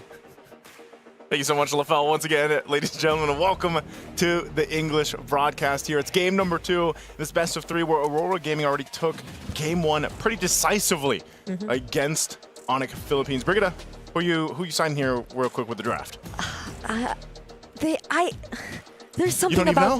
know? No, I know. There's something about Kadita. Kadita? And I love it when I see a Kadita. Like, I miss seeing Kadita. I know before it used to be into Rome even, like every now and then you see the Kaditas. But now that we're seeing it in Super Friends' hands, I'm sensing a much aggressive start. Supposedly, hopefully for Onyx PH going up against Aurora, but just the same Apex 47, even if we're not seeing the whole picture just yet. Look at where he is right now. Look at where he decides to show himself up. But Tianzi, he has something in mind. He actually tries to go for Brusco. Forces out the flicker in less than a minute. Early aggression is really what we're seeing from Aurora Gaming now, even in game 2. So they got a battle spell out. They get that flicker out from Brusco, so that's something, you know, Kirk, a little stutter step in there, but I don't think he's going to be able to do much. Mid lane, though, this is the thing. Can they actually go ahead and get an early start themselves for Onyx Philippines? Especially, like you mentioned, with a Kadita, that's going to be great. He already had to burn the Petrify, though, it looked like, so they weren't able to actually convert a kill here. You can see a whole lot of killing sprees, of course, a whole lot of assassin emblems for them. Pull yourselves together as well. And a little bit of the Festival of Bloods for Onyx Philippines, trying to extend some of those fights. And meanwhile, on the other side, you see Aurora Gaming. They just want to go for these kills. The lethal ignitions here. Lunar is going to do the same exact thing that he did in game 1. Like, he is the guy, the sandbag, to go ahead and tank up as much damage as possible. Well, Apex 47 just does what Hilda does best, and she is an annoyance to pretty much everybody. Yeah, you're seeing how Rosa and Apex 47 really want to, you know, rotate faster along the map, which is pretty surprising for the Hilda and Selena in the mid lane. So that's pretty much how they're planning to play things out. I mean, I'm still not over the fact that Tianzi decided to wait there and try to get Brusco as first blood, but Onyx PH, they might secure the first objective of the game. Tianzi is nowhere near to contest for that objective, although they had some information though, so they might be trading it out for other things instead. But that other thing, could it be a kill onto King Kong? Tries to steal away the purple buff, but doesn't succeed in doing so. Okay, that was a good attempt, you know, from Tianzi. He had the information, like you mentioned earlier, Brigitte, but couldn't take the buff away. So Tianzi at this point, especially as he gets his orange, is probably going to start to look for that first kill, that first kill pressure if they can. Kelra gets the information here, and you can see Onyx Philippines rotating down to keep them okay. Spear's going to be used. Just go ahead and spot them out, but Boom's not going to follow through. You can look at top lane too. Tianzi's been up there for a while, but it's not your ideal character to go for. You don't want to go for the Edith because of, once again, you can just kind of pop that Primal Wrath and be okay. I mean, Lafelle did say that though. You did. Like, if you want, you can try to go for the Edith. But again, since there's a lot of crowd control in Onyx PH, they're rotating relatively fast too. That might not be the best option. They disrupt Tianzi in his attempt to secure the orange buff. Rosa's Abyssal Arrow connects onto Super Friends, but they're not able to fight just yet. This is a much more careful approach we're seeing from Aurora Gaming so far. Now that they probably see Onyx is literally starting to fight back. This is interesting because I feel like this is... Oh, never mind. Rosa is gone. Rough Waves, not even a Petrify needed from Super Friends. So I was just about to say it was a killless game so far, 3.5 minutes in, but Onyx Philippines made it happen finally. They have to be really calculated, I feel like, with this lineup too, on the pick-off potential that they're going to go for. So this might be the play from Aurora. Oh, they catch Kelra down bottom. Is there a way to get out of this? There's a flicker. Somehow finds a kill onto Apex 47 still. I was surprised he was, but again, this is the card in the gold lane. That was about the best you could hope for in that situation. A 1v3. So it is going to convert also to a turret for Aurora Gaming. But again, you have to find something, and for Aurora, that's the decision they made. It did go in the right hands too. TNZ picked up the kill, so now this might be where we see some of the pendulum try to swing in favor of Aurora Gaming. Lunar, Kelra. Now I feel like the decision is to always go for the gold lane, but look at the title strike. Tsunami Slam denying Tianzi of the pickoff. Sigibum will be trying to escape and successfully will do so. Great attempt, however, from Aurora Gaming, but you see just how alert Brusco is. He has to protect his gold laner this time. Brusco is so good at just protecting pretty much everybody, but especially there for Kelra. Rosa getting pretty close here. There wasn't a flicker for Rosa though, and there was a Petrify from Super Friends. Probably wanted to save it for later, but that could have been a pickoff. Yeah, and that's okay. Again, their Aurora Gaming seems to be going and just focusing on the macro for now. Really focusing on down, and if they can get some of these objectives, because you sort of have to be, like I said, very decisive on the fights you choose here. You can see this might be a moment for Onyx Philippines to start putting some pressure on their side of the jungle, but still they want to do it with caution. As Aurora's been doing pretty good at just farming up. They're not too far behind or anything like that at all. What is Apex 47 trying to do too? He is the vision. He is the visionaire right here. He's literally not letting go of wherever King Kong is, trying to go fully aware of whatever patterns they're trying to do. But does Aurora Gaming know that the plan is to actually attempt and go for the mid lane? Oh! The title strike was somehow denied by the Dark Wave from Lunar there. But Apex 47, he's still holding this spot. Yeah. He's not letting go of that area of the map. So he cut that wave. They dealt with that, and they might get a little bit of pressure. Won't be even able to use the SOD. Tianzi tries to catch up, but I don't think there will be a fight breaking out anytime soon here in the top lane. There is an upcoming objective, so that's probably what they have to pay attention to. But speaking of paying attention, Apex 47. This is what I was saying earlier. Like, Hilda is just a nuisance to everybody because this is what. Actually. Now he gets to deal with him. All right, we see King Kong actually find the kill onto Apex 47. This time, though, Tianzi also finds the kill onto Kurt. Brusco barely making it out alive. The Abyssal Arrow also won't make it. Rough Waves already committed there by Super Friends, but Kelra with the Sky Piercer stacks will be the one getting the kill onto Lunar. King Kong. Okay, disengage for Aurora Gaming. All right, they're going to disengage. The Turtle's up here. Onyx Philippines might decide to go ahead and start it up. They did lose Kirk earlier on, so he's back up, as well as Brusco making his way to this fight. So they might secure themselves this objective. But Aurora Gaming, they'll go ahead and focus on getting TNZ his buff that he needs, and maybe just give this up. Apex will give them information. Oh! Sinking boom! What? What? Okay. What a steal! So the turtle still goes to Aurora Gaming nonetheless, and Onyx PH will just attempt to take the mid lane, but it's a successful defense for Aurora Gaming. Ooh, Apex 47 tries to go for Kelra. Tianzi makes it cutthroat already committed, but he gets denied with that title strike. Once again, Kelra is protected by none other than Brusco. Brusco is the man right now. Just, he's got to be mentally high-fiving Kelra, or Kelra's got to be doing that, because time and time again, he's there to go ahead and save him. And that's the way, I guess, you deal with a Fanny. Hey, if they're going to go for a gold lane, you know what? We'll just go ahead and Tsunami slam him down. Oh. That's a lot of crowd control. Will Lunar still be able to make it out of it? It is going to be a miracle if he does, and he won't. Rosa could be the next target, but they're gonna play it safe. Super Prince has the Petrify after all. Will still decide to go for it. Kelra now trying to take down Apex 47.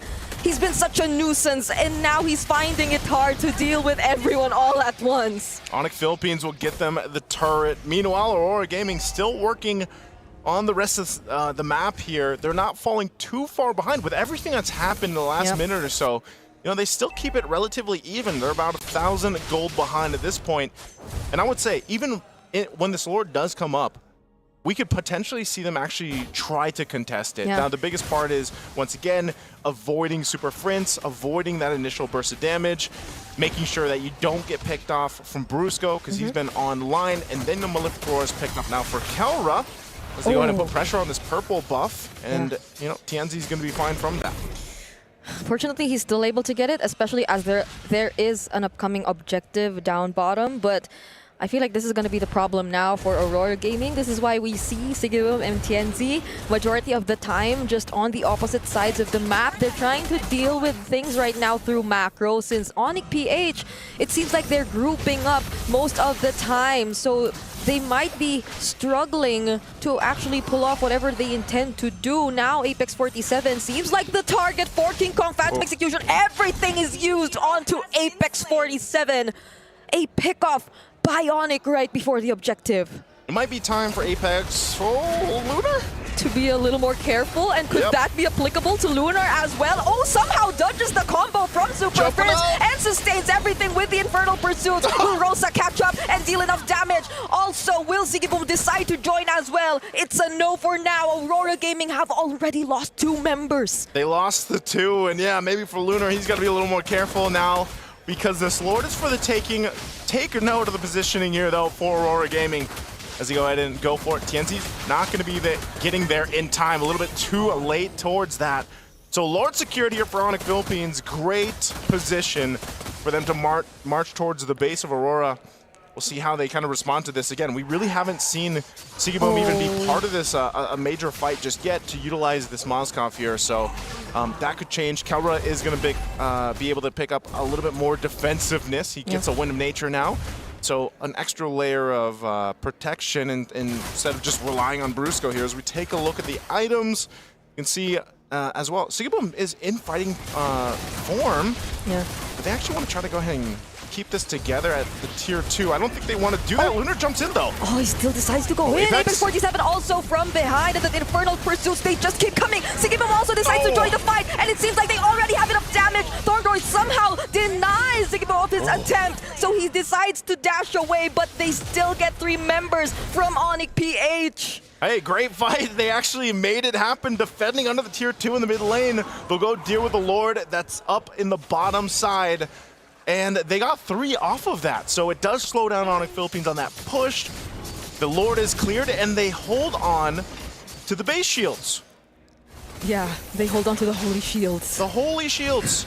So somehow, Aurora Gaming, despite everything that's happened in the past few minutes, seem like they're still brave enough to risk a fight, especially if they have the right resources to do so. I think now, if they have Sigibum able to join them as well, because we see how things were a little different now that Aurora Gaming, they've already completed the Trinity build for Sigibum. He already has the enough amount of damage. The Wind of Nature as well is already picked up, so things could be a little different. Oh, but there's the onward. Earth Shatter wasn't committed though. Lunar gets isolated, however, might be the pickoff for Onyx PH now. Darkwave already committed, but Super Prince, once again, nearly dodges the combo. Won't have enough time to survive though. The Sky Piercer stacks on Kelra. They're starting to balloon. Yeah, they are. Tianzi's going to go ahead and just try to get this as quickly as possible. Gets a couple hits away. Not sure if that... Okay, the Cannonman does get that tier 2 turret. Might go for a kill in Kirk. Well, there's no Primal Wrath, but would that still be the right decision? He will no longer decide to engage. Oh, I thought Cameron was going to say he does that. Okay. He does a little bit late, but I was like, man, one shot in that bush. It could have been very, very close for TNZ here. Clearly, not the best situation for a Fanny, though. I mean, there was a clear attempt from the very beginning that they wanted to play this very aggressively, but I think a lot of this would be because of Brusco. Like the way the pickoffs are just constantly denied. I feel like even for Rosa, it's not the exact same Selena game where he just keeps going in and trying to look for the pickoffs. So it's just the macro they're trying to deal with clearly for now. But hold on the bottom lane, Apex 47 and Sigiboom trying to take down King Kong. That was close. The SOD doesn't land, but they brought him below half HP. There is a whole lot that could happen there if it was converted to a kill, but ultimately Onyx Philippines will go ahead and start up this Lord as they center around it. Tienzi's going to go grab his purple buff, and this is just going to be the objective going in the hands of Onyx Philippines. Still, you got to go ahead and say Aurora Gaming is trying. They have been doing this the entire game to push these off lanes and try to get what they can. They've gotten turrets through that. Tienzi, that's his job right now. Even got a little bit of hits there on the top turret of Onyx Philippines in the base. But now they'll have to prep up for this Lord push. TNZ is still going to go ahead and put pressure on those lanes. Apex 47 is just around the corner for this. But I think ultimately y'all want to go back to the base to get ready to defend against that Lord, because we can most likely see that this is going to be a forced fight here. Apex 47 might just walk up from the back all the way from the bottom lane. It looks like they're going to do just that. And TNZ, I guess they just rely on, hey, we can actually defend this ourselves. Yeah, they put enough trust in Sigiboom and the rest of the members. Oh, are they going to punish King Kong? TNZ's going to push it. Darkwave doesn't connect, and TNZ clearly has a different plan in mind. And Apex 47 might be the one stopping everyone else from just being able to return back to their base, but the damage coming in from King Kong is too much to handle. Now, at least Kirk gets to recall and defend that bottom lane turret. Again, you got to put respect here for Aurora Gaming on the fact that they are playing this at just the macro level. Because of the lineup that they have, this team composition allows them to do this. But how long will it continue to work? Mid lane, I see some action here. Brusco too being spotted out, but King Kong will try to keep them at bay right now. Taking some of these buffs. Purple buff's going to be taken next here, and you know, you got to take a look too. There's some immortalities that come into play now for Aurora Gaming. So we've already seen that preview of earlier on when Sigiboom was actually able to get in position to fight. The damage is there, and you see his last item, he did pick up the Malefic Gun. He's got a little bit extra range now to work with. Kelro goes a little bit more defensively, picks up the Rose Gold. So he's got that now, and this is going to be interesting because even though Onyx Philippines is ahead by 4,000 gold, it could still be a really even fight out. Yeah, I think the toughest part though for Aurora Gaming is the way Tienzi can't get his hands on his purple buff anymore, and we know how important that is for a Fanny, which is why now it's probably there's no other choice than to just literally manage the sides for TNZ, because it'll be very risky if they decide to go on and engage a fight against Onyx Philippines with the limited resources that they have. Although, yes, there is a significant gold lead, I think we're nearing the point where it might not just matter anymore, because majority of the heroes, majority of the players have already secured all of their items already. I think we've seen a couple already complete their item builds, and those are mostly in terms of the damage dealers. Both gold and jungle heroes have already completed their builds already at this point. Yeah, mid lane, if they get there, will help a little bit, but this Lord is up. Onyx Philippines will go ahead and start it up. I'm not sure if Aurora Gaming is actually going to be able to get in fast enough for this as King Kong secures it. Spirit Destruction going to be thrown out, but no follow through. So Aurora Gaming will find themselves once again in a position here, Brigida, to just defend. And, you know, they've held out for quite some time, I would say, but Onyx Philippines, I think on this one, might want to go ahead and at least get all the base turrets down. Potentially ending the game if they can. A little extra damage here at the Starlium side now picked up for Kirk too, so they're going to be trying to make it a play here. Yeah, they have to close out this game as soon as possible if they really wanted to. Oh, TNZ goes back. Might not be able to look for a lane that they can really manage, however, because Onyx PH, they've learned their lesson. They're dealing with all the waves all at once. All right, let's see how they handle this. The Lord is in the base, and they've done enough cutting of the waves too to kind of handle it. Brusco's going to jump in. Mid turret's going to go down. Aurora Gaming hold it out. Oh, nice flicker. That abyssal arrow lands onto Brusco as well. Could this potentially be the turnaround? Okay. Apex 47 still has the immortality, and now Aurora Gaming are taking down the members of Onyx Philippines one by one. Rosa, will he be able to catch up to Kelra? Kelra's just dancing in front of three members of Aurora Gaming. Abyssal Trap does not connect, and so will the Dark Wave. How is he able to dance around everyone like this? But he's finally taken down by TNZ, and that's three members from Onyx deleted in an instant. And they waited more, and Aurora Gaming will have a defense, even though they lost all their base turrets. What an arrow! King Kong will try his best to get out of this, but TNZ just needs one hit! He won't find that one hit! He didn't have enough energy to go a little bit further, but Aurora Gaming off of that will go ahead and get a turret down in the mid. So close. Could have been quite devastating for Onyx Philippines if that happened. But what they've done is they've waited a little bit longer and even more, and Aurora Gaming might have gotten themselves in a position to actually contest the next objective that comes up, this Lord. This was a great defense. Apex 47 staying continuously in the jungle on the backside is what also allowed there to be that pressure to force some of this positioning that we see from Onyx Philippines. I mean, again, there's only so much Kelra can do here on this Granger. Yeah, he was basically dancing on the Granger. He can only shoot one way. Oh, but now they find Apex 47. Do they have enough damage? And they get to burst him down. Lunar next as well. Two frontliners for Aurora in danger. Still goes in with the Infernal Pursuits, but that just converts into additional Sky Piercer stacks. All right. Lunar, you gotta remind yourself and them to just calm down. The Thorn Rose catches the Thorn Queen. And now that's three members of Aurora Gaming down. They might not even look for the Lord. Tienzi doing his best to try and manage the waves and potentially even look for a pickoff. But the Wind of Nature was already forced out of Sigibum. Kelra might just take down Sigibum right now. He still has the immortality, but look at that. It was just a single Phantom execution. And after 20 minutes in this game, Onyx equalized the series. Took him a little bit longer, but Onyx Philippines will make it happen in game 2. Once again, a phenomenal game there from Brusco to be able to catch TNZ half the time and keep Kelra alive the other half of the time. So great game 2. And now we got a game 3 ahead of us. That was a banger of a game because here's the thing, man. It's beautiful to watch when, okay, plan A doesn't work. You got plan B. It's both TNZ as well as Sigibum making sure that the side lanes are looking good. And there were times where even Apex 47, he was the one that actually cut the waves to make sure that a push could not happen.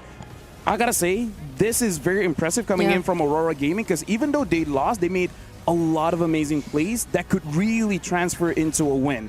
They were, like, I feel like when you guys were captured, like, if only this happened, if only more energy, if only this hit, if only that hit. A lot of things. There's so many what ifs in this game. Yeah, but majority of the what ifs, they were really on TNZ, on the Fanny, I feel. Like from the very beginning of the game, there was that attempt to go for the first blood, right? He stood there. It wasn't an immediate transition to the next buff whatsoever in terms of his farming pattern. He literally wanted to look for a kill. And it looked okay. It looked like it was going good. Not until Onyx PH kept denying him of the purple buff as well. So it seemed like he was just left with no choice when we entered the latter portions of the game.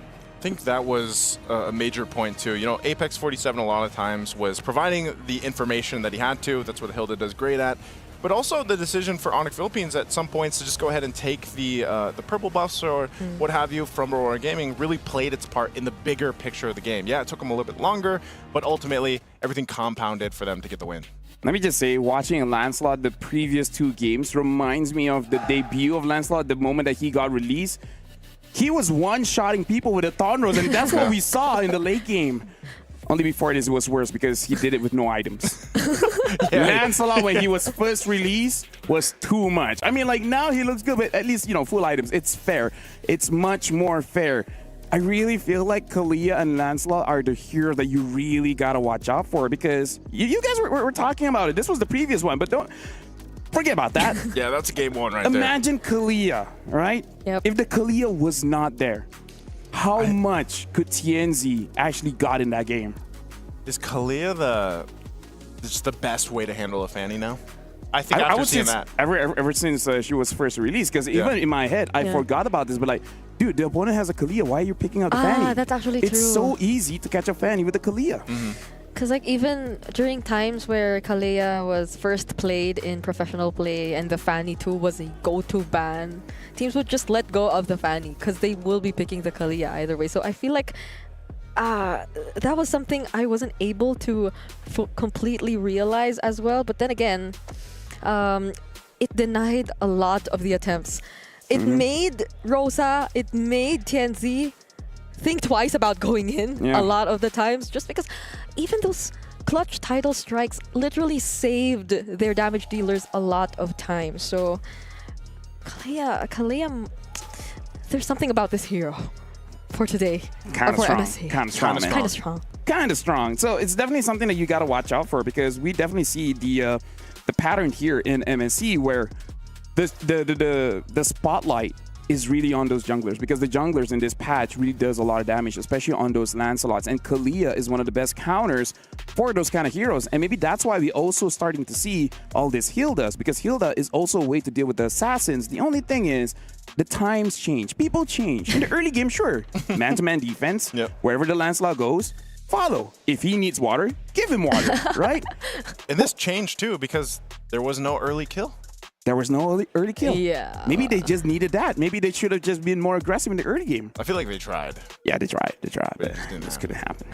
Couldn't happen. They heard what we were talking about. But, you know, I'm wondering if we get to a phase through MSC here where the Lancelot is starting to be banned out. Like from a lot of teams. Because they're just like, or is it always just going to be one of those open options, and the team that decides to take him gets that kind of... I feel like he is an advantage in a way. This is from the previous game as well. Yeah, I kind of feel like Lancelot is just, in a sense, he does a lot what the meta needs right now. He's good for Turtle, especially Turtle 2 as well as Turtle 3, because of that Thorn Rose. Unless an SOD comes in and you're just like, there's no way a Moscow Fall can steal this Turtle. But other than that, the Lancelot can do work. And also, we have a lot of good gold laners in MSC right now. So any kind of assassin that's able to go to the back lines, then that's the kind of hero that you want. And I kind of feel like everyone wants something like a Ling and etc. But they take too long. Lancelot, he doesn't. Yeah. At any point, he can just go for it. And when we saw the Lancelot get his full build, like the BOD, the full damage, you saw how he was able to deal with even the Hilda.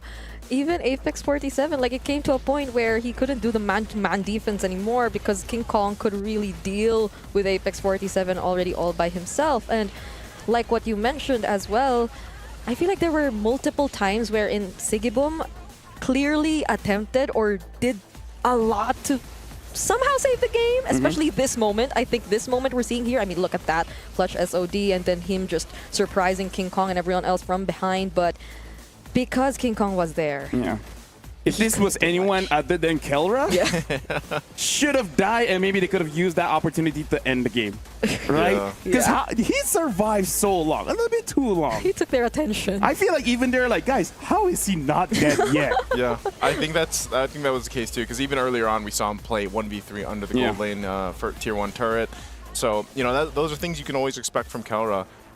But it's the changing, I'd say, of the meta that we've seen so far. Because even back in M6, right, I feel like that was very gold lane centric. Yeah, very gold lane centric. And now we have what? Jungle centric. Yeah, I kind of feel like the other one is like the third one that we really have to look out for is really that mid. But mid, at least for this matchup, is very subjective. Really depends on the heroes that they use, right? Because we've seen Rosa on the Selena twice. In game number 1, we saw the Valir. Still, in terms of the numbers, it looks good, but it was just not enough for the team. And now the Kadita. So I kind of feel like it's easy for us to talk about the jungle and the gold. The mid is that X factor. It's very subjective here because we don't see too much Kaditas. We don't see too much Selenas. We know they're strong, but we just don't see a lot of it. Yeah, maybe Super France's idea is to go with the elements here. Oh. He went with fire. He went with water. So after this is Veil. Veil. Veil. Oh. Yeah. Hey, we got to see if they actually mention that in their road to EWC for Onyx Philippines. My IGN is King Kong. I'm from Onyx Philippines, and I'm the jungler. Being in MSC is another achievement for me, a personal goal. Then I feel very exciting. Brusco goes down, there was a blaze in the skies, but it's too late. The cavalry reclaim the throne. Our toughest run in MPLPH Season 15 was in the regular season. Around the first half, we are struggling a lot, and the way we handle it, Coach Why Not always reminds us to put a little more effort every single day, and we should make sure that each day we are progressing. I want to win MSC very, very, very, very, very bad. Heading into MSC, Onyx Philippines has had time to adapt, to grow, and to really develop their understanding of the meta. That I just see them like as Batman with prep time. Coach Why Not always tells us that no matter what, never think that we are in our peak, because it is very important that every single day we improve. Because once you think that you're in the peak, I think you would never learn more and improve more. And we saw that journey, right? The early start of MPL Philippines doesn't look all that great, but hey, it's not about how you start, it's about how you end. And even though they didn't become champions, but they're still here in MSC, and King Kong did say he wants to win this one very, very, very, very, very, very, very, very badly. Now, here's the thing. If you guys support Onyx Philippines, make sure you guys support it with your diamonds, because right now the MSC support chest is here. For 20 diamonds, you guys can start supporting your teams and get some goodies for yourself as well. As soon as, yeah, there you go. Purchase the MSC support chest. 20 diamonds. It's kind of a good deal. It's kind of a good deal. With 20 diamonds, you guys can get a lot. You can get way more than... That's Atlas. That is, yeah. Yeah, you can get the Atlas previous MSC skin, yeah. I played that last night. You did? Yep. I hope we get to see that, though. Like, we saw the Kadita already. I hope we see a lot more coming soon. Like, the number of unique heroes we have this MSC, I feel like we've seen quite a bit. How many? 2 days in. I mean, it's only 2 days. Oh, so far, yeah. But I mean, with the Leo more than etc., I kind of feel like we're stretching it out just a little bit. The Lunox. I mean, like, here's the thing. if Super Prince actually goes for that Veil, then hey, maybe he is playing with that element. Unless he wants to go Lightning and just pick up Eudora. Oh! Lightning's an element? I mean, it depends on the enemy. Technically, it is. Depends on the enemy. Yeah. Because some light and dark, and some are like light and dark is not an element. Like it's a weird thing. It really depends on the author. It can go into a whole debate here. Okay, yeah. Some say gravity is an element. Who's some? Marvel. Everybody in his head. Yeah. Okay. Anyways, this time Aurora is first pick, and they're banning out that Arlet, and now Onyx Philippines is second pick. Wow, this is different. Yeah. We actually have Onyx Philippines on the second pick. I'm doing that for you, LaFell. They're going to be second pick over here on the red side, on the right side. And I'm just reinforcing. Thank you very much. That's how you learn. I prefer when you're the one saying it, because your voice is nicer. Yeah, you know, throwing it back to the old teacher days here. Now, for Aurora, they're going to go for these bans. You go for the Arlot, the Wan, Baksha, Uranus still banned out. I don't know what we expect Aurora to take first pick. What do you think here, Brig? What if they go for the Kalea too? No, like legit, Kalea is so good. It denies so many things. Honestly, we haven't seen the Farsa at all, even though I thought it would be like one of the hot commodities between these two teams, knowing their mid laners and their playstyle, but maybe they're just that aggressive that heroes that are too reliant on positioning aren't the go-to option anymore. They ban out the Phobius though, so yeah, I feel like... Personally, for me, if I'm going up against TNZ, even I'm like, yeah, no. No. I'm a little bit scared. Just a little bit. Just a little bit. So maybe the Jushin here again? Or what? Shout out to Mr. Fear. Shout out to Mr. Fear. If he's watching right now. Probably is, right? Probably is, yeah. So yeah, maybe the Jushin here, unless they just want to double down on all these tanky heroes that they're taking out. I wouldn't mind a Yi Kalia ban. Shin. Oh, Like, yeah, it's still Yi Sun open. Shin. They banned the Kimi instead, so they just want to open it up. Right? If you take Yi Sun Shin, we take Kalia. If you take Kalia, we take Yi Sun Shin. Oh. +1. I think this is still Kalea first pick. I would prefer the Kalea, actually. Yeah, it covers your bases so well. Never mind. Never mind. And never mind all of us. So like what? Kalea and then pick up priority EXP, unless if they want to eat it, then just pick Kalea and then prio mid? Maybe Farsa Kalea. Farsa. It's so good, but But then hey, again, you don't really need to take the Farsa just yet. Or unless they're really Arlott. worried, yeah. No, Arlott Arlott's never banned. mind. yeah, because I kind of feel like they want the Lancelot again, but you know, since there's already Yi and Shin, you can just wait for Red 3. Yeah. This is literally confidence in mechanics, you know, like trust in the Traceless to not get caught in whatever Onyx Okay, PH Kalea. might just Kalea get up Farsa. later. I called it. Okay. I'm an analyst today. Oh my goodness, how did you see that coming? Gideon, did you see that? Oh my goodness, I'm so impressed. I'm so I'm impressed. locked in, dude. I'll tell you that much. Game 3, I've waited a while. Yeah, And now yeah. I'm here. Hey, you've done your warm up. Yep. And now you're all good. Now you're pushing the weight. So now Aurora, how do they respond here? Seeing the Farsa, seeing the Kalea, we saw them prioritizing the Selena. Will they do that again in game number 3? Rosa, 3 for 3 on the Selena. Wait, what? Hey, we were just talking about unique heroes. Hey, we're adding more. And there's the Selena. Now here's the thing. Ruby is good, but is it this early good? Right? Wait, the only reason why they will pick a Ruby here is if there's a surprise later. But the thing is, the Ruby is already a surprise. Oh, and they pick up the Lancelot. even know where Could Ruby be flexed? Yeah, that's the thing. I don't even know where this could go because I've seen a couple of Rubies. Gold Lane Ruby. Gold Lane Rubies. XP Ruby. Wait. Rome Ruby. Rome Ruby. Yeah. Maybe that's the curveball. Maybe she can go to the talent lounge. Who knows? Probably. Probably. Hey, you know what? She's about to play, so probably. She can go anywhere, man. Rome EXP Gold. Oh, that's such a surprise. Okay.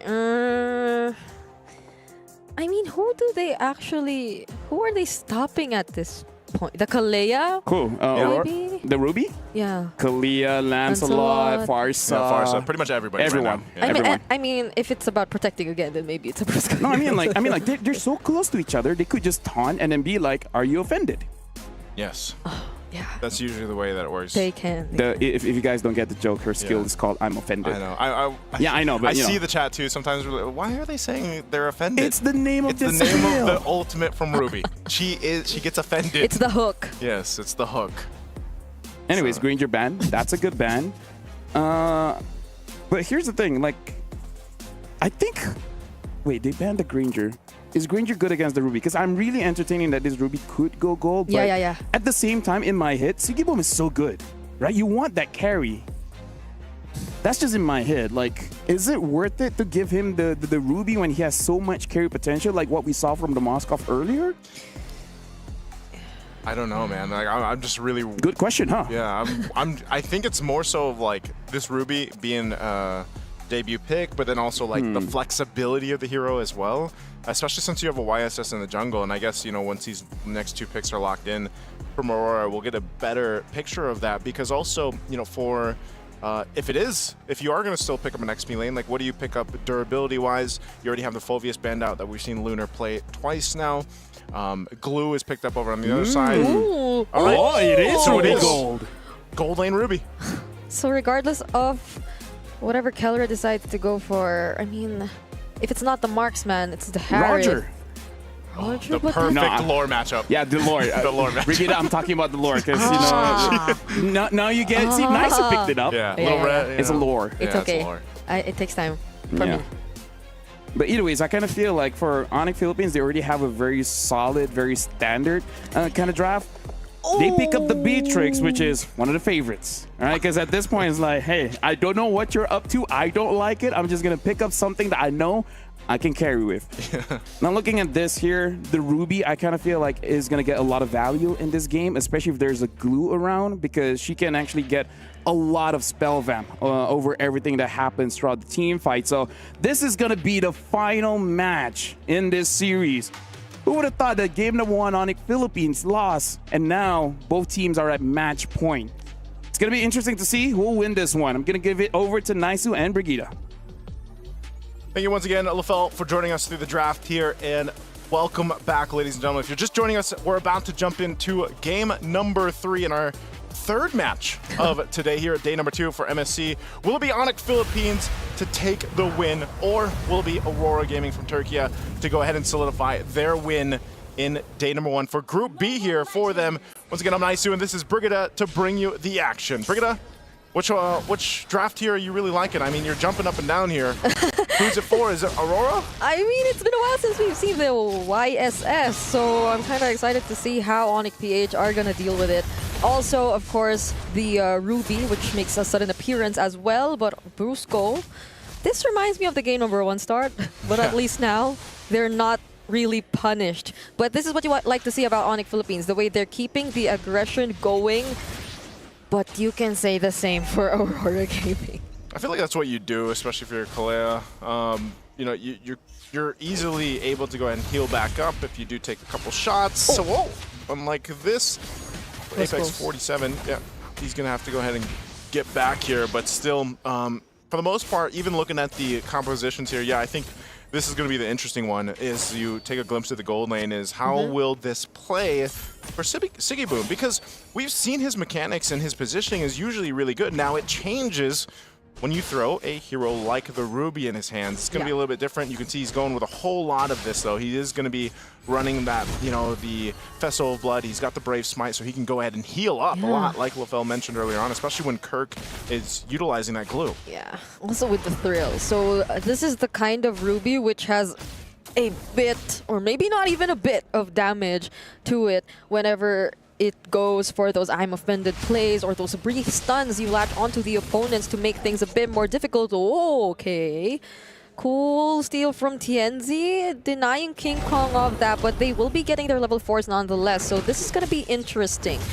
The way they're able to manage and deal with the first objective of the game. There's a lot of action going in all parts of the map, but who's going to get to set things first? All right, they're going to position Brusco, again, not level 4, neither is Apex 47, so both junglers will just get the busted ace. TNZ going to go for a, I thought he was going to go for a cheeky steal there too. So buff secure for King Kong. There's the fight. Flicker from Kirk, followed by Brusco. They're really going after TNZ, but Super Prince, he gets caught, however. King Kong secures the turtle and just decides to walk away.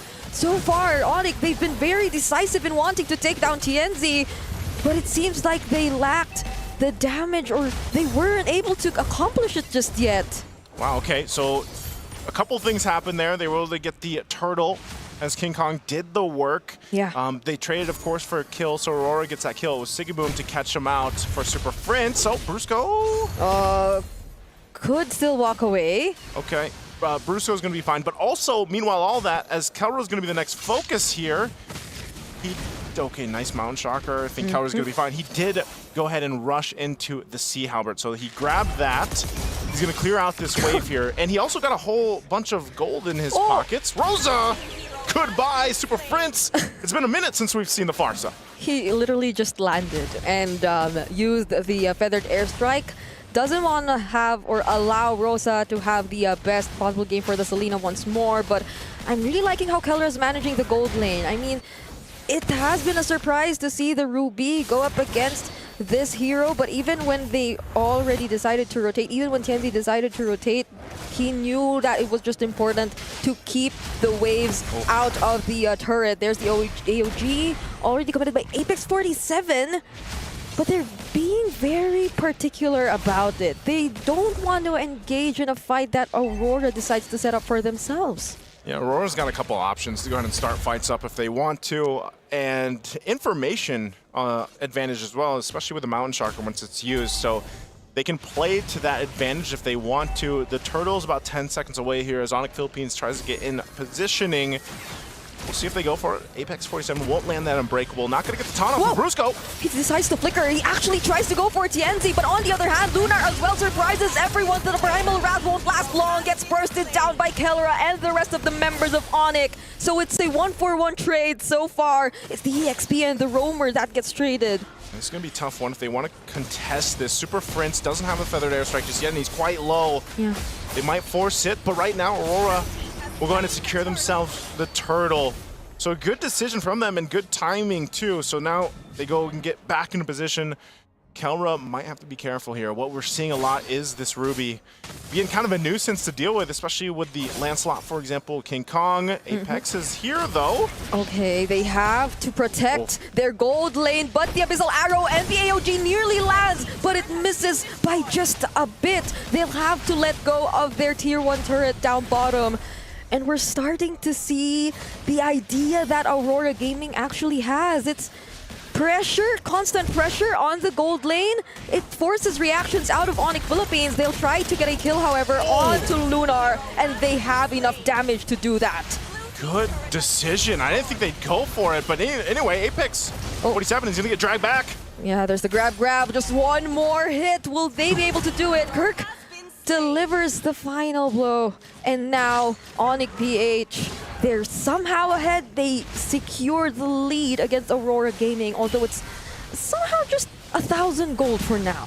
A whole lot of just trading going on, at least, you know, even in terms of around the map, those objectives. But Kelra's been having a pretty good time on this Beatrix, you know, sitting on 2 kills now. He's got a very minor lead against Sigiboom.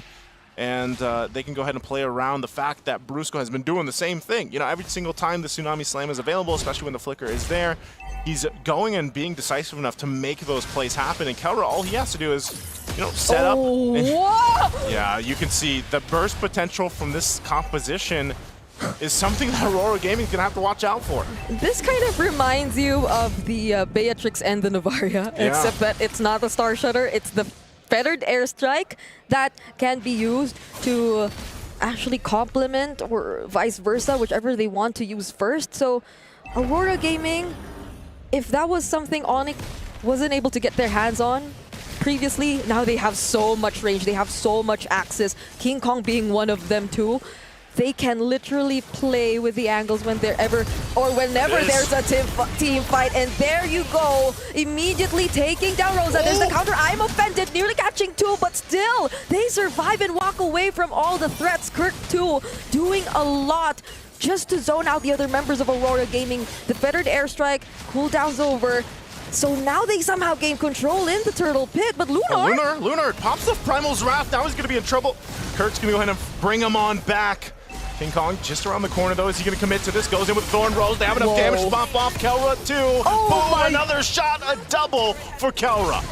Imagine that. He just had to wait for a bit to join back the fight again. That's King Kong looking for the targets, and he still doesn't want to stop. Phantom Execution doesn't land on Rosa, but there's the feathered airstrike. Still, though, he somehow makes it out alive. A clean flicker or a clean dodge coming in from Rosa to get out of that. But Onyx Philippines clearly in the lead right now. If it was just 1K earlier, now it's already 5K. It's crazy how fast that ballooned up, you know, just in a matter of a minute or so. You get yourself a nice lead at this point. You can see some of the items here now falling into place, especially. And Onyx Philippines, very interesting. Now you've got that ultimate accessible to you even more for Brusco. And that's going to be great because this is what we've seen all day from him, is that Tsunami Slam. And Kelra, look at the first item. He actually went for the Sea Halberd, going up against Sigiboom on the Ruby in the gold lane. So they're really looking for ways to answer and deal with Aurora Gaming, even from the very beginning of this game. So now they have to keep the pressure going. They have to limit the ways that Aurora are able to move around the map. And I feel like that responsibility is mostly going to fall on Kirk's shoulders right now. He's the one who has to be the threat, who has to be the disruptor for Aurora Gaming. Look at the damage coming in from Kelra as well. Brave enough to stand in front of both Sigiboom and Rosa in the bottom lane. Yeah, Kelra relying specifically on just how, you know, mechanically gifted as a player as he is, he can go ahead and be confident enough to just rely on a flicker even if he has to against someone like a Ruby who could do the exact same thing, you know, flicker forward, I'm offended, pull you on in. But it's funny because every time we see a Beatrix pop up, it's kind of like, you remember that time when Beatrix was just so dominant, you know, she even had her own figurine back for the World Championship. And it's like, man, you kind of remember just how good it is to have multiple options in terms of, all of the guns she has available to go ahead and for the right situation. But even so, it's just the counter hasn't been able to be caught because of the fact that you just have such good zoning from this lineup here. There's already, Brusco! Brusco, he decides to go for Sigiboom, but there's a Winter Crown. Could potentially save him from this pickup, and he has a lot of sustain to deal with it. But Kelra decides to go for Apex 47 first. There's the Revitalize, which buys him a lot more time. But on the other sides of the map, King Kong was able to work on other members too, but at the expense of his very own life. That doesn't look too good for Onyx PH. I gotta say though, Sigiboom bought a ton of time. So even without King Kong, Onyx Philippines is gonna just go for this Lord here. I'm not sure if Aurora Gaming is gonna do anything. Rosa might give them the information, but they just make the decision. It's better off that we just give it up. We don't deal with it. The Lord is secured here for Onyx Philippines. So that fight that broke out, it was just really kind of split up even. And yeah, it was King Kong that went down, but nonetheless, again, Kaura well protected here with Brusco. Sigiboom buys some time. You can see King Kong was going for Lunar, but Tienzi was there to go ahead and help him out. So a great play from both sides, but ultimately objective going in the hands of Onyx Philippines will now allow them to march towards the base here. And we'll see if Aurora Gaming has enough to go ahead and defend. That's an I'm offended thrown on out. Not going to find a mark here. The Lord is going up top side, so expect Onyx Philippines to at least get to these base turrets. Yep. They're trying to sink the waves as well, making the most out of this objective that they were already able to take for themselves. Feathered Airstrike already committed, and so will be that split early. Oh, no, it's okay. They don't really mind that. So now they get to expose all the inhibitor turrets for now from Aurora Gaming. That's a lot of damage coming in from King Kong, but at least a successful defense for now. And they deal with that Lord. The waves are still going to be pushing in. I don't think you can roll. Never mind. Brusco! Another flicker into the Bennett's Rage, but the Primal Wrath will be able to keep him safe, and it might not be looking too good for Onyx PH. Super Prince and Brusco get punished for that attempt. As I was about to say, Brigitte, I don't think you can really get more of that. Brusco's like, nope. Hold my drink. I got this. And then 2 go down for Onyx Philippines. So this is actually going to buy some time here and some space now for Aurora Gaming. Off of that, they'll get the tier 1 in mid now, make their way towards this tier 2, and this is a good chance for them to get some space back in their favor here. The wave is going to be cleared out though in the mid lane, so Onyx Philippines against it all will still hold on to the majority of the tournaments. Gotta keep track of that King Kong damage. Ooh, is King Kong gonna go for it? That's 5 members of Aurora Gaming though. I think they're trying. I thought they were gonna delay them a little bit further, but yeah, nonetheless. They don't lose too much, so they only lose that mid-turret tier 1. I think Brusco just has to pick his targets really well. He went for Lunar earlier, and although, yes, Lunar does just have the flicker, or maybe doesn't have the flicker earlier, this is an Edith who could Primal Wrath his way to at least stay a little longer in the fights and throw out a bit more damage as well. So it's still going to be a threat if you're not able to burst him down right before he's able to do or use the Primal Wrath. But then even then, during that moment, I feel like he was the most accessible target for Brusco. But if so, maybe be a little more careful with the timings if you're not so sure of whoever you want to target after all. So now everyone, or both teams, they seem to be looking for an angle to do something right before this objective. Brusco has the flicker, so that's one thing Aurora Gaming has to be mindful of. So this is where we see Onyx Philippines get in position. Lord is up to go ahead and try to start this up. Maybe not fully commit to it just yet to see if Aurora Gaming will actually force a fight. You see, they do back off. So now Aurora is going to juggle this in between. Sigiboom has the flicker available. They might force it anyway. Already forced to use the Feathered Airstrike. There's a conceal as well from Onyx Philippines. Brusco seems to be waiting for the target, but King Kong! He gets caught by Aurora Gaming. The layers, the chain, crowd control. Kelra's the only one who will try to make things happen, and he actually does! It's a double kill for him, and he actually gets the Lord away from Aurora! Oh my goodness, they might have just saved that from being way more devastating. Kelra somehow makes it through, but Rosa will pick up another kill. A big team fight for Aurora. It's a 3-4-3 trade so far.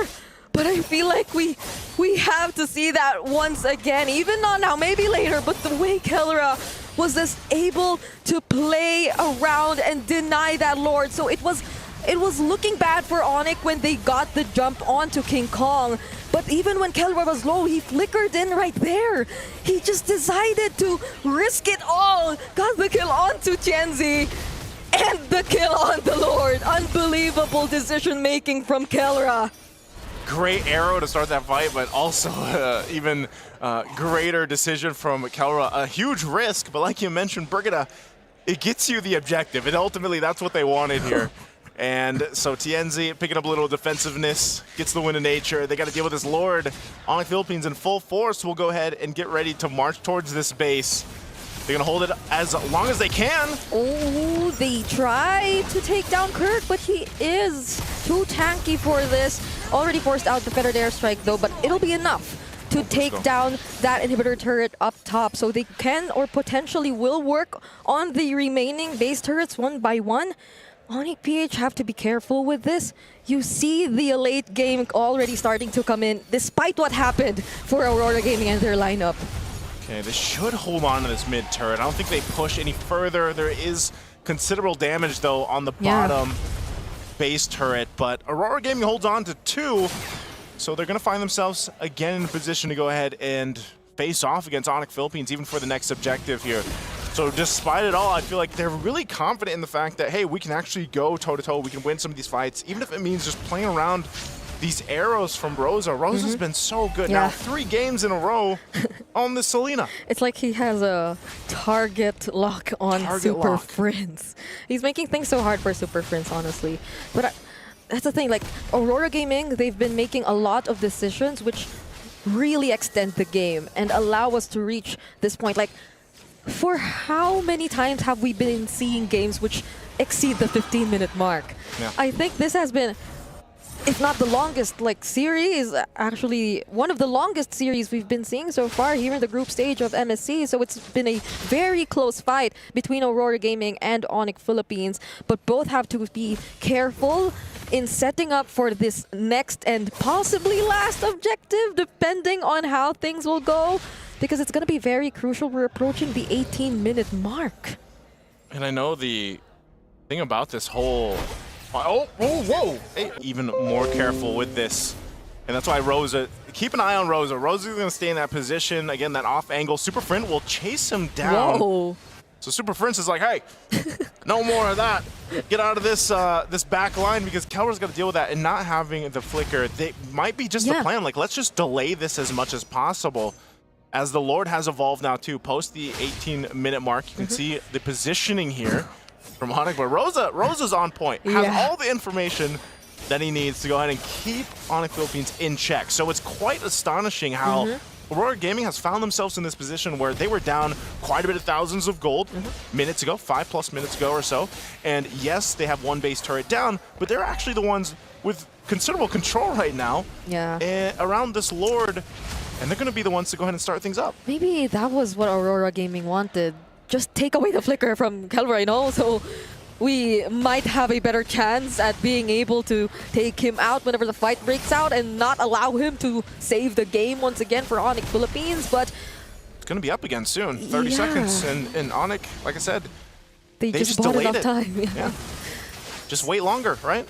Or wait faster, like LaFell said. And they did exactly that. So buff secured for King Kong 2. Once again, Kellera will have it about 15 seconds. Aurora Gaming might know this too, and they might want to just force a situation here. So Brusco, Conceal was used. They're going to force the fight anyway. Apex 47 takes some damage, but still, no one wants to commit to this Lord. It is going to be more difficult to take too because it's evolved. So Brusco even picks up an immortality for himself. And we'll have just this face-off for now. I guess this is what they call the Lord Dance. The Lord Dance. It's been such a long dance between both of these teams. Lord currently at half HP. This is the new dance. This is the 2025 version. And all the while things were happening, a turret in the bottom lane was taken down by the minions.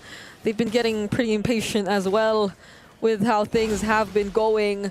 But will this finally be the start of the fight? They try to go for the onward or shatter combo onto Kirk, but it won't land. There's the better strike. Oh, TNT's very low on great. HP. Fortunately, there's not the runner's apathy from Kellera to finish off the kill just yet, but will they still try to regroup? Oh, they go for Kellera! But King Kong still secures the Lord nonetheless, and I am offended connects onto two members of Onyx Philippines though, and it's Brusco and Super Fritz trying to run away, but Aurora, they're gonna chase after them! They're not letting him go! They pop the immortality, and it's only Super Fritz who's able to return to the base! Oh no!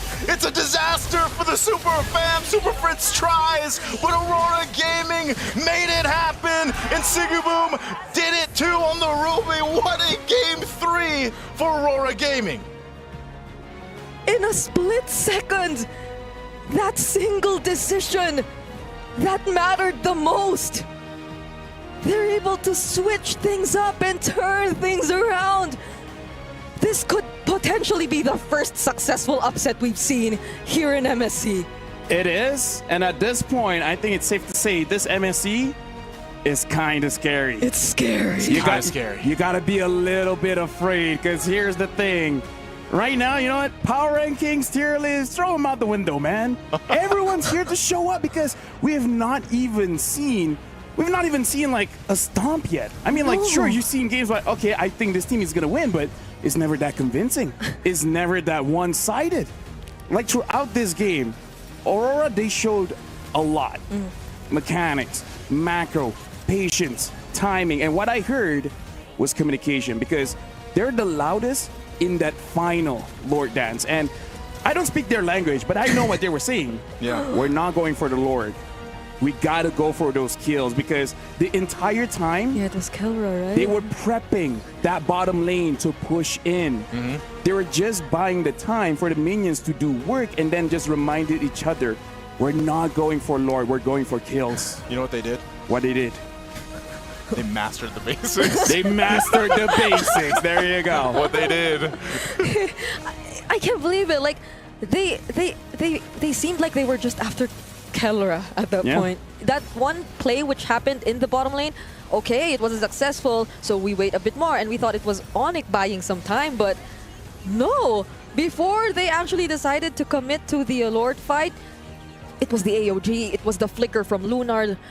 They just wanted to get rid of Kellera. Yeah, and now, like, I gotta say, this is too insane. This is too crazy, too scary. I'm actually gonna be throwing over to Eterna to start the interview.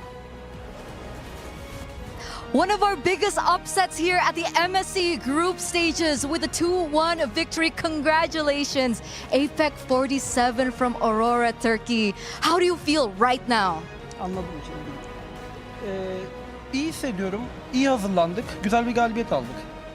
I'm feeling really well. We prepared really good and we got a good win here.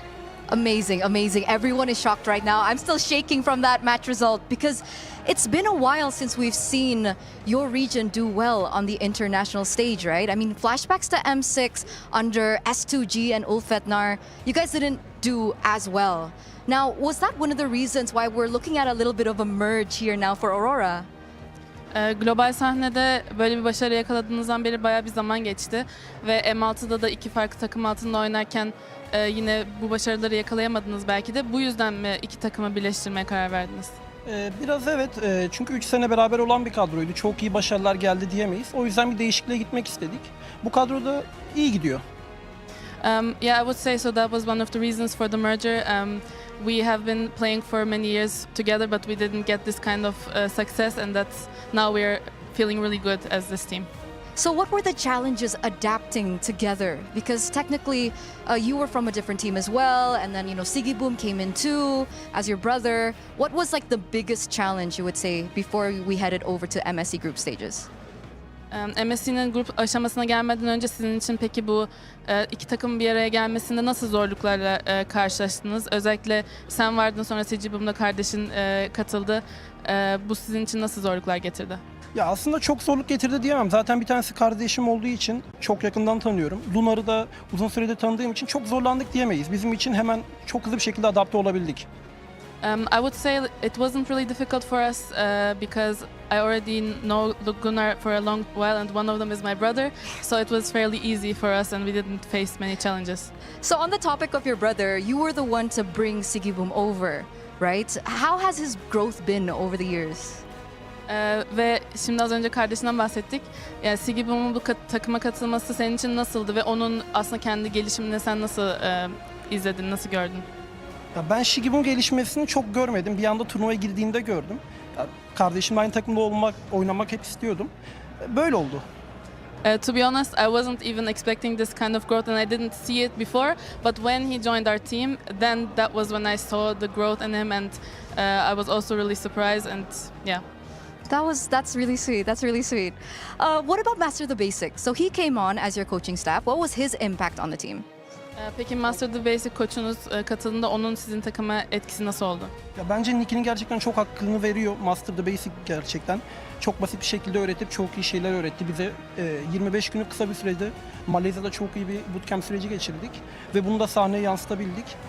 Harika. Okay, so he lives up to his name. He really is mastering the basics and he taught us a lot of basic things in a short amount of time in 25 days after Malaysia, and yeah, this is where we stand now. Okay, we're clearly seeing, the impact of it. Amazing stuff. Now to close things out real quickly, Sutsujin earlier on said they're going to be facing Onyx PH, not your team. They said that they were the stronger team compared to Aurora. Now what do you have to say to Sutsujin from RRQ? RRQ'dan Sutsujin daha önce onunla röportaj yapıldığında Onyx'le karşılaşacağını söylemiş. Onların daha güçlü takım olduğunu söylemiş. Şu anda sen ona ne söylemek istersin? Sutsujin güzel bir sürprize karşılaştı diyebiliriz. Başarılar diliyorum. Okay, it's gonna be a big surprise for him and we wish him good luck. Okay, that's making me a little nervous there. But once again, thank you so much, Apex 47. Congratulations. Rest well, because we're going to throw it over back to our casters. Maybe Malaysia is a good place to boot camp. Yeah. GG did it there, made it all the way to the grand finals, and now looking at Aurora, hey. 25 days? The next matchup too. Didn't they boot camp in Malaysia? Yes, they did. All right, you know what? Maybe that's the place to be. Maybe that's the place to be. I love Malaysia. Something about the food. Something about the food. Anyways, talking about this game, let's talk about this Ruby. Because, hey, it worked out very well. And even we were still questioning, like, he's such a mechanical player. Why do you want him on a fighter? But it worked out. Because you know him as the Turkish trigger man, right? And then he holds a ruby. Now he's the scythe man. He's the scythe man. It's a different kind of Sigibum. I just realized. What? You don't bring a scythe to a gunfight. Literally has all the guns, and you win with a scythe. Hey, that's Aura. Hey, you know what? That was an amazing match. If you guys can't tell, we're pretty excited with that because, dude, right now, MS, this is day 2, guys. This is it. Like, what else could happen? Man, what else could happen? Especially with the next matchup. Feng Yaguai going up against Team Spirit. You mean Monster on the peak? Yeah, that one. That one. DFYG. DFYG That's is what Monster. it stands for, right? Yeah. Now, looking at the matchup coming up next as well. Oh, now I don't know. Because I think I'm not going to say anything because I did say Onyx Philippines was the favorites for that one. Let's not say anything. I was on the same boat. Let's look at the MVP of the match for this one. The MVP, it could go to anyone, and it goes over to Sigibum using that Ruby. The KDA doesn't speak about what he did in the game, but my God, he did a lot in that game. That's Aura. That's Aura. That picture is Aurora. Hey, you know what? Gosh.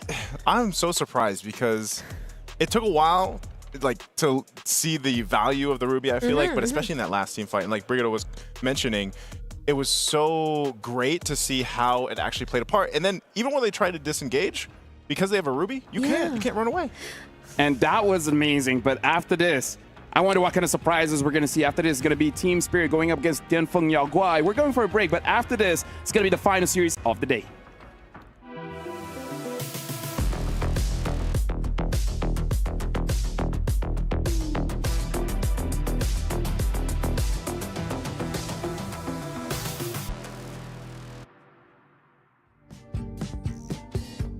I'm washing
Isn't it crazy that we're here on the table getting paid to talk?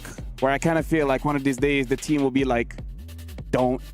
Welcome to the MSC. My name is Afel. Alongside with me is Brigitte as well as Naisu, where I'm going to be careful with my words to say who's the favorites for this matchup. But hey, I know which team Mirko likes, so I'm tempted. You don't want to curse them. I mean, I don't want to curse them. Is the stronger than the Mirko curse? Well, we're about to see because this is going to be Tianfeng Yaguai going up against Team Spirit. So the question is, Brigitte, who do you think is going to be the favorites? I actually don't want to say anything too, but I know who had their boot camp in Malaysia. Isn't she the Brigitte Bless? Oh, yeah. No. Because I was on the same boat as him when he said, oh, yeah, I feel like Onyx are the more favorite teams. And then we came here by boat, by the way. I didn't. Yeah, you know, our trip was a bit different, you know? Like shooting for MSC, and then we just had to go back by boat. It was the Yisun Chin boat. Yeah. Yisun Chin was there. He was there. He was like, hey, yo, guys. You like Jump the boat? on my boat. Yeah. And then I'm like, hey, I didn't know turtles have boats. But here's the thing. This is going to be an intense matchup. Yes, one of them did have a boot camp in Malaysia. I wonder, what if Team Spirit secretly had a boot camp there as well? Just maybe like for a week. I don't know. Wait, well, I watched one of their videos about their boot camp experience. It seemed like they had a great time, and they were actually mentioning that they had not only enjoyed the food, but also just the experience boot camping. Yeah, and now for you guys at home, just a reminder, because right now the MSC Pass is still live. There's 20% discount right now, so make sure you guys grab it while it's still live. Because here's the thing, I understand, enjoying the game is all amazing, but you guys are playing a game, and you guys want to get that skin. Heck, you guys might even get that Atlas skin. Now, jumping back into this one, they had fun with their own boot camp, so Team Spirit is in good spirits. I see. Yeah. Yeah. Right now we're looking at a team arriving onto the stage, and well, actually they're already here. I mean, like, I was gonna say. I mean, like, you know.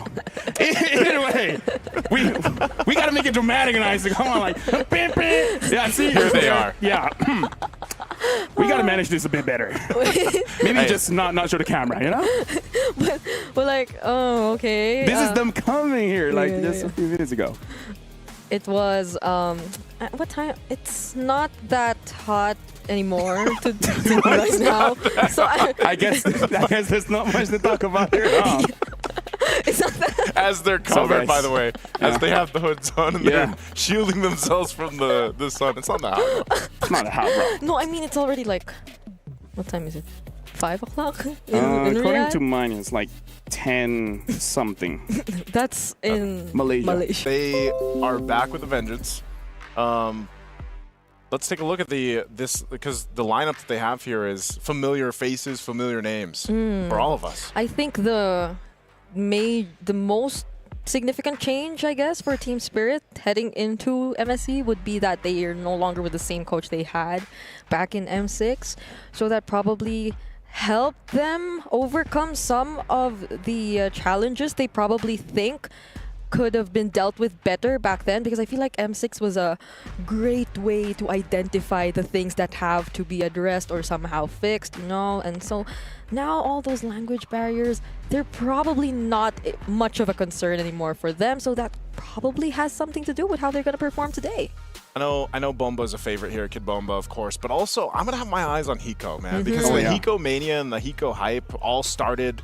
I think wasn't he the first one to get the Savage? Yeah. Back in M6. Hiko mania. Was it Beatrix? Yeah. Yep, and he's also I think he's still the youngest. He's one of the youngest. One of the. I think he was 17, or is he still 17? Right. Hey, 18. I don't keep track on their ages. Same. Kind of weird. Yeah. You know. That's true. But he's pretty young. He's pretty young. He definitely has that mechanics and he has that confidence, because even during interviews, they speak their mind, right? Yeah. They just let people know how they really feel. And I gotta say, Hiko, we're talking about the new guy, but there's a lot of veterans coming in from Team Spirit as well. And one of the things that they are known is that in terms of the roamer position, quite a lot of crazy picks. Even using the Diggy when the Diggy wasn't really meta, but hey, they made it look good. I could not forget that that Diggy. I think it was. It was in the Philippines That was even when we like five. Yeah. When we first saw them actually use those heroes. So Sao and the way he's constantly just able to introduce new playstyles, new heroes too, is something of course that we definitely look forward to. But hey, what if he sticks with that, since we are yet to see roamers who actually go for utility picks, you know? I mean, right now we got to look at Tianfeng Yaoguai, their opponents coming in all the way from China. But again, they have some veterancy here. We saw KLVJ early on, Super Ken. I'm not so sure who he is. I think he's Mirko's favorite. I think he's kind of okay, but who knows? I mean, if Mirko wants, I can definitely say that Tianfeng Yaoguai are the favorites. I mean, Super Ken, one of the best players I've ever seen. He's doing it. Bring it up. I mean, he has his very own Mirkers, right? Hey, he has Super in his name. That's true. All the other Kens doesn't. That's true. And we actually got to see the other Ken play earlier today. But for DFYG, I think one of the main things is we always keep our eyes on the teams that compete here, because the improvements that they've made over the course of the past international experience, and maybe this is going to be a crucial one because of the fact that, you have Super Ken here now, of course, Kill VJ once again competing. And even for Long and Zed, like, these guys have all gained a lot of experience over the past year. Yeah, we got our eyes on Long, I think, for a couple of times. He's been performing. He's been a standout too in his own way. His Moskov in the previous games that they played. But yeah, I agree. I think a lot of us will be looking on or at Super Ken. He is probably one of the players you could consider to be one of the longest, the players who've been here the longest time, I mean, in the competitive scene. But internationally, I think there are a lot of people excited to see him and his debut, because I think it's his first time that we'll actually be seeing Super Ken in the international stage. So I'm sure he's excited about this as well. I mean, personally for me, I'm also looking at Zed going from a jungler now being a roamer. That's going to be quite a change, especially in mindset. Speaking of which, we would like to say thank you guys, because right now we are nominated for 3 different awards at the Esports Awards. Make sure you guys go to esportsawards.com/vote, because we are Publisher of the Decade, Game of the Decade, as well as Live Event of the Decade, which was the M5 World Championship. So we've been nominated for 3 different things. Thank you very much, guys. You guys have been amazing. Make sure you guys vote for all 3. Man, so let's vote who's going to win this one. Wait, for the teams? Oh, yeah. Tianfeng Yaoguai. Monster on the peak. Yeah, Monster on the peak. I'm going to have to go with Team Spirit for this. Okay. I mean, I hope DFYG has, well, maybe they'll prove me wrong. Maybe, I don't have any curse, so like that's fine. Yeah, I can just throw it out there. Just to let you guys know, this is not about being smart. This is about to see like what's up with us. So now you got to be the tiebreaker. Okay, because like even before we got into MSC, I think during our podcast one time, I did say that I won't put DFYG too high up there. So I'll be going with Team Spirit. Okay. So if Tianfeng Yaoguai wins, I'm not in trouble. No one's in trouble. I mean, it's only day 2, man. It's the only Group not B's from the first teams. games. It's just from. That's the thing. Which one is Mirko really going for? Because he's got his boy Super Ken, but he always cheers for Team Spirit. Exactly, too. right? Like, I mean, he's always the one being like, "Yeah, Super Ken's my boy." But Hiko though. But yeah, Hiko. He has a lot. A voice. Yes. He has a lot of goats too. So yeah, he has too many of everything. So now speaking of too many of everything, Lung, you guys were touching on Lung just a little bit. The thing that we remember back at M6 was that hero pool, because it was just the Bruno and the Moskov. Yeah. Right? Not much of anything else. To be fair, in this current meta, there's not too many gold lane picks. I mean, I say that as we saw like Ruby and etc. But we do have to see in terms in terms of the picks for Tianfeng Yaoguai, how expansive really is it when it comes to the drafts? Because I'm just worried that their hero pool is much limited compared to other teams, especially Team Spirit. Yep. It has been very limited. Their hero pool, the heroes they've decided to show, especially even in the recent qualifiers, have been very, very limited. So if they're able to prepare for newer picks, for other picks, then that's something Team Spirit probably wouldn't be able to fully account for, because in the previous qualifiers, I think at most, it's actually Long who's had the most number of heroes used. He's used the total of 6, because the rest of the members of Tianfeng Yaoguai have only used like less than 5. So this is going to be an interesting approach to the draft, especially today where we've seen a lot of unique picks come into play. Yeah, you always got to remember too, for I would say both the teams. Wait, do we have information? The DFYG, where did they boot camp? They boot camp at all? I don't think we have the information. I'm not sure if they went specifically anywhere to boot camp, but nonetheless, like I said, they've got a ton of experience between, you know, these 5 guys, especially at this point.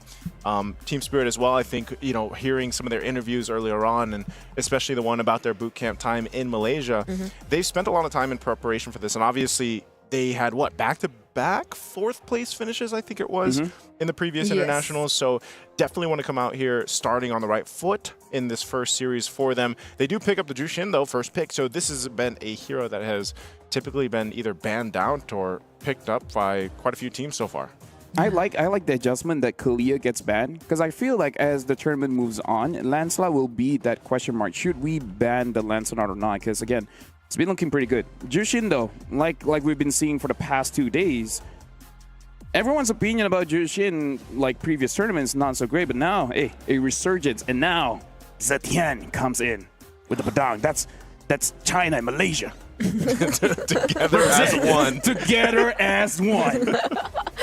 These are especially for the Zetian, I believe, for Yuan. It's a new introduction for Tianfeng Yaoguai, but we were talking about the Lancelot, and I feel like Team Spirit, they're definitely catching up. It has to be prioritized at this point. Even despite the passive, I feel, right? If you just get to at least hit the Zetian or put her within range of the Thorned Rose, that's going to be a lot. So at least they have the Badang to somehow deny them still of the other potential dive heroes that they might be picking up, because so far it's only the Lancelot on the Fulvius, but... Okay. Wow. Super Ken, okay. Hey, what about today? More Fannies coming up. I would say that people are excited to see this, right? Generally, because now you have the Fanny versus the Lancelot matchup. You get to go ahead and see that. And, you know, we've been kind of building this up into the fact that, yeah, we're going to get, for a lot of people that are watching this, is going to be the first time they get to see actually Super Ken play here internationally for DFYG. And I haven't been a huge fan of the Zetian pick. Like, honestly, I know it does provide some of that vision. She's got a great kind of pushback passive that she has too, so you got that, you know, a little bit of defensiveness to it. But I feel like, I don't know what her win rate is exactly, but I just feel like she struggles in some sense. And maybe this is just one of those things where it's like, okay, this is just one of the better options we have against the Jushin pick that we see from Team Spirit. So I'd love to see how they build up this lineup even more, because they've already got quite a bit of damage, of course, now that you have the Fanny, but you also have to protect it. Maybe the what is their gold lane option here for DFYG? Maybe it's the Moskov once again. Yeah, can be the Moskov, unless Team Spirit decide to ban out one of the gold laners that are still up there. But if not the Moskov, though, I think Long has adjusted pretty well to the meta. He's been playing a couple of Granger games as well. Still, of course, the Bruno is still one of his most known picks, so that might be an option. But I'm still leaning towards the idea that, yeah, it might be the Moskov that he's picking up. So there you go. Let's go, Long. It still has to be the safe option. Team Spirit, though. I mean, I kind of feel like a Granger would still be okay here, no?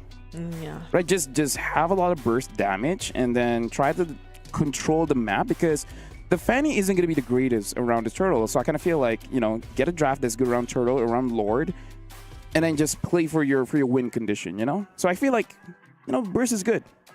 Ranger, Bruno, etc. Yeah, maybe, let's see, because the Wanwan's banned out, so they actually go the Harith instead.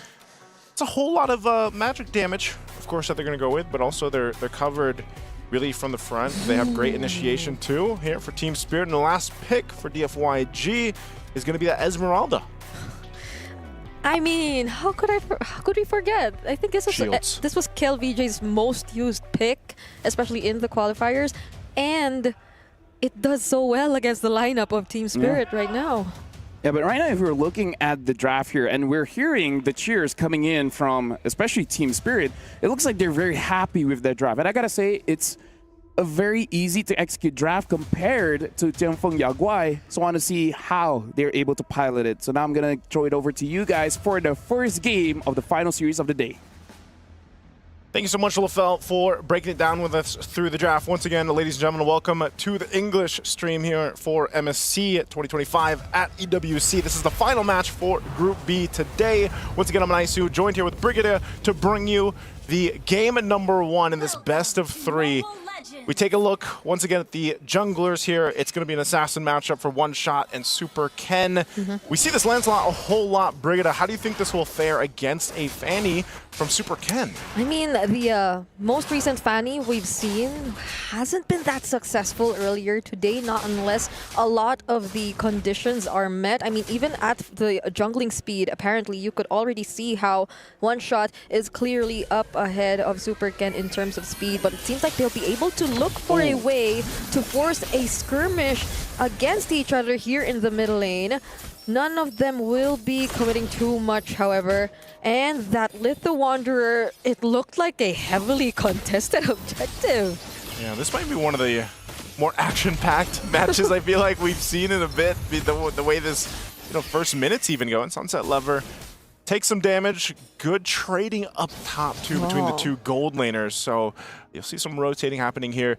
And Zed might be a little, proactive on this Badang to be able to go ahead and set things up even early on. Yeah. Even with a flicker alone, like, you can still be a threat at this point in the game. You don't need to be that level 4 exactly just yet. Oh, Kill VJ on the Esmeralda will actually be the first blood in this game. Even though we were expecting a slightly more comfortable game from him, that early rotation coming in from One Shot seemed like a great punish against this Esmeralda. And Kill Vijay even used the Purify there. Still going down early in the game. So the Turtle's going to be up here shortly as both teams try to get a possession for this. So One Shot already starts it up. Sawo staying up at the front alongside Kid Bomba. And they're just going to go ahead and go 1v2. They're standing right in front of Super Ken and there's not much he can do! What? Kid Bomba actually tries to chase after him, but then the damage won't be enough. One Shot using the Phantom Execution takes down Zed and they transition into the purple buff. This is going to be massive if they deny it immediately for Super Ken, but at least T1 was there. They're going to calm down for now. Yeah, it was so close. If Kid Bomba, I feel like, would have got that. We probably already started the dance moves here, but, going on, the aggression from them at this point in the game gets them a pretty good start. Nothing too crazy. The FYG is going to be okay. They just have to go ahead and adjust from this, and that's always the case with a Fanny in tow. He even flickers forward for that, but it's just unfortunate, Yeah. You can't hit him too far. I don't even know what Phobius holds. Is it like a piece of an obsolete or something? Like, yeah. You could see it right there too. He thought he could get it. It was so close, but Hiko needs a few more shots just to take down Zed. And I feel like I also wanted to mention Zed in that moment because it doesn't feel like Team Spirit acknowledges the Badang that much. It's like they bypass the entire presence of the Badang and just go straight after Super Ken, which I feel like for Team Spirit is clearly one of the more important things to deal with at this point in time, because if they deny the Fanny in as early as the first 5 minutes, then it's going to be a lot more easier for them to pull off their lineup. And that's not to mention the fact that they've been sort of winning the side lanes, even with very minimal rotations coming in. Yeah, you can see this too. Taking a look at the emblems, nothing too crazy. A little bit of common emblem though for Sunset Lover on this Jushin to go ahead and work around with. Some hybrids too being built over here for DFYG. And I think that's the main thing for Super Ken really is he going to be able to actually utilize the Fanny? Because if you're just kind of pressured enough, you almost find yourself in this position where it's like, all right, I'm just going to be getting my buffs, and yeah, he's got to deal with Kid Bomba all day. All day. And hope that you can find something on the map. Oh, Kid Bomba gets out of that fist break, fist crack combo. Fury of the Phoenix already committed, but Kid Bomba again finding Super Ken. Literally does not want him to be able to land those cables as efficiently. Team Spirit are just doing such a great job sustaining everyone, but then it changes when Long goes in. But Team Spirit, they respect that too. They just disengage. Okay, Super Ken has the information. This turtle's just going to be taken by one shot, so another objective for Team Spirit. So all of that, you know, no one goes down, but ultimately Team Spirit's like, okay, we stalled them enough to go ahead and secure ourselves the turtle. And that's, you know, job well enough done at this point in the game. So they hold on to a very minor lead. DFYG still not too far behind, nothing too crazy. And as long as we've seen this before, I mean, the last time we got to see even Lung play this Mozkov last MSC 2024, he actually had some pretty impressive plays. He has good positioning. So I'm just wondering, you know, as he still brings the Mozkov forward for this game one, like how much has his mechanics and the micro positioning for him improved in a year's time? Yeah, they probably are waiting for long once again to be able to join. Typical situation you see whenever there's a Mozkov and you're kind of behind in terms of the early to mid portions of the game. But I feel like even when Long gets to join, there are just so many ways that Team Spirit are gonna be able to deal with him. Like, you know how AoE is a huge, or is gonna like be such a huge problem for these kinds of compositions who really want to be able to find that right positioning. There's the threat of the AOG, Sunset Lover, who's just gonna look for the stacks on the Lantern Flare and is kind of one of the tankier mid lanes who can just go in whenever he wants to. But speaking of one shot, he'll be the target this time around for Super Ken, and Zed lacks the damage though, but this might be this is a response. A fight. This might be something Team Spirit will try to go for. That first casualty is actually going to be Long, and Hiko still doesn't use the Zaman Force. Oh, there you go. Finally takes down Zed as well. And Team Spirit might be able to convert it this time around. Yeah, it looks like they might even get themselves the third turtle. One shot's going to go grab the buff. Super Ken has no option but to just push one of the side lanes here for now. But you saw how Team Spirit, they just literally walked down to the bottom lane because DFYG was not able to convert anything with the amount of time they spent down there. And they just collapsed down under the tier 1 turret to capitalize on it. So interesting takes there. I think still for Team Spirit, you can see Brute Force picked up now for one shot, so he's got a little more of that defensiveness to help him out with this, because so far we haven't seen this like big team fight by either team break out just yet. And DFYG definitely needs time for that. Because honestly, I feel like the way Team Spirit is playing right now is they have their eyes set on something, and when they get that something, they don't overstay anymore. Or like they just get out immediately and divert their attention to other things. And that's the difference for DFYG. They try too hard, but He1 is the first to fall. Look at the damage coming in from Hiko and the Zaman Force. Zed will have to walk away. And even just as Super Ken wanted to take his purple buff, there's trouble once more. Kid Bomba denies that from him. And look at Fun Shot, 5-0 on the Lancelot right now. Man, how many times are we going to see the Lancelots just get games like this where they get all the kills, they don't die, and he just picked up the Brute Force, like I mentioned. So, you know, very tough position to be in. And you were just mentioning this, Brigid. I think a big part of this is the fact that Team Spirit is just playing very clean. I mean, they're disciplined. They're going in for the right opportunities. They get what they take, and they don't push for too much more. Unless maybe for Kid Bomba to an extent, but he's allowed to be able to do that on the Phoveus, and that's okay. So what you're seeing is for DFYG is just how do we contain this, because so far we haven't been able to utilize the fact that we have a Fanny.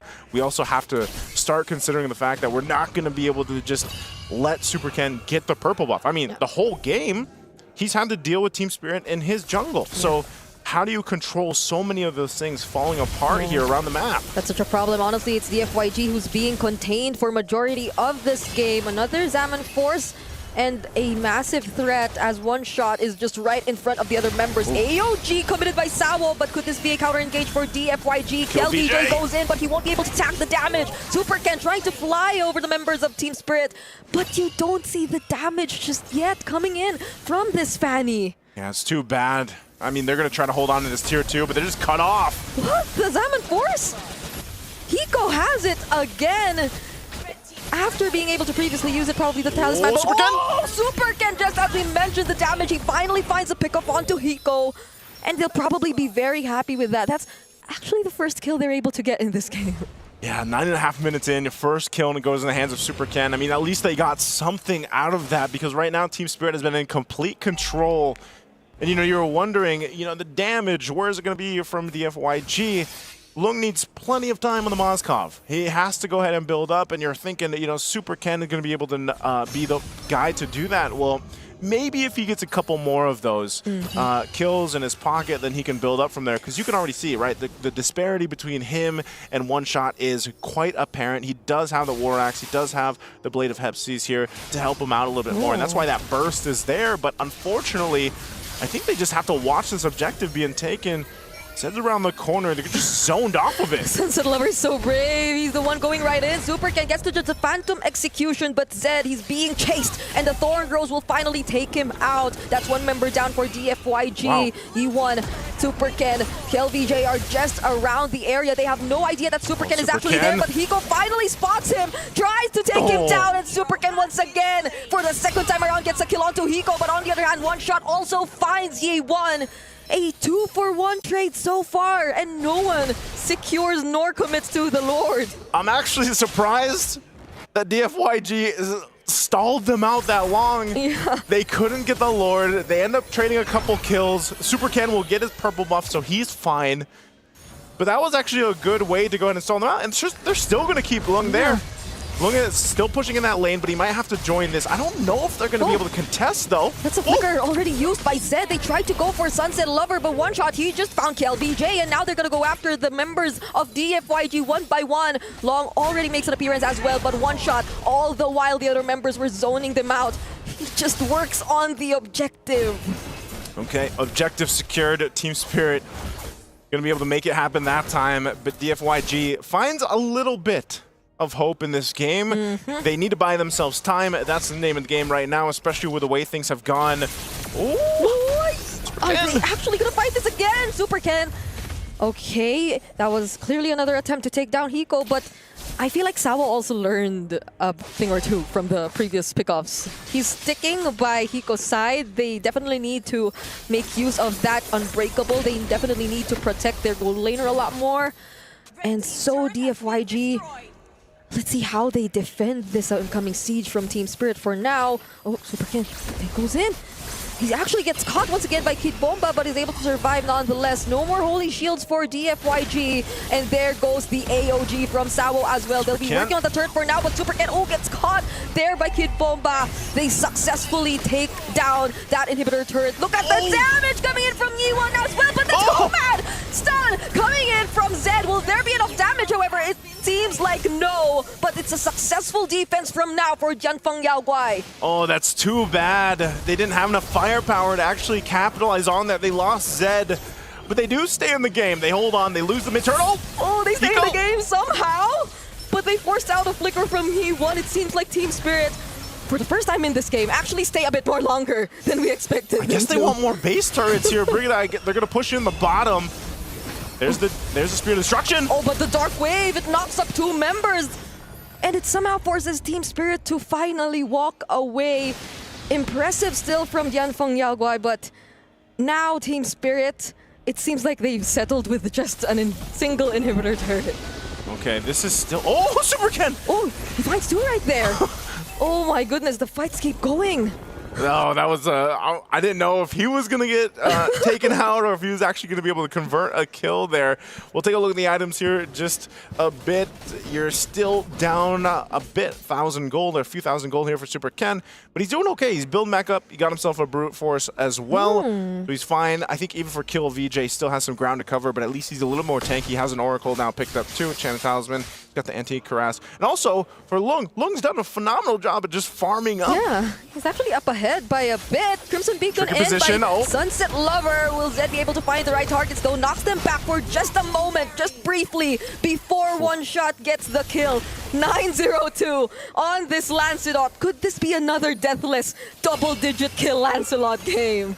It's well on his way right now. Zed, though, is just a punching bag. Right now, he's trying to find things. He's trying to find windows where he can set things up, but a lot of times it's like he gets cut off from the rest of the team, and they can't really follow up the way they want. His Omnic Force is going to be expended already, and so they might go ahead and go for their attention. Super Ken's on the other side of the map, so I think he gives himself the information. Do you want to 1v1 this? One shot, he tried to look for Super Ken, but he fails to find him. He stole away the purple buff, actually. I think he got it. One shot got it.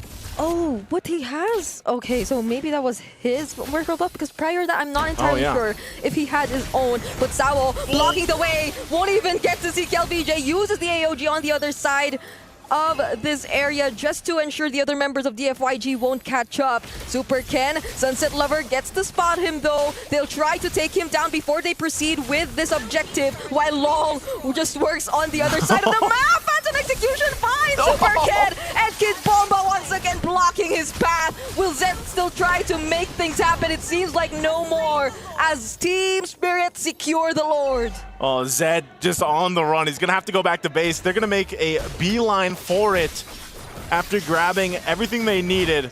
He's also going to take the orange buff here, so one shot will be orange buffed up, and the Lord making its way down the mid.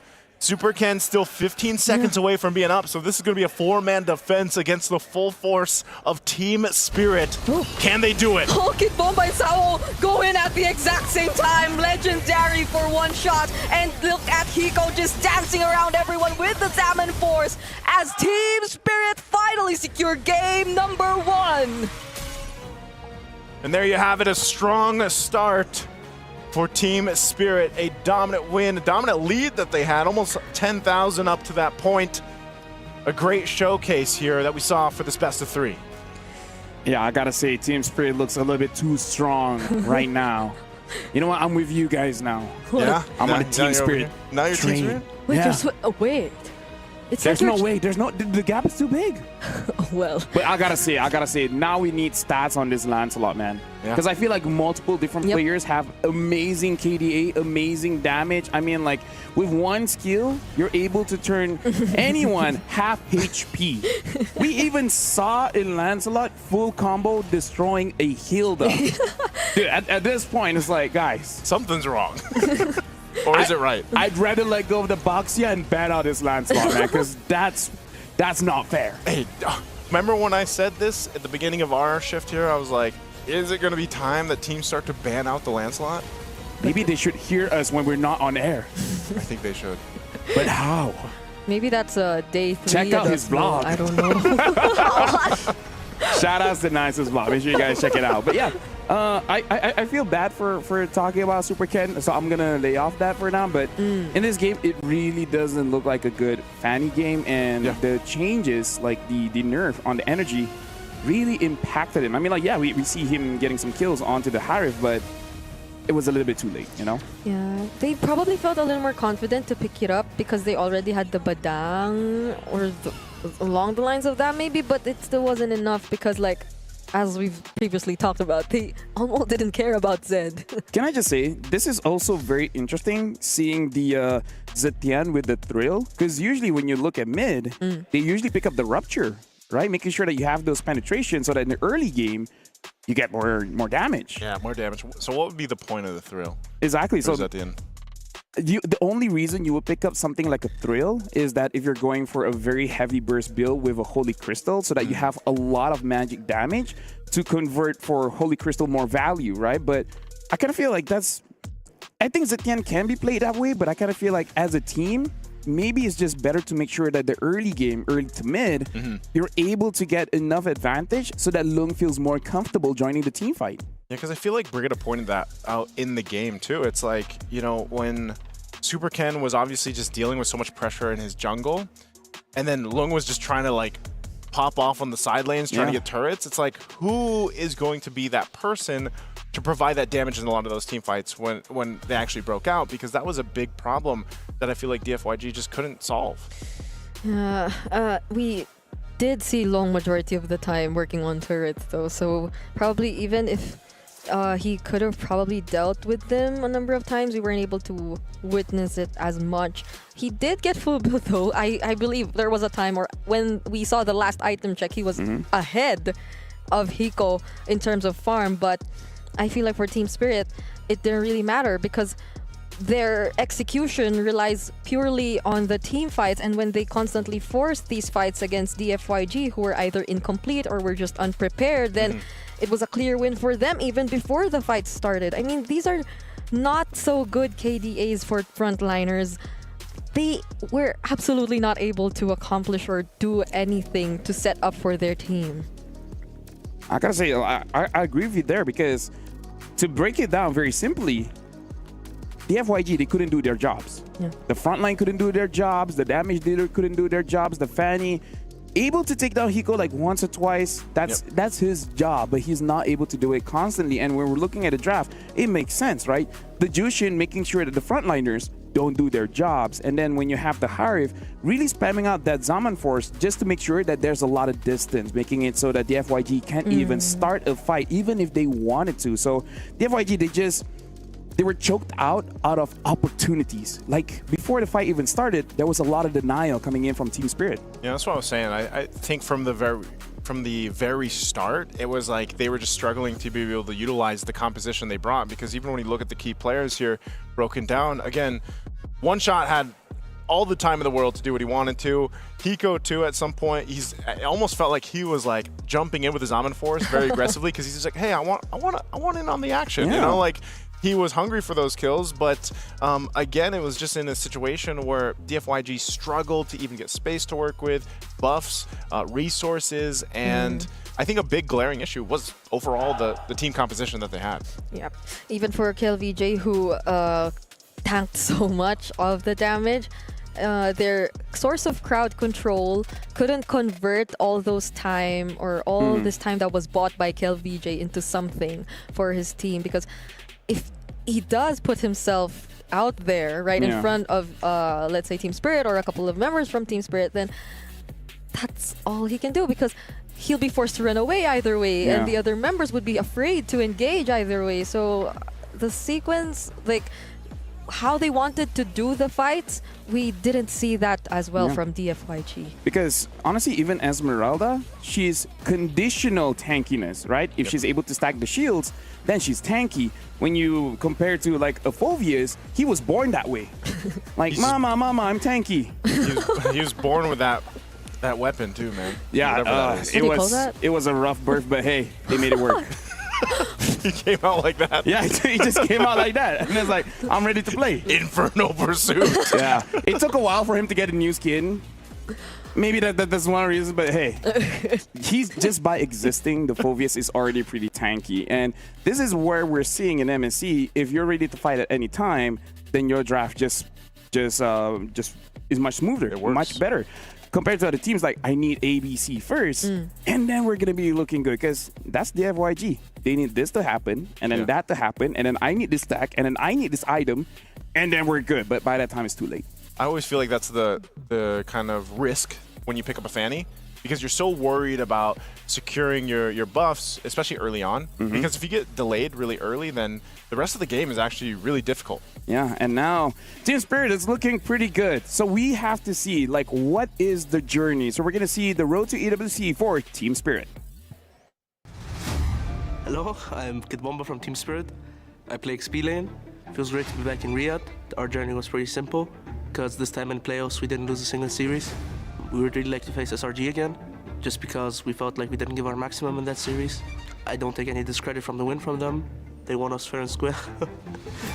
But we would still like to face them again, just to get even at least. Team Spirit are incredibly battle-hardened. For 2 or 3 seasons now, they've been tested in their home region. And the last time we saw them in the M6 World Championships, they were able to make it to the top 4 spot. I think our playstyle has become more synergized. We are connecting our skills way more often and have the same plans in the game already, even before speaking them out. We've been training now in Malaysia for 3 weeks, adapting to the Asian meta, and I think we've been doing a really good job at that. So I have high hopes. Individual player skill. Every player in the team has what it takes to be at the top, and it just comes down to mental and execution at this point. Watch us in the tournament, support us, and we're hoping that we will get a better result than top 4 this time, maybe even win the tournament. Nice to know. So they were boot camping in Malaysia, so they look pretty strong. Anyways, another thing that I really liked was that he was saying, like, we want to face up against SRG because we feel like we didn't give it their all, and he didn't take any credit from SRG. They were just playing better, and then they just want to face back. Like, I really like that kind of mentality. Like, we lost, that's it. Yeah. no real like excuse for why we lost, but we wanna fight again. I think a lot of the teams here, man, are in that mindset. Yeah. Like we've heard, I love the journey video clips that we get for all the teams, because I know not everybody can keep track of all the different regions competing and qualifying here. So they all come in with, I feel like, that sentiment that they want to get the trophy. They want to get to the grand final even. And so far, it's been really interesting 2 days that we've had. I know we got to finish up this match, but it's been great so far. Yeah, and there's still a chance we see them go up against each other again if they both make it past the group stage. Like, if one would actually want to choose them immediately heading into the knockouts, if that happens though. But the bigger question is if they're able to win their first fight here in the group stage against DFYG. But basing it from what happened earlier, there are so many things that DFYG actually have to address if they want to take away a point from Team Spirit. I feel like let's start with tempo. You know, have a draft that activates much earlier, because going up against the world's best, like they see a mistake coming a kilometer away or a mile away, depends on, you know, which metric that you use. Which metric? Yeah. Because I kind of feel like once players or coaches see a draft and then they're like, okay, they messed up here, we can start to exploit because ABC are their weaknesses, so we're just going to go through. Legit, I feel like day 2, we're not going to see Lancelot banned, but looking at the performance today, either ban it out, because even the games that Lancelot lost, it was not the Lancelot's fault. Yeah. Right? I think, again, you always have to look at group stages, especially for international tournaments, and specifically here right now for MSC, is like the testing grounds, especially because we're in that we have the teams having the double elimination, and no one's eliminated yet. Yeah. So you can go ahead and look at it as almost a testing grounds for the first couple days. Obviously, once we get to tomorrow, day number 3 of the group stages, things will, I think, be even different than what we've seen so far. But as we get through this first phase of the bans, it doesn't look too different, but the Jushin's actually going to be banned this time, and it's FYG that's like, you know what, Super Ken, it's your time to shine. Kalia Farsa? It's come to a point where they just had to first pick the Lancelot. It's almost like they're right next to us. Maybe they hear us. Maybe. No, hopefully not. No, probably not. The headphones are pretty good. Headphones are pretty good. They're really good. So is it going to be Kalia Farsa? though? I mean, there's a Lancelot, yes, but you got to be brave. they took out the Jushin too, either way. So maybe that could be an option, not unless... Or you want to take the Phoveus first so that it doesn't get taken away. Yeah, because it answers the Lancelot too. Yep, there you go. This is already all the tankiness in the world that you need. Like, these two picks alone.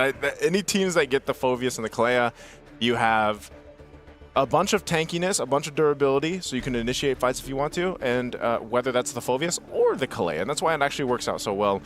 Pick-off potential, too, because even if the Kalea kind of, like, whiffs it, you also have this, like, hidden passive. It's not actually a hidden passive, but you also force the team to take some purifies. I kind of want to see, like, a CC Farsa or CC Granger here, just so that they have some answers for Team Spirit. Yeah. I'm wondering if Long would actually be open to picking the Granger here, though. If he seems much comfortable with the Moskov. Although if they want to play it safe, I feel like we've observed it even for yesterday.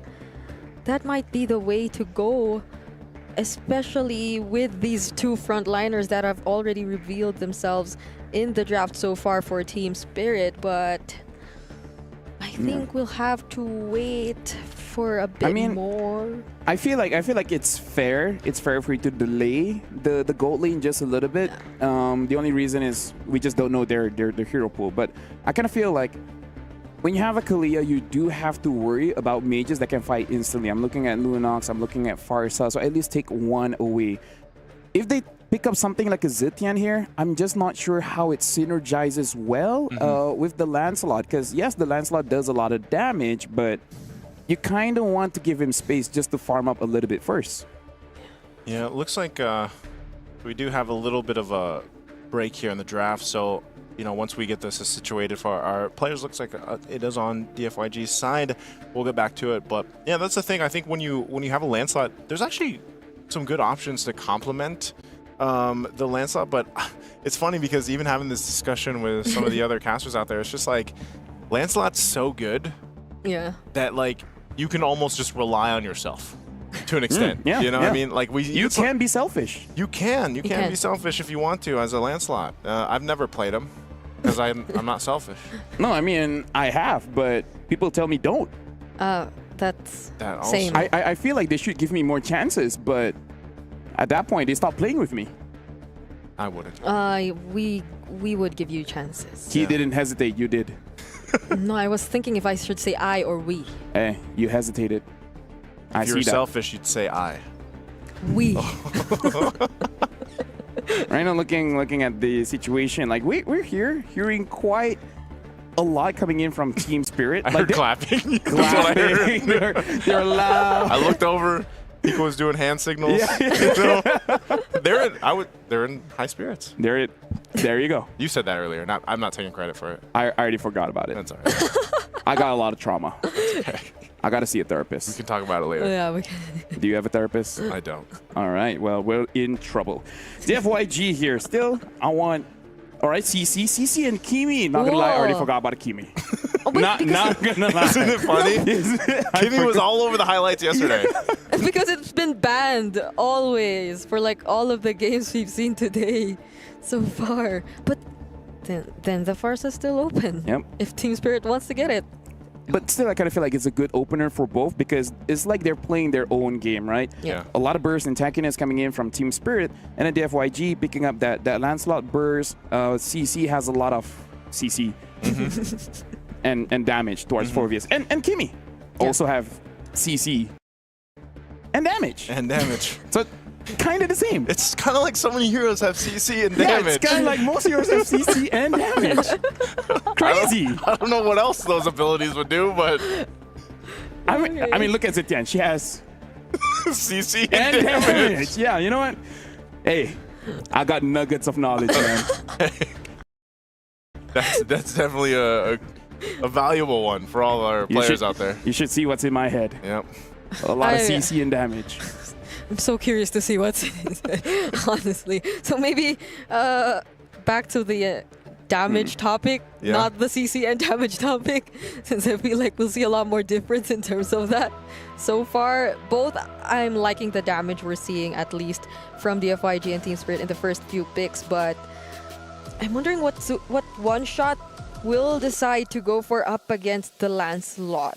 I mean, if there are other assassins, Hayabusa? they took out the Joy, the Hayabusa's there, but it's mostly just the Hayabusa and the Lancelot that we see in the assassins in the jungle. What if he plays the Fanny too?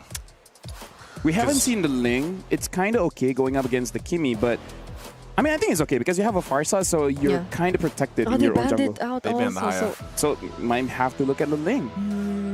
Is there anything that we're forgetting? Oh, here? they took the Moskov. Oh no. Now what? Lung. Hey, Bruno's not bad, you know? Bruno's okay. Bruno is okay. Or if they don't want all this tankiness nonsense, something like a carry. Carry. Yeah. At least something to do with this 4Vs, even though they already have a CC, so maybe not. I mean, I'm okay with the carry.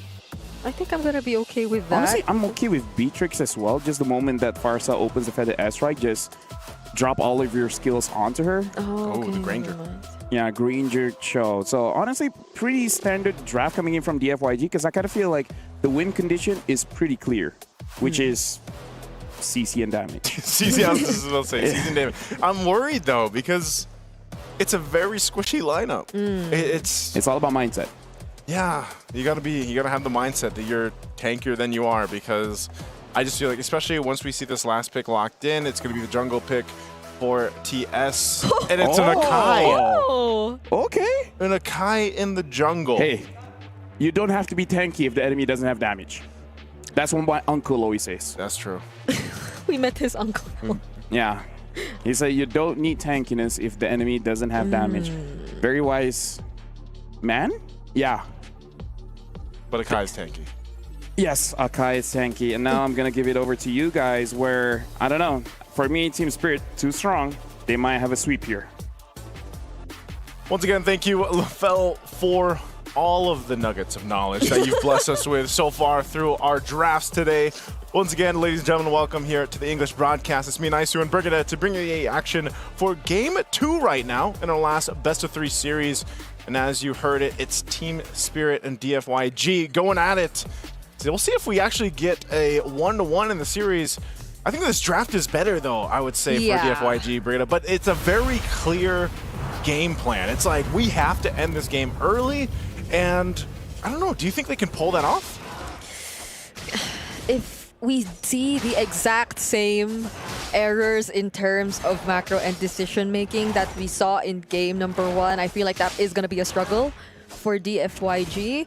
But things are pretty different right now. They got their hands on a lot more of the power picks, on a lot more of the priority heroes that we see in the draft. So, I mean, that's probably also why we're seeing them kind of being a lot more aggressive in the early stages of the game, because this is what they have to capitalize on, and this is probably what they're trying to do, denying one shot of getting a smooth experience in the farming. But I feel like he doesn't mind either way. This is still, again, a very tanky jungler. This is the Akai. I was gonna say, as an Akai, I don't think you worry too much. If you lose a little bit in the early game, especially against Super Ken here with the Lancelot, it's not that big of a deal. You do have that tankier options here for Team Spirit that they're going to be playing around with too. We take a look at the emblems. They got the couple of concussive blasts. Wow. Still Kid Bomba as well. Yeah, you see all those drills over there for DFYG. And at the same time, I think this is one of the questions is, will you be able to utilize this interaction that should happen from DFYG between the traction pulses? Hopefully Kill VJ can go ahead and zone people out on the CC, which we've seen happen a lot of times. But this isn't a Vengeance CC either. He's actually running the Purify. There's 3 over here for DFYG. And that's exactly what I said about the Kalea from Salo. So the passive. Yeah, it's almost a hidden passive that forces that. Oh. Super Ken, he's able to freely focus on securing the objective, but will he be able to, though? He successfully does. One shot tries and actually uses the heavy spin to deny that from him, but will be unsuccessful. Now Yi1 seems to be the target. Sawo and Kid Bomba chasing after him, but that's where the first fight might just end. Tianfeng Yaoguai have actually gotten a pretty good start. Yeah, they did it. They got the objective, which is great for them. And I'm surprised too. No first blood converted off of that. Now they did get 2 of the Purifies out in that exchange, and Team Spirit will continue on to go back to the rotation here. One shot once again is just going to be, you know, part of his option is just to lock down. There's a kick. Oh, Purify already used by Sunset. Lover gets to dodge the traction pulse as well, so he will survive. But I'm liking the pressure from DFYG now. It looks like a completely different version of them if you were to compare it to the way they played game number 1. Also probably has something to do with the heroes they have. I mean, I think you have no other choice but to play aggressive if you have the Cho. Like I said, Brigida, the game plan here is to end the game quickly if they can. And even if they make it to the late game, like, their lineup isn't going to be completely out of position against what Team Spirit brought to the table, but that's where, once again, you're going to have to rely on Lung to go ahead and be able to farm up, pop off on the Grangers like we've seen before, even just yesterday. And that's going to take some work. It's going to take some time. Tsunami Slam committed onto Zed. There will be no other way for him to escape nor look for the counter way of the dragon. That first blood actually went into one shot, and I feel like it's not even his priority to be the one getting the kills, but this helps him catch up or even out things in the jungle. Yeah, I'm kind of worried for Tianfeng Yaoguai because if they continue to get picked off like that, whoa, Kid Bomba, he's beefy enough. He's going to be fine. So survives there, but a kick. Sawo. Perfect kick. All alone under that turret, though. Clearly a great opportunity for DFYG to punish him there, but now they know there's no way of the dragon, but there's also no way for them to catch up and contest that objective for the second time around. DFYG, this will just help them increase the lead that they have. Yeah, a lot more decisive, I'd say, in this game number 2 for them, and a great start. They get themselves a little bit of lead, but dealing with some pressure. it does feel like they really want to go for Kid Bomba at this point. Purify forced out of Yi1. Infernal Pursuit still catching up, and he gets the last hit to secure the kill. Dark Way to knock up KLVJ. Sunset Lover, will he be able to land the Curse of the Crow? But the Purify is there, so KLVJ walks out safe. All right, they're able to respond.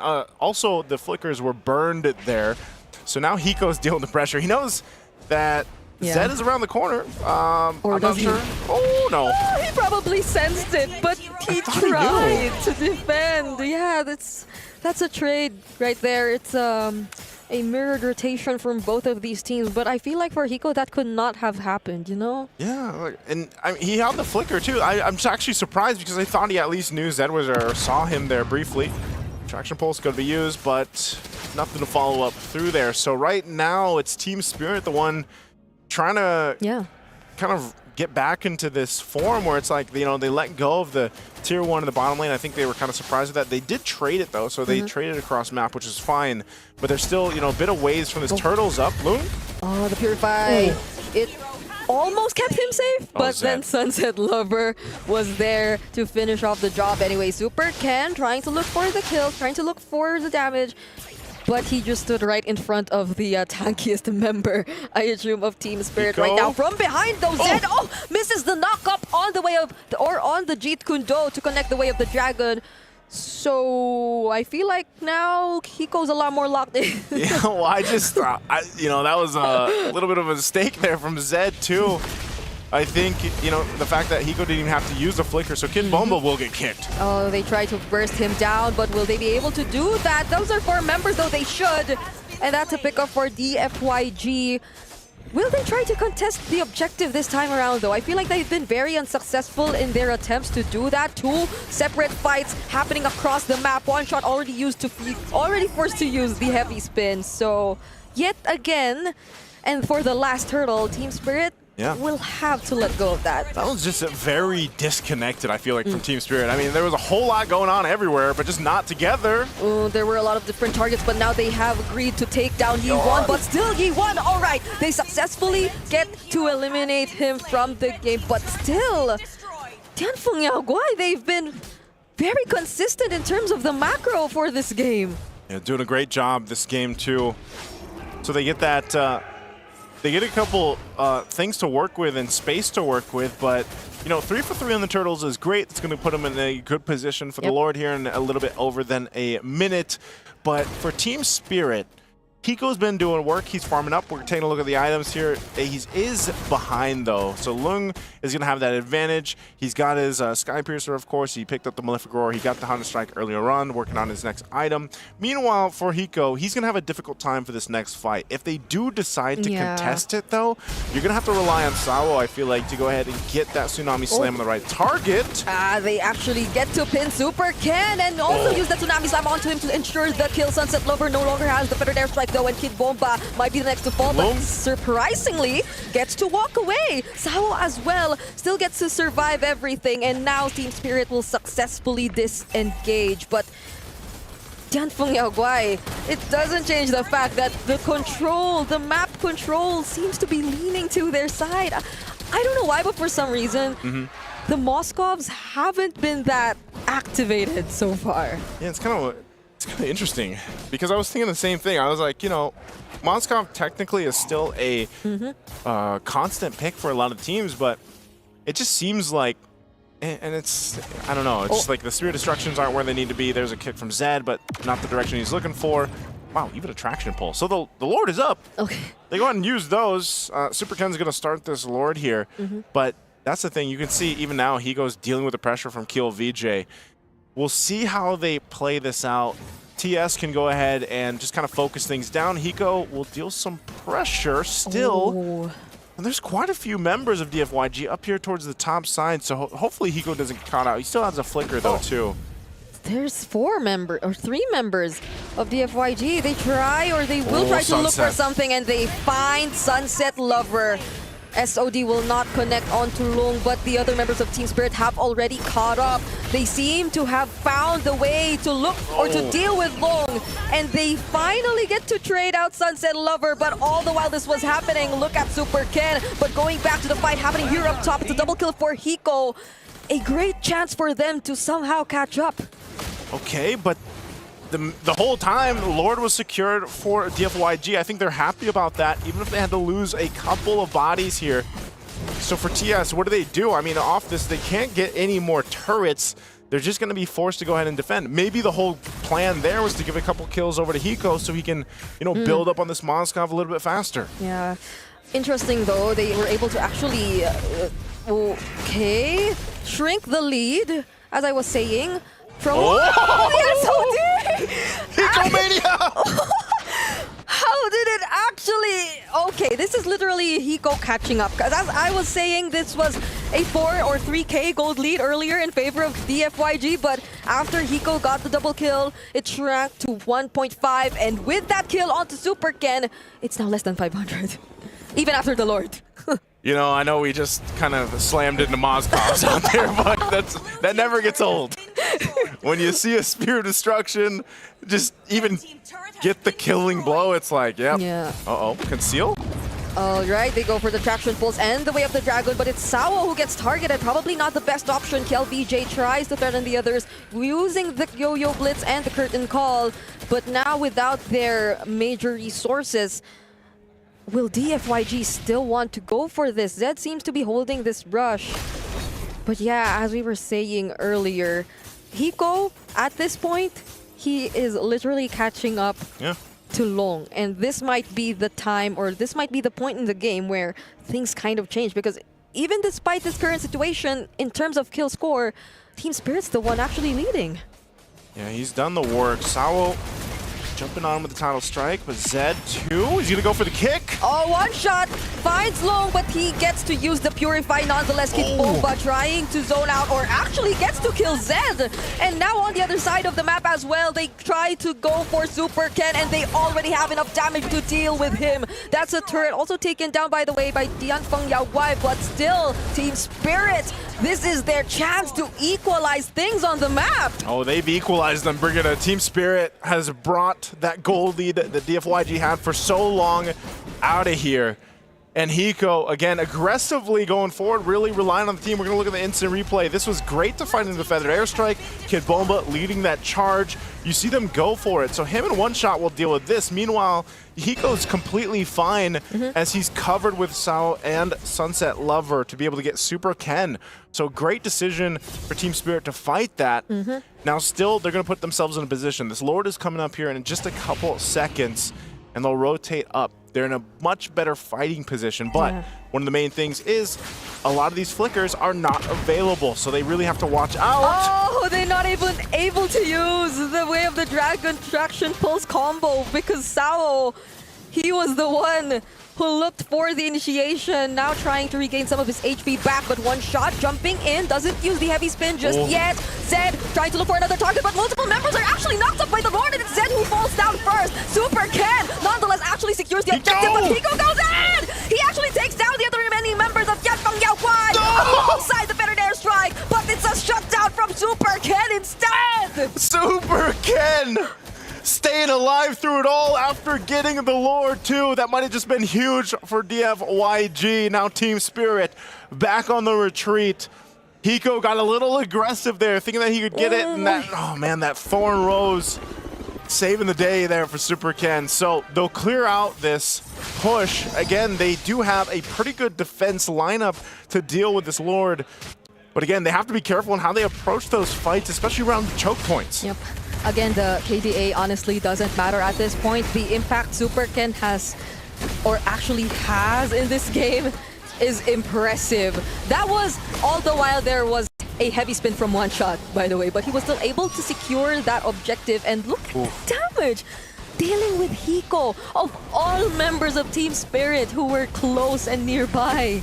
Yeah, it's unfortunate. I don't think Hiko... Yeah, now he gets the Wind of Nature. I was going to say, if he had the Wind of Nature for that, that would have been a completely different fight, but he went the Malefic Gun first before that Wind of Nature. So, nonetheless, Team Spirit still in a pretty good fighting position. Same with DFYG, and so they didn't convert too much. A conceal can be used. Oh, KLBJ, will he survive this? He unfortunately won't, but Super Ken might look for the trades, already using the heavy spin by one shot just to keep them safe. you have to respect the damage that's coming in from Super Ken at this point, and Team Spirit are probably okay with that single pickoff, but Yanfeng Yaoguai, they actually want more. There's a beautiful knockoff coming in from Sabo though, and they capture Super Ken. Now Hiko finally wants to look for the kills as he was denied of them earlier. Better Dare Strike also committed. But Zed and Long are the only ones left alive. Yeah, and that's not going to be enough to go ahead and defend against this push. They might get in the base too. Hiko takes a couple Rhapsody shots, but now the base turret. Lung should be able to clear this out. They might just go ahead and scrap up what they can, the buffs, and pushing the rest of the waves here. So slowly but surely, Team Spirit grabs control of this game, but DFYG still going to be okay. See if they're going. Kid Bombo will get kicked. Again, not in the angle they wanted. And Kid Boba just spamming the recalls. Oh, another Tsunami Slam onto LVJ. Zawo gets to flicker out to safety, but gets punished by Long. So it's a 1-for-1 trade so far, but Team Spirit, just with that attempt, got to take down the inhibitor turret in mid. And they got the base turret, that's what they wanted. Lord still a bit away. Not sure if they actually want to try to contest for it without Zawo. Also, the flicker being burned by Hiko is a major battle spell that he needs. Once again, picks up a little more defensiveness, has the Rose Gold now available. So Lord is up here. What are they going to do? How are they going to play this out? Kill VJ as well. A few seconds away from coming up. Again, this Lord will be started up at this point. Yep. The Team Spirit gains control. Zed, though. Oh, they get to poke him. Oh, but Sunset Lover has to cancel that Fettered Airstrike immediately because there was a threat from DFYG to actually go for the fight. But still, they're able to position themselves around the objective. Zed, not full HP though. Zawo tried to look for Super Ken, but the reactions were fast enough. There was the Thorn Rose to actually keep him safe, but the Dark Wave, it landed to kill VJ. He will be the first casualty for this fight, and the Tsunami Slam gets denied from the Purify, but Zed is next. Two frontliners once more taken out. Team Spirit again just showing how good they are at the team fighting. So they go and get two, they make their way for this Lord, they're going to be able to go ahead and take it. Will Super Ken try to pull something from a miracle off, but I think it's going to be too late as Team Spirit will blitz through this Lord take. So now, will we see DFYG, how do they play this defense? How do they get ready for it? Even down at that mid-base turret already.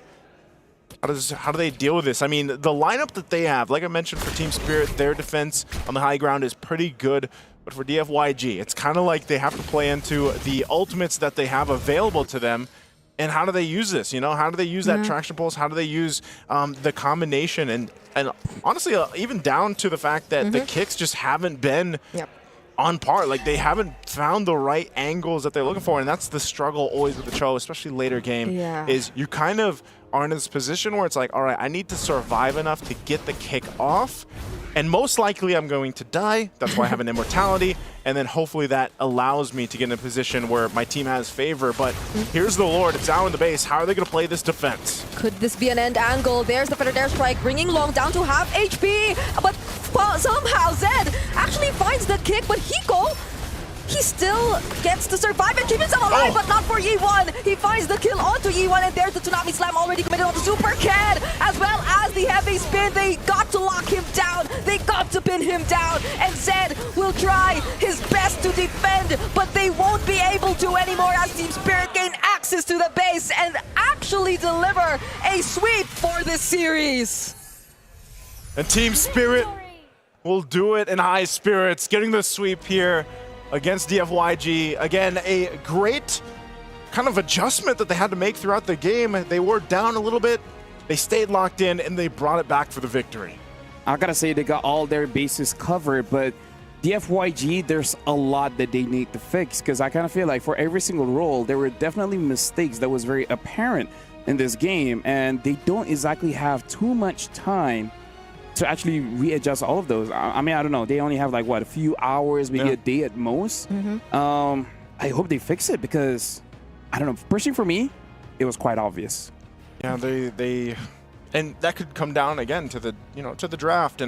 But they showed some signs of hope and brilliance throughout the game. It was just seemed like for DFYG, it's like at some point, things just kind of fall apart for them. They don't get in a position where they're actually able to capitalize on the things that they need to. Yeah.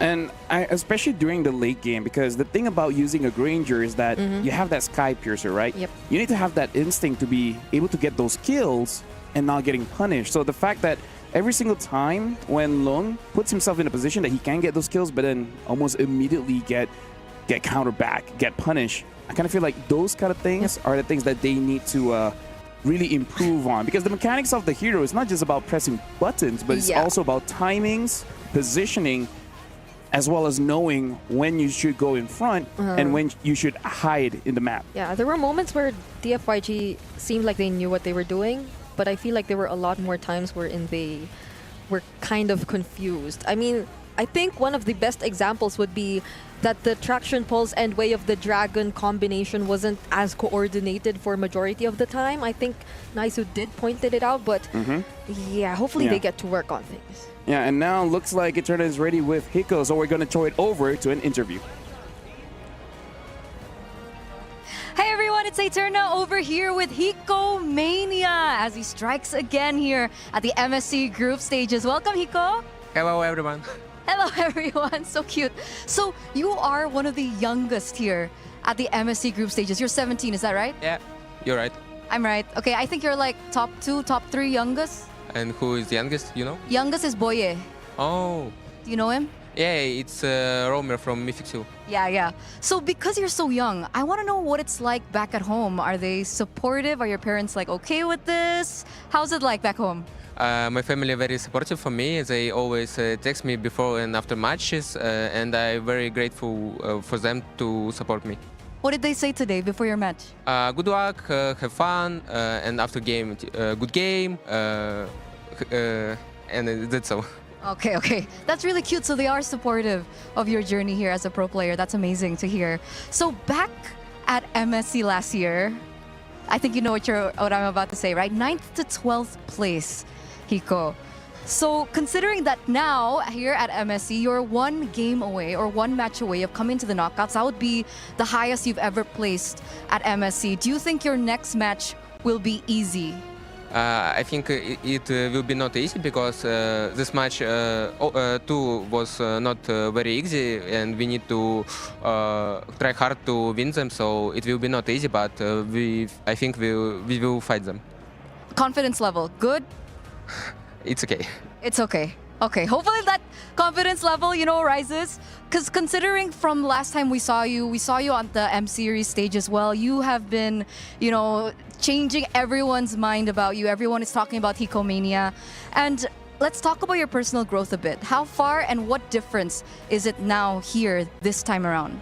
Right now I'm feeling more like consistent. I'm talking more with team, and it's helped me a lot because when you communicate with team, you play better for me. Okay, so you play better as long as the communication is there. Okay, because back at MCC, we were looking at the past matches, and it looks like there was like a global ban system that was in place. Yeah, I was top 1 Granger in ranking. Wow. Of all Granger players in their league. Okay, so are we going to be expecting a Granger pick soon? Maybe, we will know. Okay. So watch out for Hiko's Granger, okay? And considering that, HomeBois is next up in your upper bracket match, is there a little bit of a revenge match going on? Because, technically you did mention, well, not you, but Kid Bomba mentioned that there is a little bit of revenge that they want to take against SRG. And I know it's a different team, but they're from the same country. Is there a storyline there that we can, talk about? Every international when I play, I always meet HomeBois or Team Vamos, like they have same organization, and now it's same organization but different roster. So I always meet HomeBois, and now my score versus them is 1-2, and I wanna make 2-2 for me. 2-2 for Hiko. So message to HomeBois for your next upcoming match. Yes. Yes. What's this? The message. Like, what do you want to say to HomeBois? Good luck, have fun, and I will beat you. I will beat you. There it is, Hiko Mania from Team Spirit. Once again, congratulations, and good luck for your next match. We're going to throw it over back to our casters. So many clip of moments. So, do you have anything to say to your next opponent? Yes. Hey, how confident are you? It's okay. Okay. It's okay.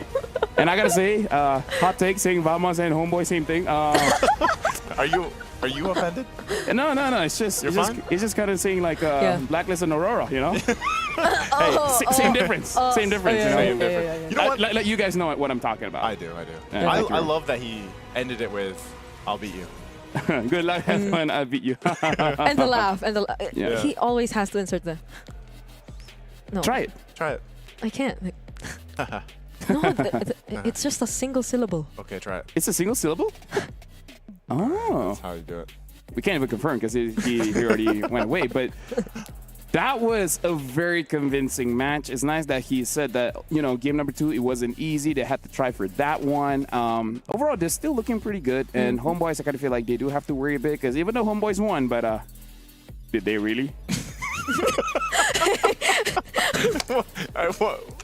Why are you asking that? Oh wait, yeah, I'm the Malaysian. Sorry, my bad. You want me to repeat it? Tomorrow there's more matches. Tomorrow is gonna be very interesting matches because if I'm not mistaken, there might be some eliminations because now we already have the 1-0, the 0-1, and here's the thing: here at MSC, you win twice, you move forward. You lose twice, you don't move forward. Just backwards.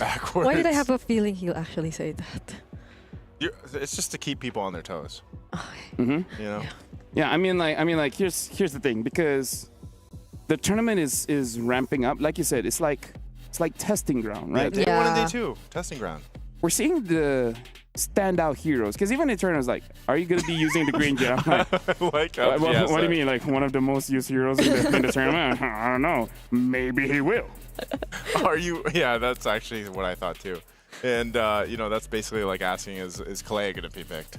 Yeah. Today. It's like, I wonder if anyone will have the Lancelot. Eternal. Yeah, that's fine. It was a good question. No, it was. Now, you know what? We love Eterna. And, shout out to Eterna. And honestly, like, even the interview, that was really good. I like that most of the players, they're very comfortable with the microphone now. And I don't know, looking at today's games, we had a big upset in game number 3. Yeah. Game number 4, I kind of feel like it went as we thought it would be. Personally, for me, I wanted more from Tianfeng Yaoguai, because even Supercan, he has the experience, but it looks like there were parts of the game where his decision-making could be worked on just a little bit. Yeah, or maybe a bit of adjustment too in the draft. I think it's a given, but like to be as extreme as picking a Fanny into a lineup that might not be best. So. Now we got to look at the match MVP for this one. It should be Hiko. Yep, and it's Hiko. There you go. I didn't realize he had 12 kills. I actually didn't realize he had 12 either. No, because he had a slow start. He definitely had a slow start. He dealt with a lot of pressure, by the way, too, in the gold lane. So props to Hiko, and I think it's still the same thing. I think a lot of people this MSC are going to be on that Hiko mania hype. It's because we said the Moscovs haven't been doing that well. As soon as we said that, Spear Destruction. Cast or Curse. Or Bless. Whichever. Now we got to look at the groups now, how it be looking like, because yesterday it was all Group A, today it's all Group B. And now looking at the situation here, this is Group A, nothing has changed. Nothing happened yet, Team Lucas, they're going up against Onyx ID, Slango Red Giants, OG Sport will be going up against Mythic Seal. And of course, we see the matches, Ultra Legends, CFU, Virtus Pro going up against Corinthians. And the bottom one, this is where the elimination can happen. Because again, you can only afford to lose twice. At least still a best of 3 though, but it's gonna be very tight for these teams who literally have a single tournament life left. And now we get updates for Group B as well. So it looks like Homebois will be going up against Team Spirit. Okay, that's nice to know. Okay. HomeBois, Team Spirit, RQ, Aurora Gaming, Team Flash, and DFYG, Area 77, and Onyx PH. I don't think they will, but it's crazy to see Onyx PH in the bottom. Like, I don't think they will, but if they lose, they will get eliminated. Again, I don't think they will, but the storyline's there. You. That's almost like you. No, you gotta emphasize. I don't think I will. Oh, yeah, you gotta emphasize. But come on, what are the chances? You said that how many times too, and we just get surprised. Brigitta's wondering how many more days she has with you on the desk. No, I mean With just that question. how many more curses am I gonna hear? I did not say that, by the way. Why are you looking at me like that? I don't know, man. You know what?